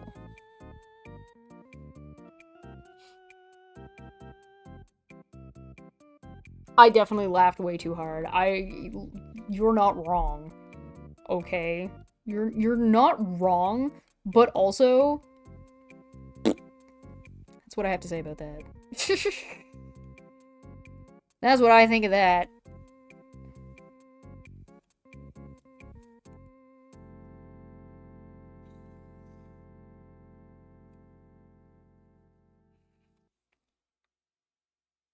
Welcome to Al's Toy Barn.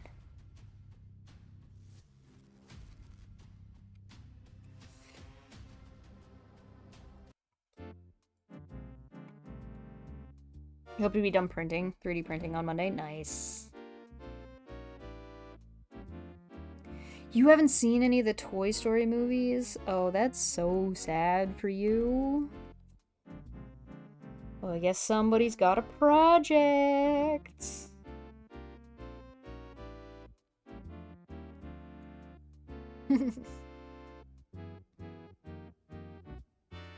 Yeah, where is Al? I saw him earlier. He was here. I don't know where he's at now.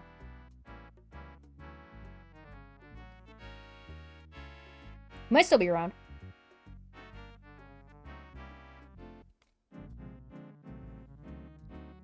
I haven't, to be fair, I also have not watched Toy Story in quite some time.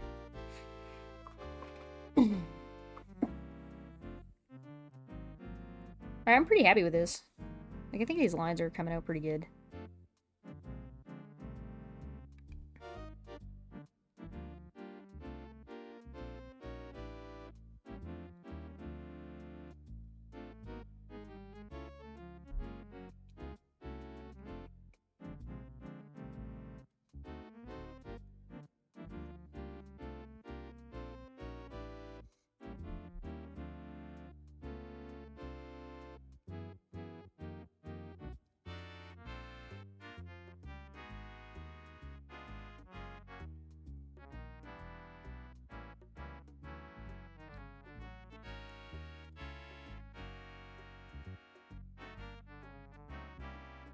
I feel like there would probably be a bird's nest up here living in this spot.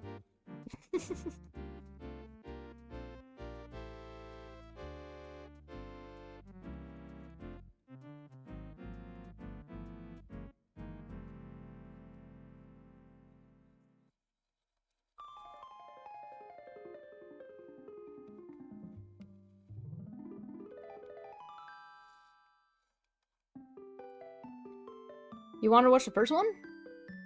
Yeah, do it. I kind of want to watch the second one now that I've drawn Al's Toy Barn. I'm gonna lie, I'm kind of in a mood.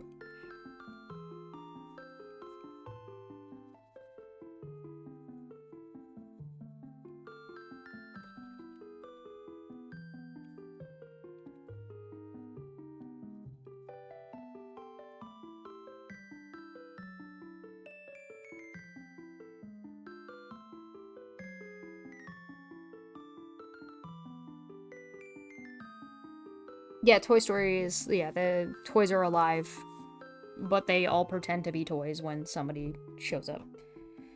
That is certainly one of the aspects of Toy Story.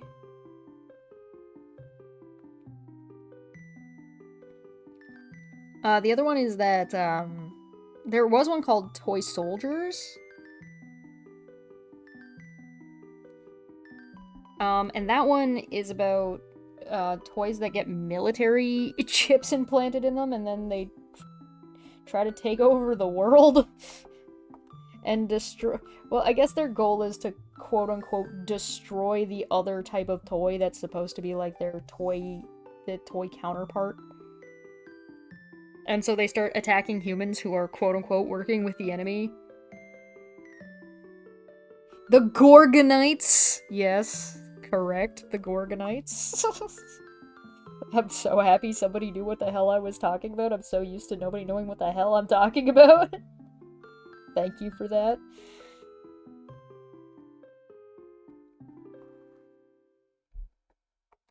Yeah, that's not Pixar. That wasn't a Pixar movie. Yeah, whoops. I think I want to add, like, yellow lines here to mark, like, parking spots.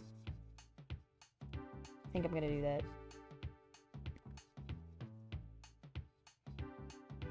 Just like this one spot right here is just gonna get like a little splashy yellow. Oh, the sidewalk. Oh, I forgot about the sidewalk. Me. Fuck the sidewalk. I don't care. Fuck the sidewalk. Sidewalk can suck my dick. I don't care. I don't need the sidewalk. The sidewalk can leave me alone. Alright, let's get some color on this.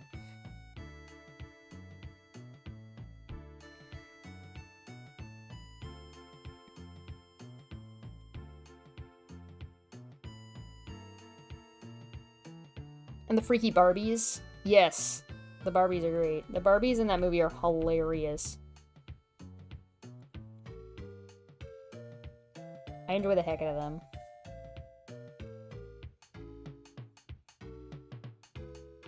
So theoretically I could or should color pick off of the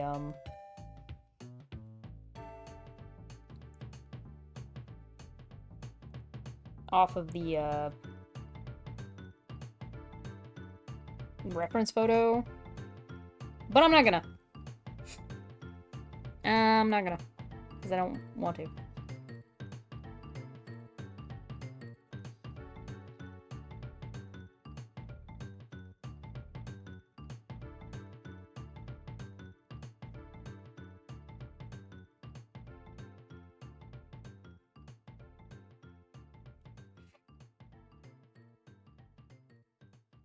Felt like an 80s film.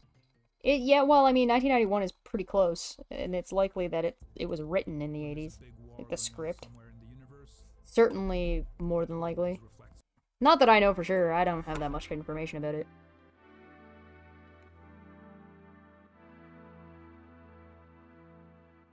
Oh, Small Soldiers. Small Soldiers? Is that what it was called? The one with the toys. You know the one I'm talking about. Thank you for the correction, because, like, fuck if I remember.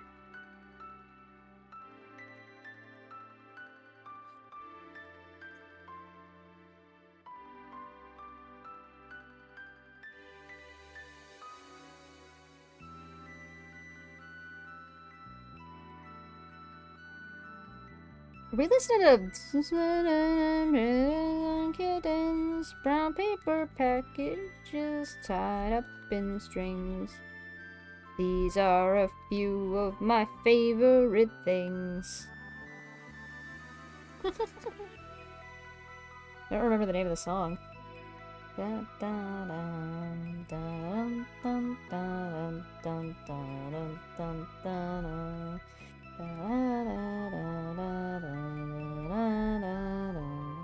Is it just called Favorite? A few of my favorite things. When the dog bites, when the bee stings, when I'm feeling sad.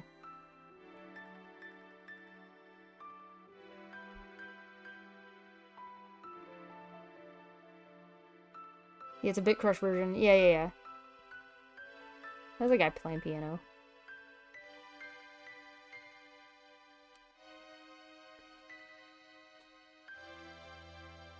Small Soldiers is great. Would Small Soldier again.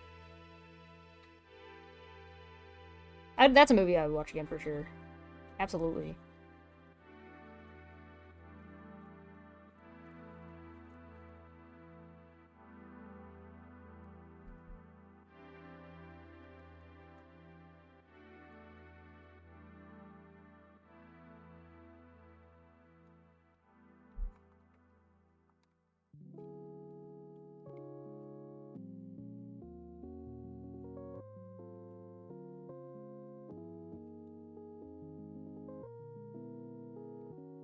Ah!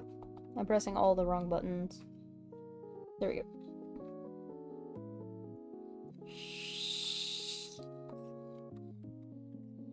This feels so meticulous. Like this probably because it is. I mean, it just is meticulous, I guess. I don't know what I'm talking about.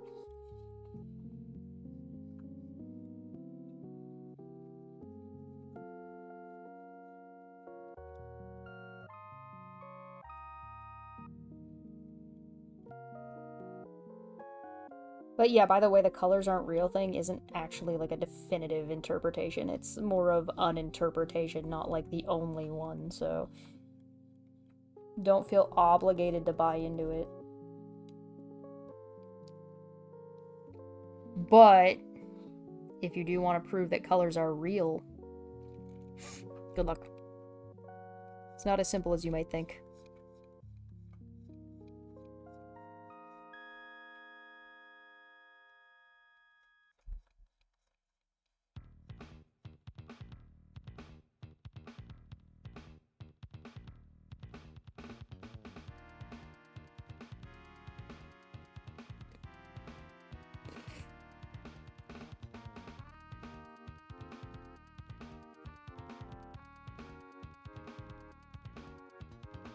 Oh, which one? This Al's Toy Barn? Al's Toy Barn?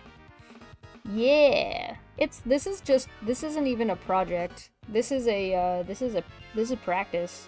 This is like a This is an exercise. Exercise in futility, am I right? Ha ha ha. I'm kidding. I'm joking. This is an exercise for 3-point perspective.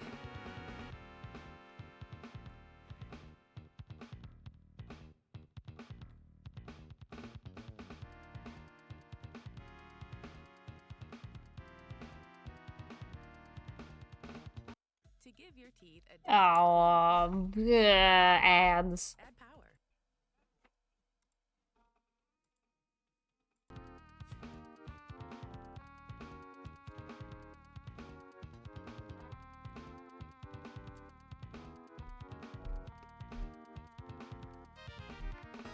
I gotta stop doing that.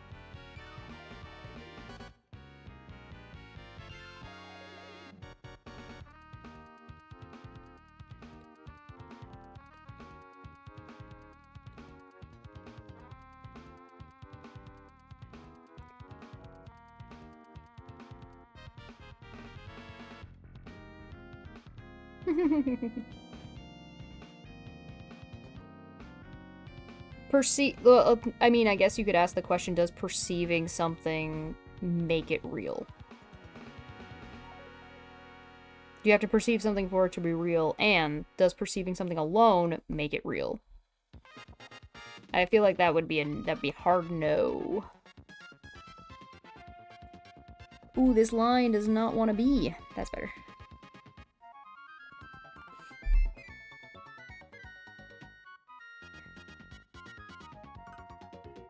Subjectively is an art channel that makes Pokemon. I definitely recommend checking them out too if you like art and you want to watch more art and you want to know Pokemon art and why Pokemon designs are designed in the designy way. I think they've done some League of Legends ones too. They've done some reworks, actually. A lot of artists that I've watched on the internet like to talk about League of Legends. One, because it's popular, and two, because there's a lot of work. There's a lot of art that goes into League of Legends. That's why there's a lot of musicians that react and like vocalists and stuff that react to the music that League puts out. It's some of the most creative fucking shit coming out of that company, I swear to God.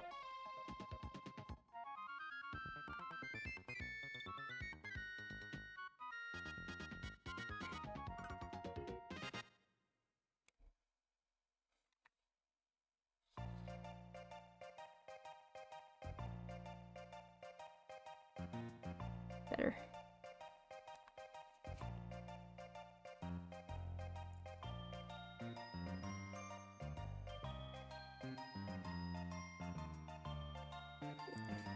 Does a concept of something make something real?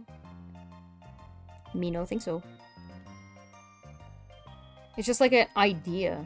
An idea isn't real. It doesn't it's not substantive, right? The idea doesn't exist if some people aren't there to either interpret it or think it.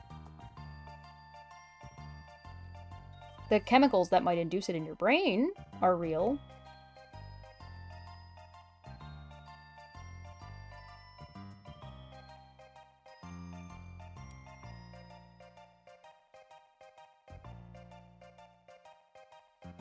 Or the chemicals in your brain that are interpreting the concept or the idea are real. Assuming we're not going solipsism, because we never go full solipsism. We don't do that here. That's illegal.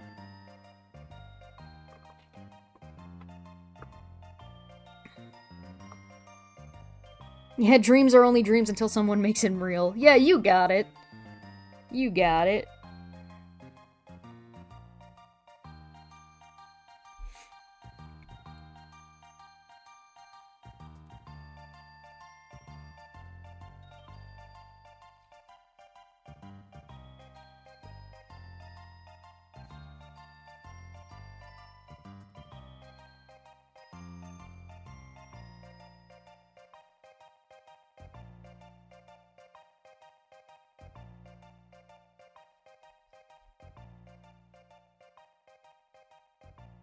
Don't let your dreams be memes.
I'll use real colors.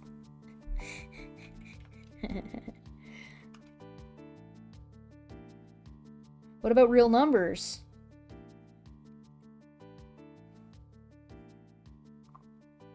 Yo, it's a nighttime scene. Problem solved.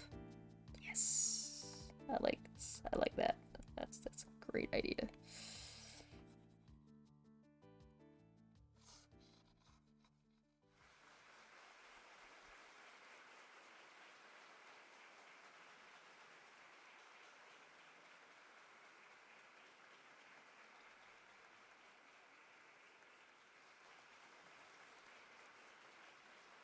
There should probably be a gradient from the ground up as well, so we should probably fill this. Oh no, I can't do it that way. I put that. Oh, I am a fool.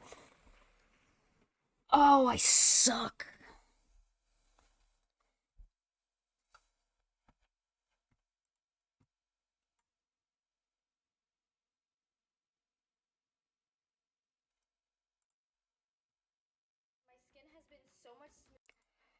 When you have a thought, we can measure the changes in the electrical pattern within your brain. You might have to start by...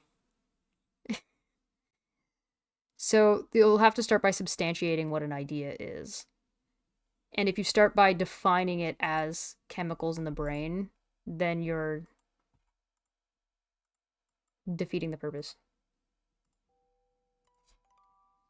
Right? Then you're just defining it in a way that makes your statement accurate, right? I did not. All that's on the same. I did the dumb. I did the, oh no, why have I done this? Whoops. Ah. You know. I'm a fool. A foolish fool doing foolish fooly things.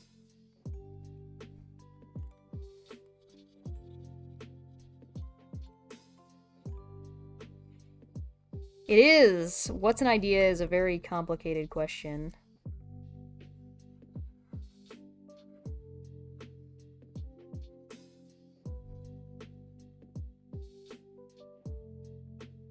You don't need supernaturalism. What you're talking about is metaphysics. That's might be the word you're looking for. Ideas are metaphysical.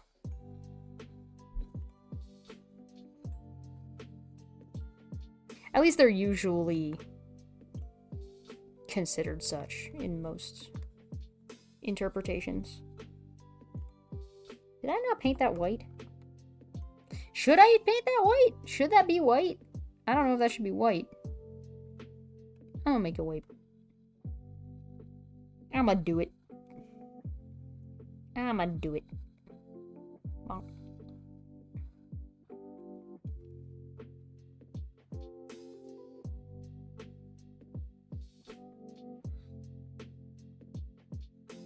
Ah. I do think that it's quite often these topics people have different definitions for things and end up talking about it. Yeah.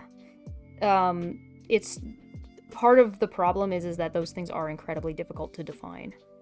It is not easy. Like, metaphysics is very complicated.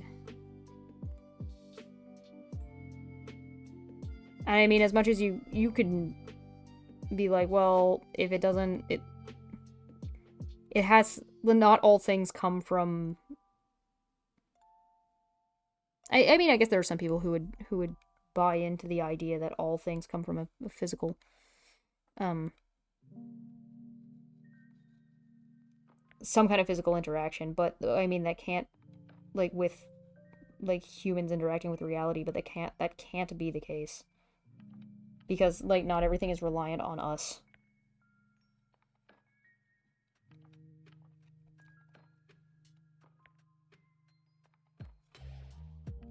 If a bear shits in the woods, you know what I mean?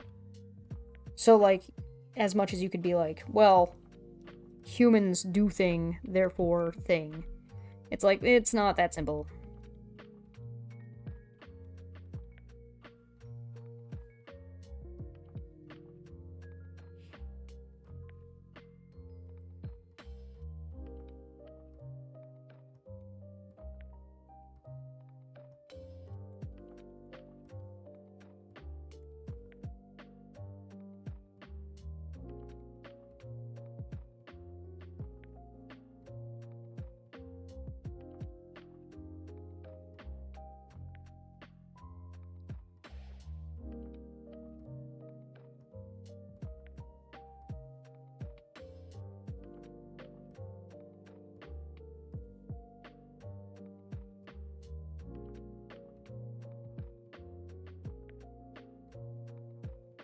Things like the concept of justice.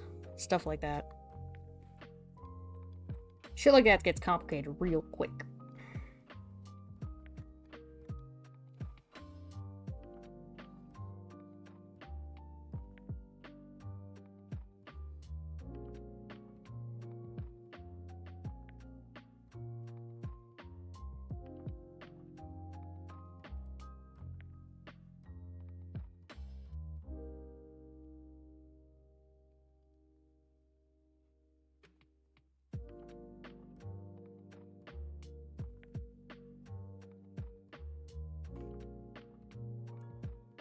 Physicalism is a thing, yes. I can't think of anything that isn't either the result of a physical think or the result of a physical perception of a physical thing or reaction. Really?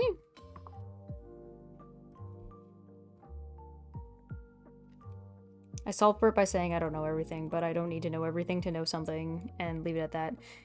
Well, I mean, the concept of knowledge alone is already jumping the gun.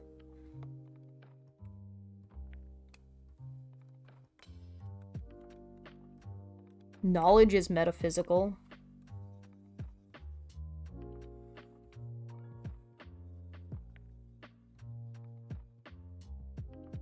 Truth is metaphysical. Just because you can interact with stuff, it's the how do you know something.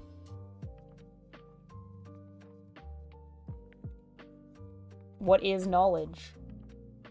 And how can you define it consistently?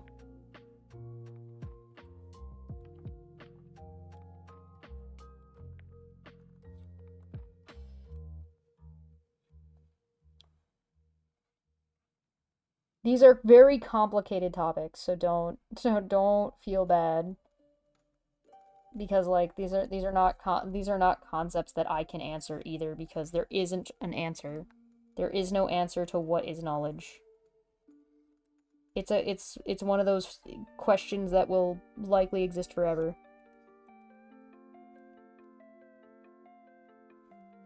It's more fun as an exercise in thinking and expanding the way you think, and understanding the way you like yourself, more than it is about actually answering the question.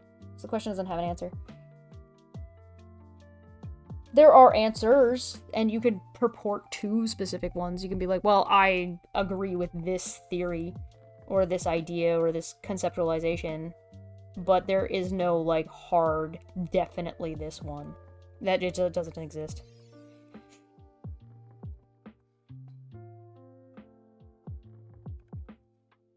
It's the same thing with, like, truth. What is the truth? Well, I don't know, good luck.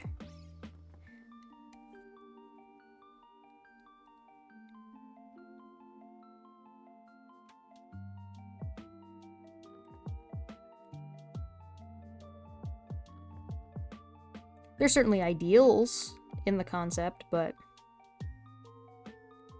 justice would also fall there. Things like that. Things of that nature.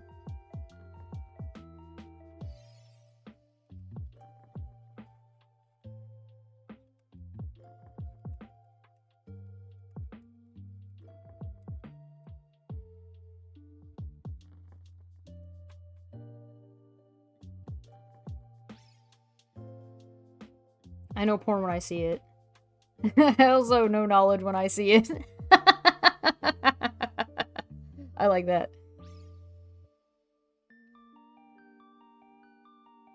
I like that.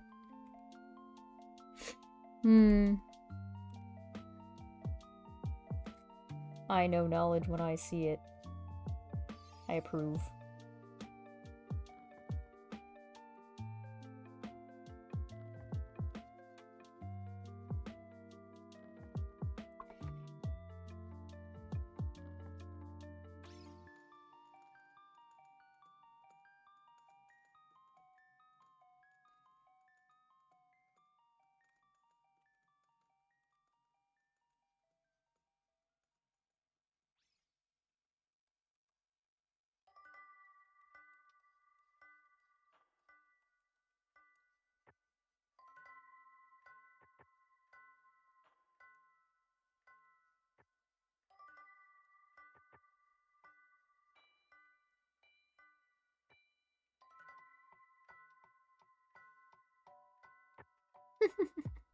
Maybe.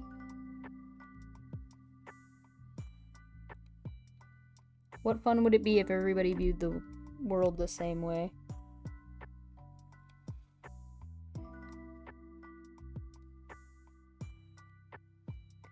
That very well could be the case.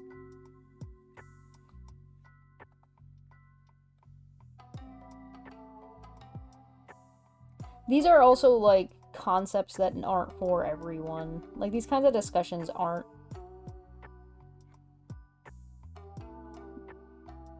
for some people, they're just a really big waste of time. There's not really any point in having the discussion. For people, for some people, there's just no value to it.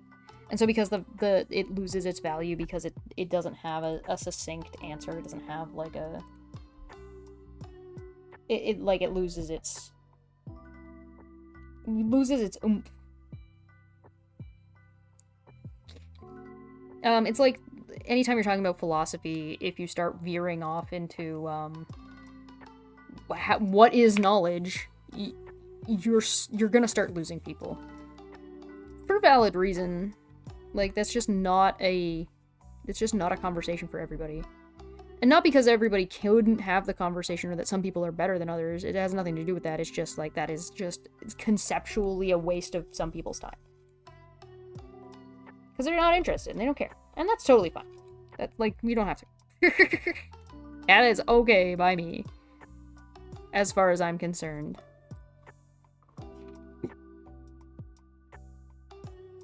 Philosophy, okay, so the thing is philosophy, and I've talked about this a handful of times. If you get it, you get it. If you don't get it, you're either never going to, or you're going to have to work very, very hard when it comes to practical philosophy. And when I say practical philosophy, I mean things like decision-making. How do you make a decision? What is a decision, right? You want to talk about metaphysics. A decision is a metaphysical concept. You're deciding one thing over another thing. Alright, well, you can define what it is and talk about what a decision is, but it doesn't hold like a physical there's no physical manifestation. It doesn't exist in physics. Hello, Honest Red. Welcome, welcome, welcome.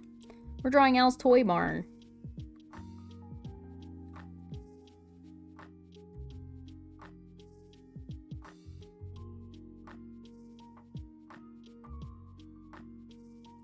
I also would say that humanity should still look into it as a whole, but you can't keep questioning everything and still do something. Yeah. Oh, thank you for the save. Oh my god, yeah, I haven't saved in ages. Thank you so much. Oh my god, yeah, I will stretch too.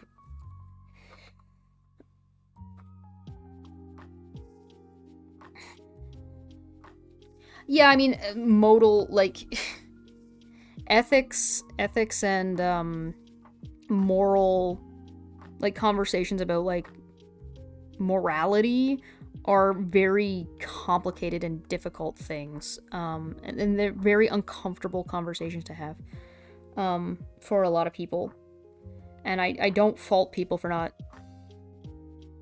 like, caring about that conversation, because for some people it feels obvious enough for them, right? And that's good enough. When it becomes not good enough is when you get into things like you want to tell other people that their interpretation is wrong, or you want to tell other people that their way of living is wrong, or you want to convince people to make like a political decision about affecting somebody's way of life. And being able to explain and discuss and interpret those things and be able to communicate those things is valuable.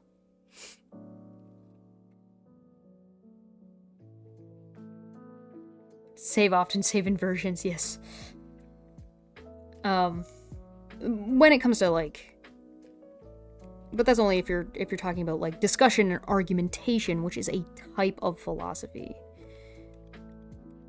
And it's just one type of philosophy. It's not the be all end all. I think having a good understanding of self and self philosophy is valuable for people, only because then you can communicate with other people better, right? And if you can communicate with other people better, you're going to have an easier time like having discussions if that's what you want to do. You're going to have an easier time getting along with others in your workspace or in your house or whatever it is and wherever it is you're at in life. And because the skill is transferable, you can kind of use it. It's multifaceted in that way. And it helps keep yourself out of trouble, right? If you can recognize something as what it is when it is, and you can explain that, it helps you in the long run. This chicken looks like it probably has, like, big feet, and I just could not be bothered with the big giant bird feet. I'm not doing it. You can't make me. It's got little yellow chicken legs, and I don't care. I'm even grabbing this weird orange color.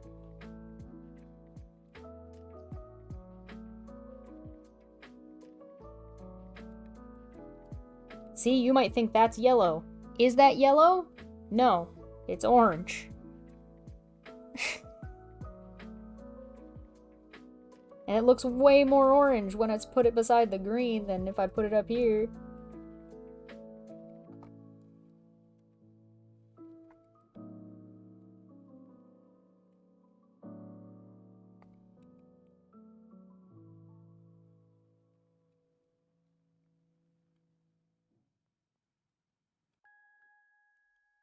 This is yellow.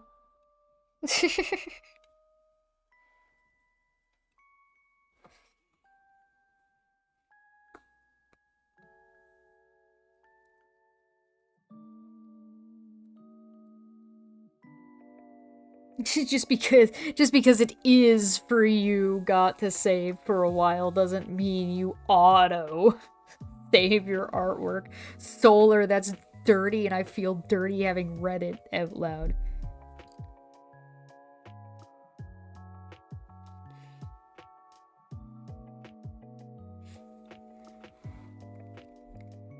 I think communication is important.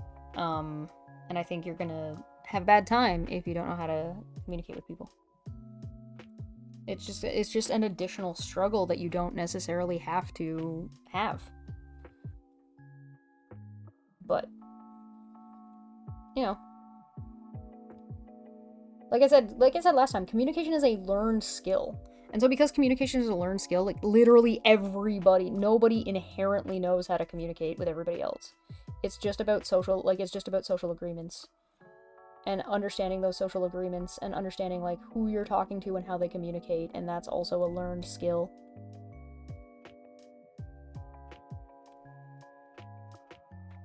So like even if communication is something you struggle with, and that's totally valid, you can still learn because all of it is a learned skill regardless.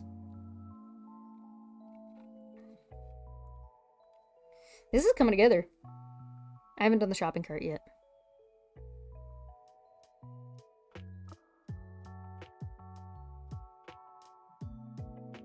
That is certainly a thing that some people say, yes. You don't like philosophy because you can do that? I don't like philosophy either. There's lots about philosophy that I don't like. Philosophy is infuriating and frustrating, and it does a bad job of what it's supposed to do. I also find it elitist a lot of the time, and I'm not a fan of that.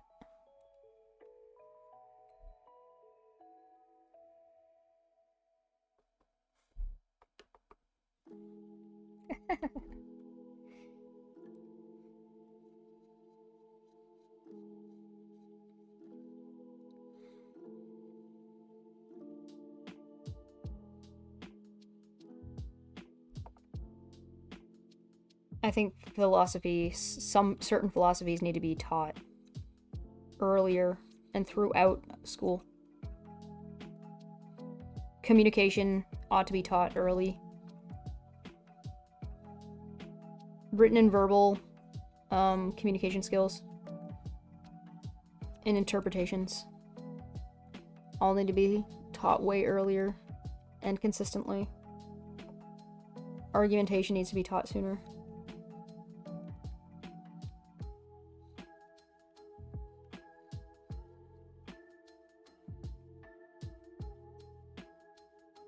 And concepts should not be relegated to certain subjects, in my opinion. You should learn about all of these things in every subject.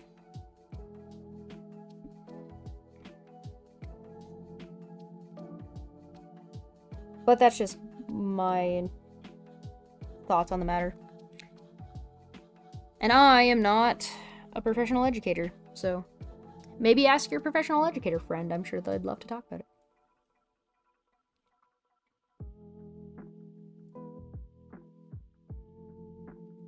Communication does well. Communication can. The problem is argumentation would not. Communication can definitely help make people more money. But yeah, I get what you're saying.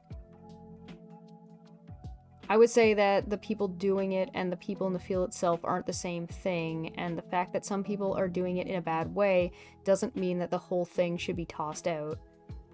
Not saying that you're saying that. Yeah, I think just because I don't like philosophy doesn't mean I don't think it doesn't have a place.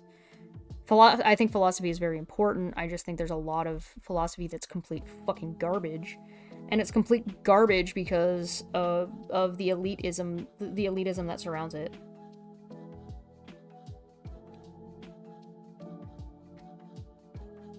And I hate that shit.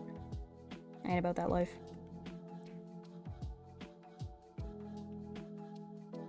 A serf is like it's like a low class, like plebeian. Like you don't own things, you don't have things, you may as well either be a slave or an urchin. Like you may or may not have a job, you may or may not be working for free, but you certainly don't have money for anything. You are the lower class if you are a serf.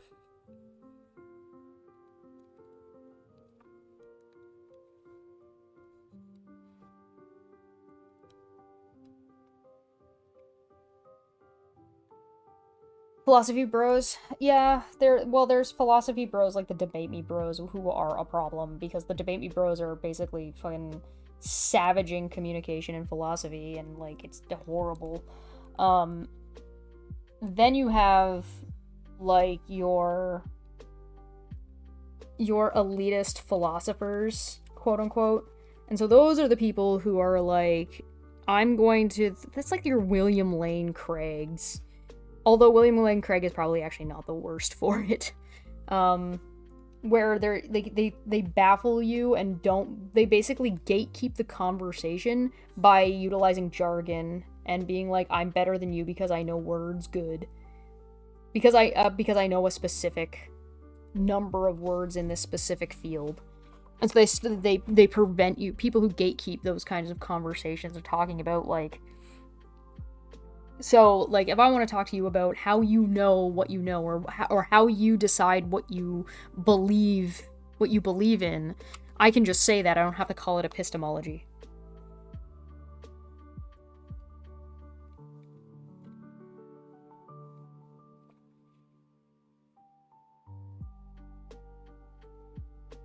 Some parts of philosophy feel like it is that ant death spiral, but for humans, not for ants.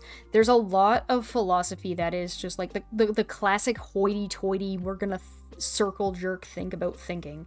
It's like, I hate that shit. What is a thought? I don't like it because it loses a lot of times, and every time I've talked to anybody, there's like probably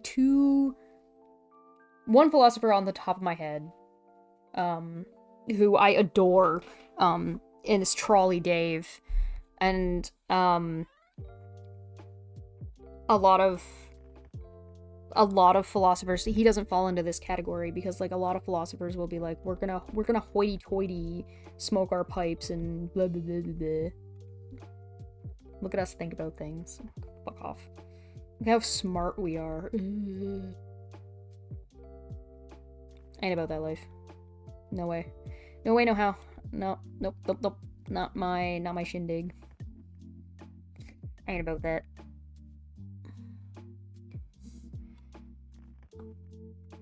Thought or thought.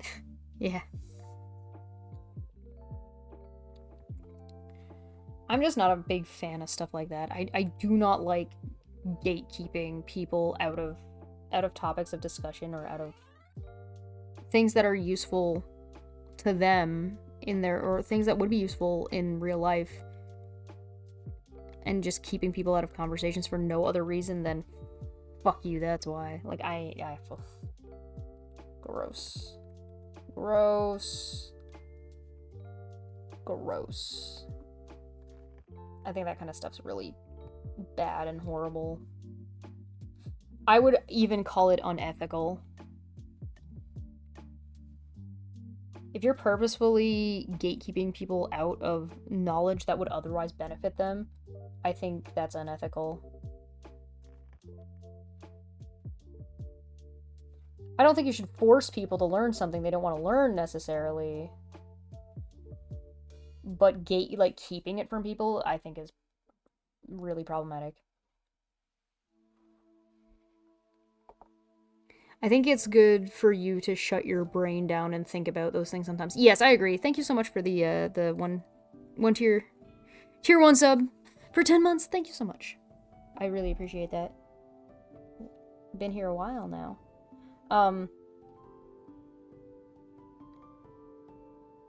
Yeah, I think it's good to sort of just, I think it's good practice to think about things, because as long as, so part of the problem is that if you want to sit down and thinking about things and like how and why you interpret and understand things in a specific way, I think that's a really good thing to do. However, I think a lot of people don't know how to do it in an effective way. So I don't think a lot of people know how to do that in a way that is effective and practiced, so that way they actually get a benefit out of it. And the reason why people don't have that is because it's gatekept, right? So like it's important to understand yourself, right? And the philosophy of self is a philosophy. Who are you? That's philosophy. Who are you?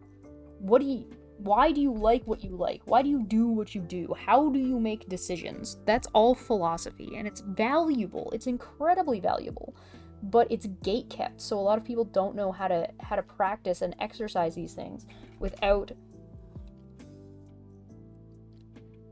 just like fucking wanting to rip their own hair out. Or like it doesn't feel good. It doesn't feel great because it's an exercise in futility. Because you don't know what you're doing.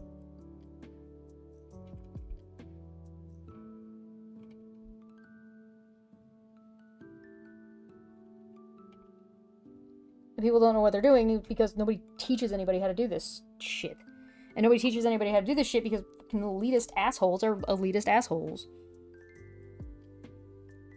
You wanna learn how you think about about life and how you learn and how your brain breaks things down? Well, fuck you, go to Harvard. Otherwise, get fucked, loser. That kind of shit's no good. I don't like that at all. 'Cause it's cool, bro! If you know a subject well enough, you should be able to teach it to a child, but the philosophy sphere seems to be full of people who expect you to know an encyclopedia worth of knowledge before they'll have a conversation with you. Yes. I agree with that. It's really problematic. I've seen debate bros and philosophy bros call people slow boys or whatever, which is an example of gatekeeping. You don't instantly understand, you're less than me. Yeah, that's not good. The use of philosophy to make a hierarchy of authority, where they are on top because all the big brain philosophy words and you are below them because you don't use the big brain philosophy words. I mean, I harken back to Diogenes. Behold, a man. Like, philosophy's trolly as hell, man. It's not... Meanwhile, people out here being like, oh, I have the big brain. Old school philosophers would literally dunk on these people. just for the sake of being what they think they, like, just for the sake of them doing what they're doing. In a lot of cases. No one teaches you how to be a parent. You've learned it as you go, and children teach the parents. Yeah, that's a problem. That's... I think that there are some people who do know how to be parents.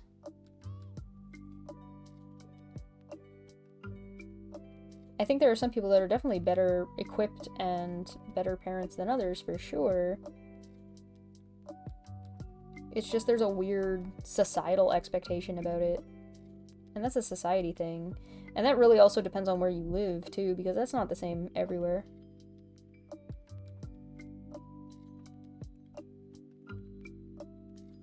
Hello, Akamoto! Good to see ya! Philosophy, the goat guy that trained Hercules. Phil? Oh, hell yeah. I like that. That makes me happy. Thank you for coming in here and making me smile. I'm gonna make this chicken look a little bit creepy because this is art day and we always have something that looks a little bit creepy. It's a requirement. I'm convinced that we can't not. We have to. We must.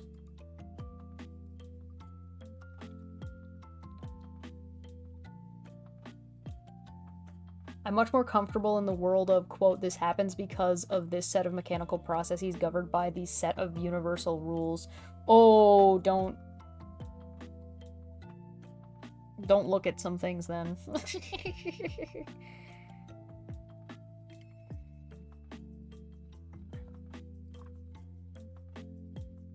There are some very unfortunate facts you may discover. Do you also, out of curiosity, do you also go by the... If we don't know, it just means we don't... If it's not that, then we just don't understand it enough yet?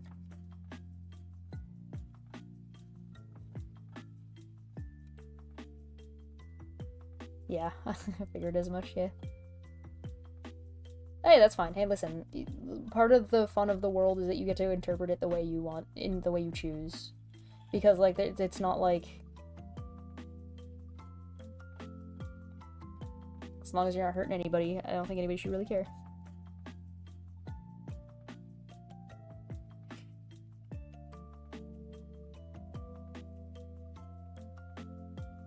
Whoops.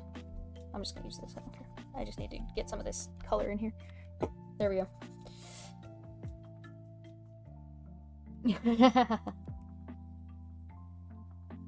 I've been dealing with a lot of stupid lately, so I appreciate the laugh.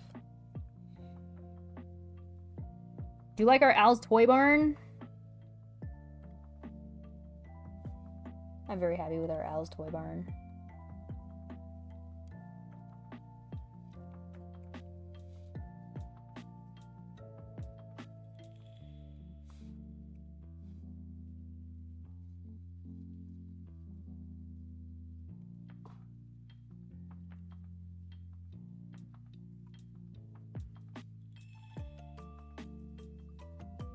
With sufficient knowledge and understanding, I think it would be possible to explain everything in mechanistic terms. Sure, but do you think that's actually possible?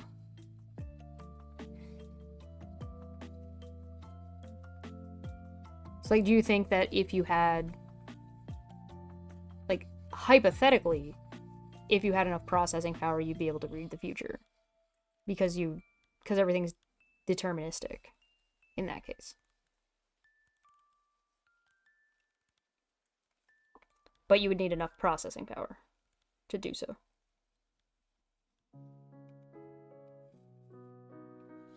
Do you think that it's possible to ever even have that much processing power? So I would think that that is not possible.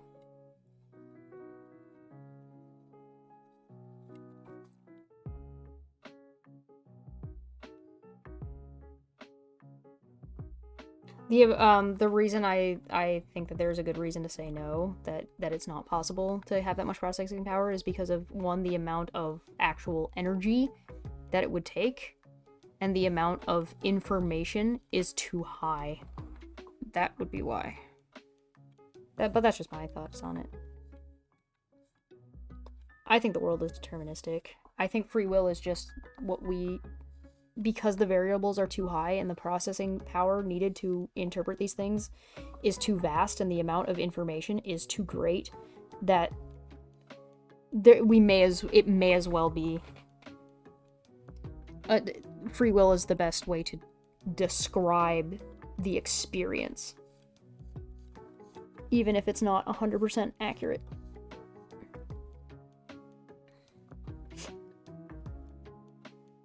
$500 pages of book in a few hours instead of a few weeks. Nice. That'd be pretty great. There was a TV show that explored that concept. It was called Travelers. A computer sent people back in time to try to prevent an event that caused its creation because it hurt too many people and was interacting with itself and shit. It was a fun show that got canceled. That's cool. I love sci-fi for that kind of stuff. One of the best things about sci-fi is its ability to reframe and reprocess concepts and ideas in a way that makes it consumable for people. That's one of the reasons why, like, I enjoy things like Star Trek, specifically The Next Generation, because The Next Generation has a lot to say about philosophy. It's got a lot of philosophy. But it's presented in a way that is a lot easier for people to consume, which I think is a good thing. I'm all for that. I like things that are easy for people to consume. I mean, that's kind of why I do the discussions that I do and why I'm working on the project. The one project that I talked about you guys with last time when I was talking about trying to describe these things in a way that is how to make a standard in a way that isn't just get standards, loser. It's not really a great way to help people.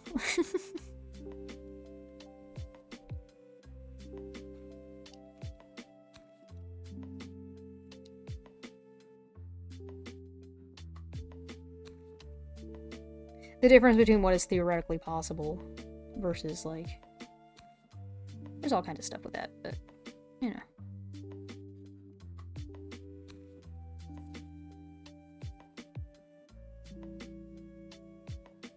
Actually, it should be like this. There we go.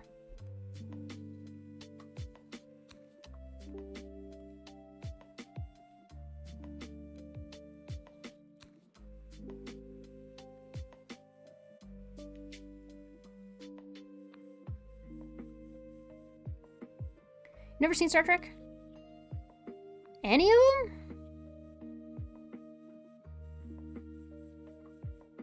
Damn.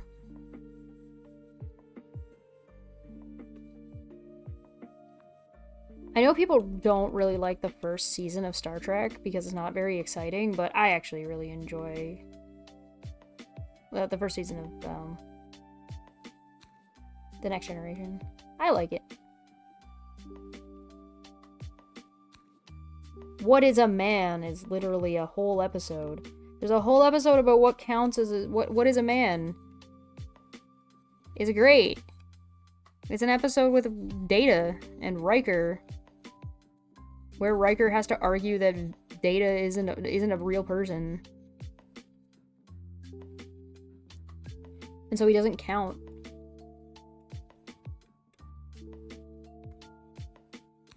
And Riker doesn't even agree with it. Riker's just like, I don't agree with this, but this is my job. And he feels really bad about it, and it's really funny.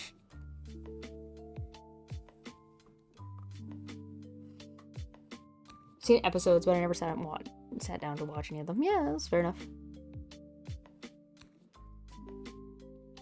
The first thing in the show chronologically that happens is the computer tries to warn people that the Twin Towers of the 9/11 is going to happen, but then evil traveler fucks with it and 9/11 happens anyway. Oh, good.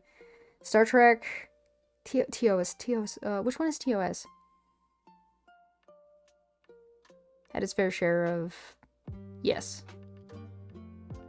Oh, the original series. Sorry, I'm really bad at initials. It always takes me like a half a second to process an initial.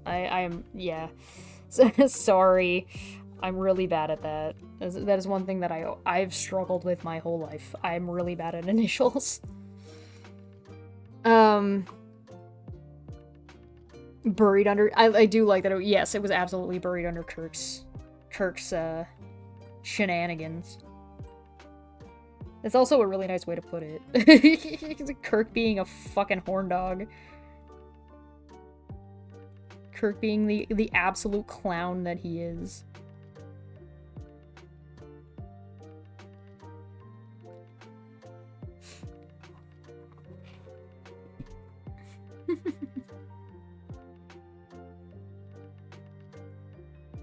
Why am I not? Am I just not over top of the... Oh. That's why. There we go.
Dead Jim.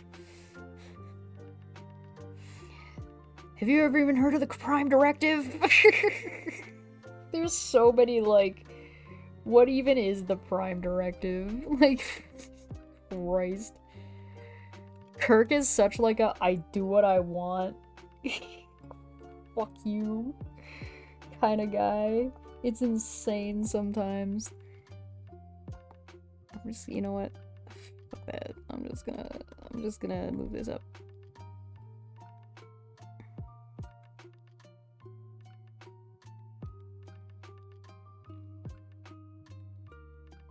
There we go.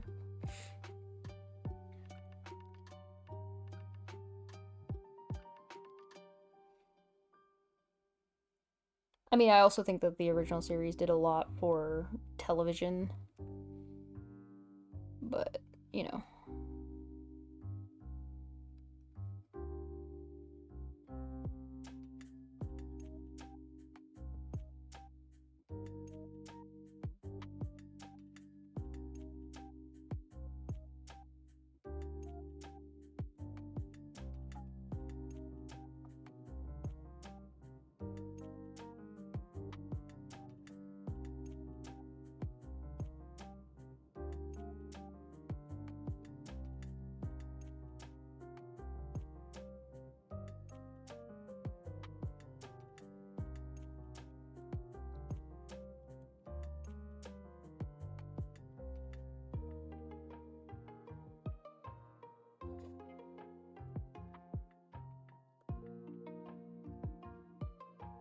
And we're gonna get into Star Trek lore. The lore! I don't know if I have the patience for Star Trek lore currently. Not always, just today. Did you guys ever watch a show called Lex? That was a show I experienced when I was young. Maybe younger than I should have been when I was watching Lex. Kirk is an example of what actually happens during these military ventures. Just a dude who shoots people and makes love whenever he feels like it, and the underlings and sometimes the higher-ups cover it up so international incidents don't happen. Yeah. Yes, Lex. Lore was before Data, yep. I mean, is that confirmed? Or is that like a controversy? You remember Lex, yeah? No, Lex is a... Stanley.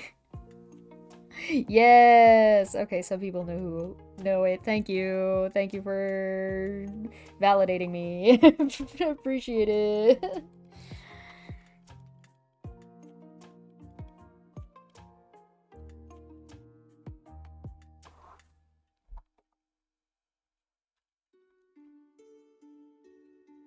That is pulling up not the color I want.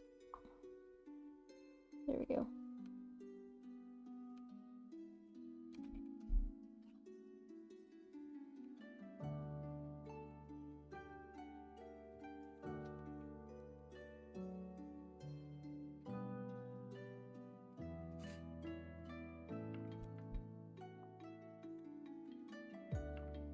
I know I'm using a lot of layers, but that's because I'm just not futzing with it right now. I'm just like, layers, whatever.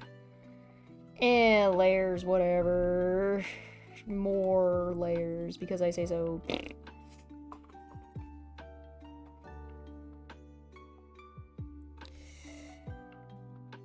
I was also pretty sheltered as a kid, so Lex was kind of like a little bit of a shock for me as a child. Or when I was younger. Oh, I didn't do that. Oh.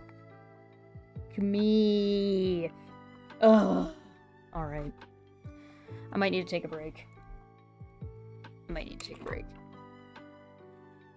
I'm making a lot of mistakes and messing things up.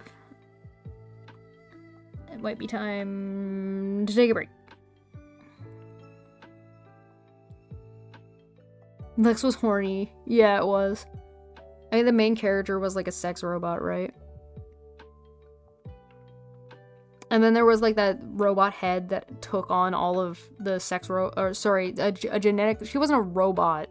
She was like a genetically designed sex person. and then like all of like the lust that she's supposed to have was like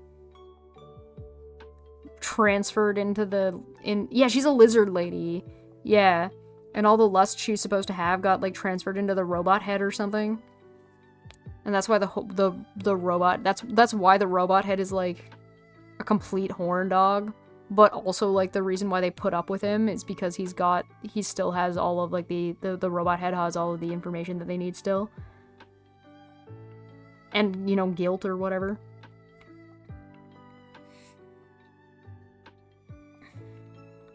Okay, it might be time for me to take a break from this before I lose my mind.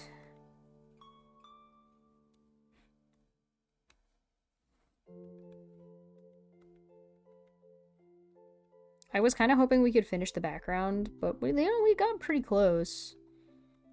We're doing pretty good.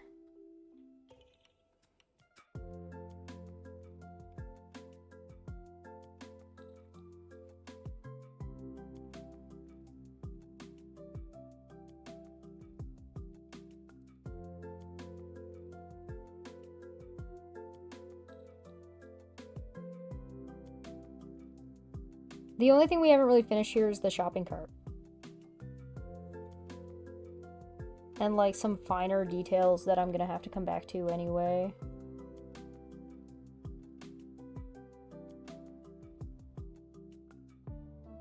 Like I'm gonna have to come back in and adjust like the shading on the things that I'm doing right now, so that's why I'm not too worried about.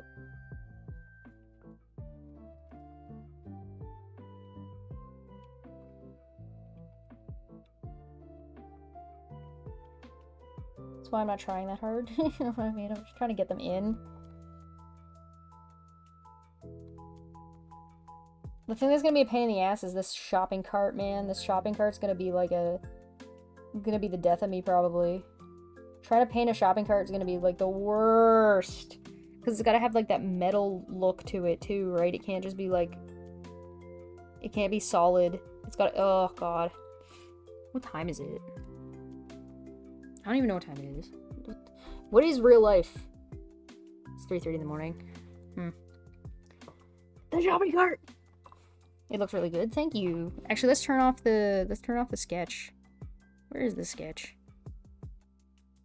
It's in here. It is in here somewhere. Where are you?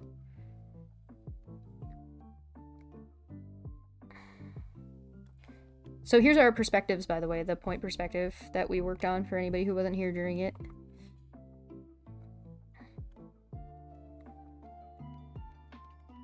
This doesn't have anything on it.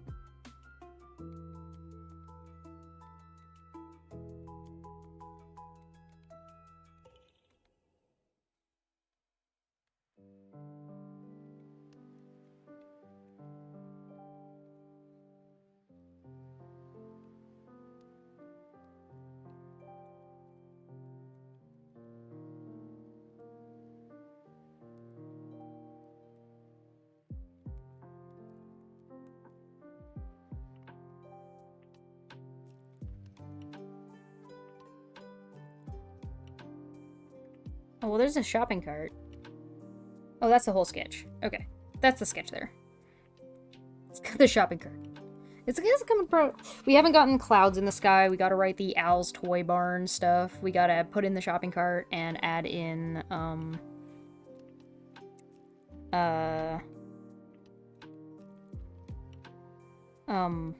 whatchamacallit? Buzz and, what's his face? Zurg! Zurg.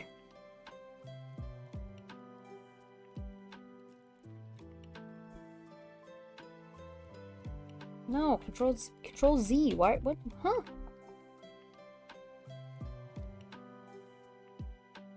Whatever. Whatever, it's fine.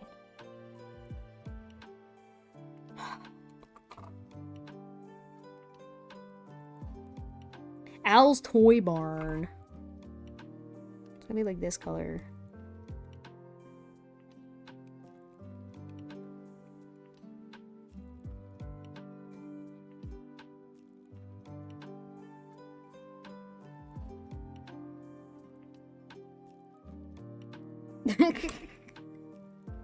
Let's leave that there for now.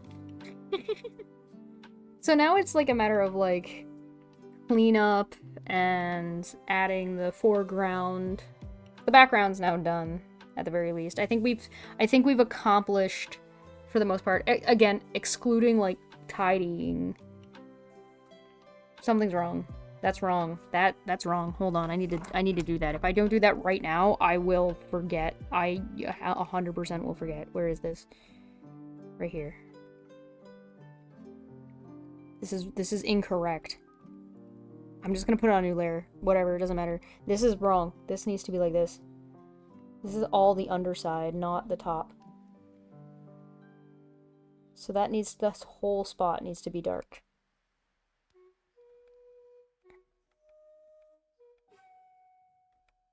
There.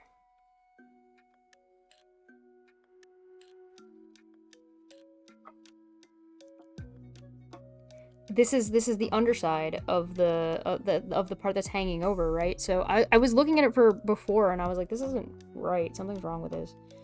And I finally figured out what it was. I didn't do the triangle correctly. It should be like this. Look at how much better, look at that, there's changed everything. Look at that. Beautiful. You see what one little triangle of darkness can do to a whole painting? That just turned this whole painting around. That's awesome. And then this whole part that needs to be, this whole bit here needs to be, like, blacked out, essentially. For all intents and purposes, this whole thing needs to be like that.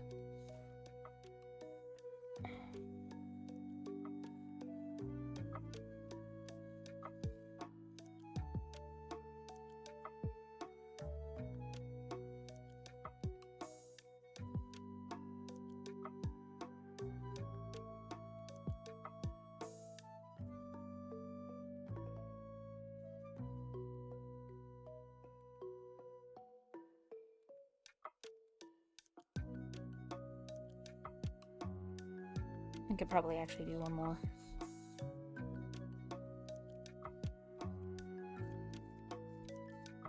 Yeah.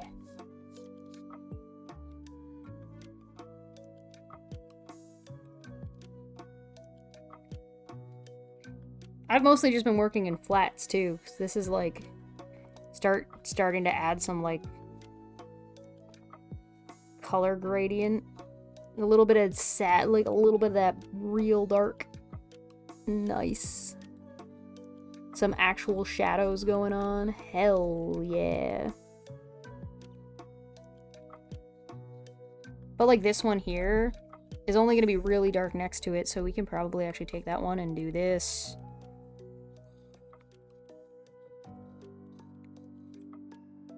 Yeah, look at that. Beautiful. I'll turn this whole painting around. Yeah, alright, let's save and take a break from this, and we'll come back to this either in the next couple of days. Because I really want to paint Buzz and Zurg. Even though they're not, like, the point at all, in the slightest. They are not the point of this painting. Welcome to, we just did a painting of 3-point perspective. Huzzah. I'm using the wrong thing. Because of course I am. Bonk.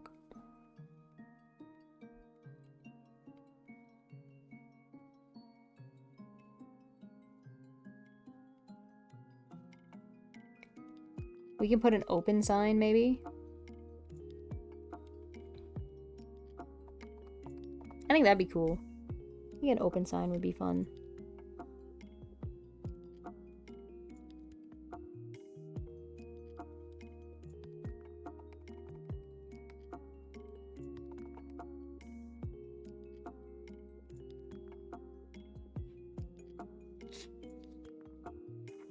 And then like a flyer up here.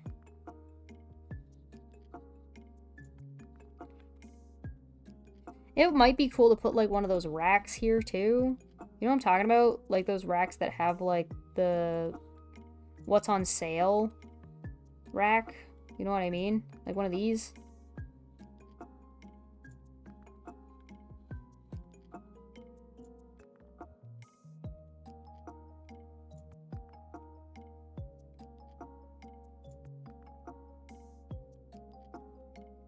Like a flyer rack. I'm saving a save. It's saved.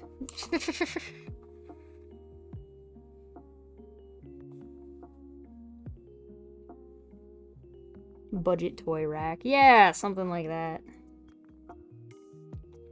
Alright, well, thanks for joining me. This was a lot of fun. Fun conversations about philosophy and art and what's a color. I'm gonna get on out of here. I really appreciate you guys coming and joining me, especially since we've been live for fucking 5.5 hours. God damn. Oh, God. Is there anybody live? Critical Role's live right now.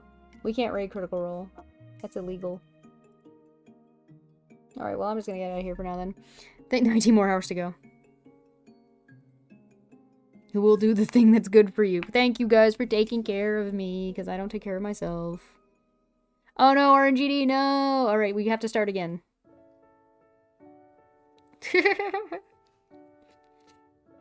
Can't people steal out of those racks? It's okay, this is the time of Toy Story. It was the 90s. It was an easier time when there was definitely less theft going on. It was the 90s. Delete the painting.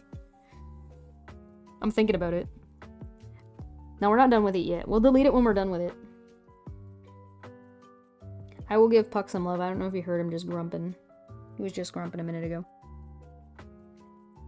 Crime was invented in 2005. That's really interesting, because that's when I heard women were invented. Funny how that coincides.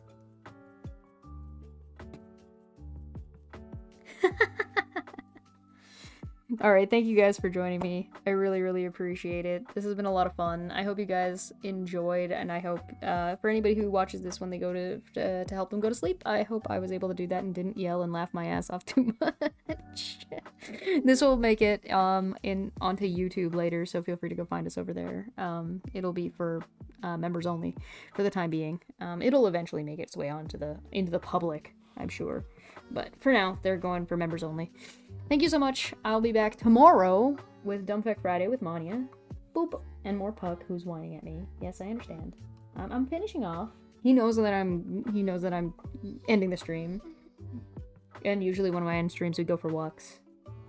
Wanna go for a walk?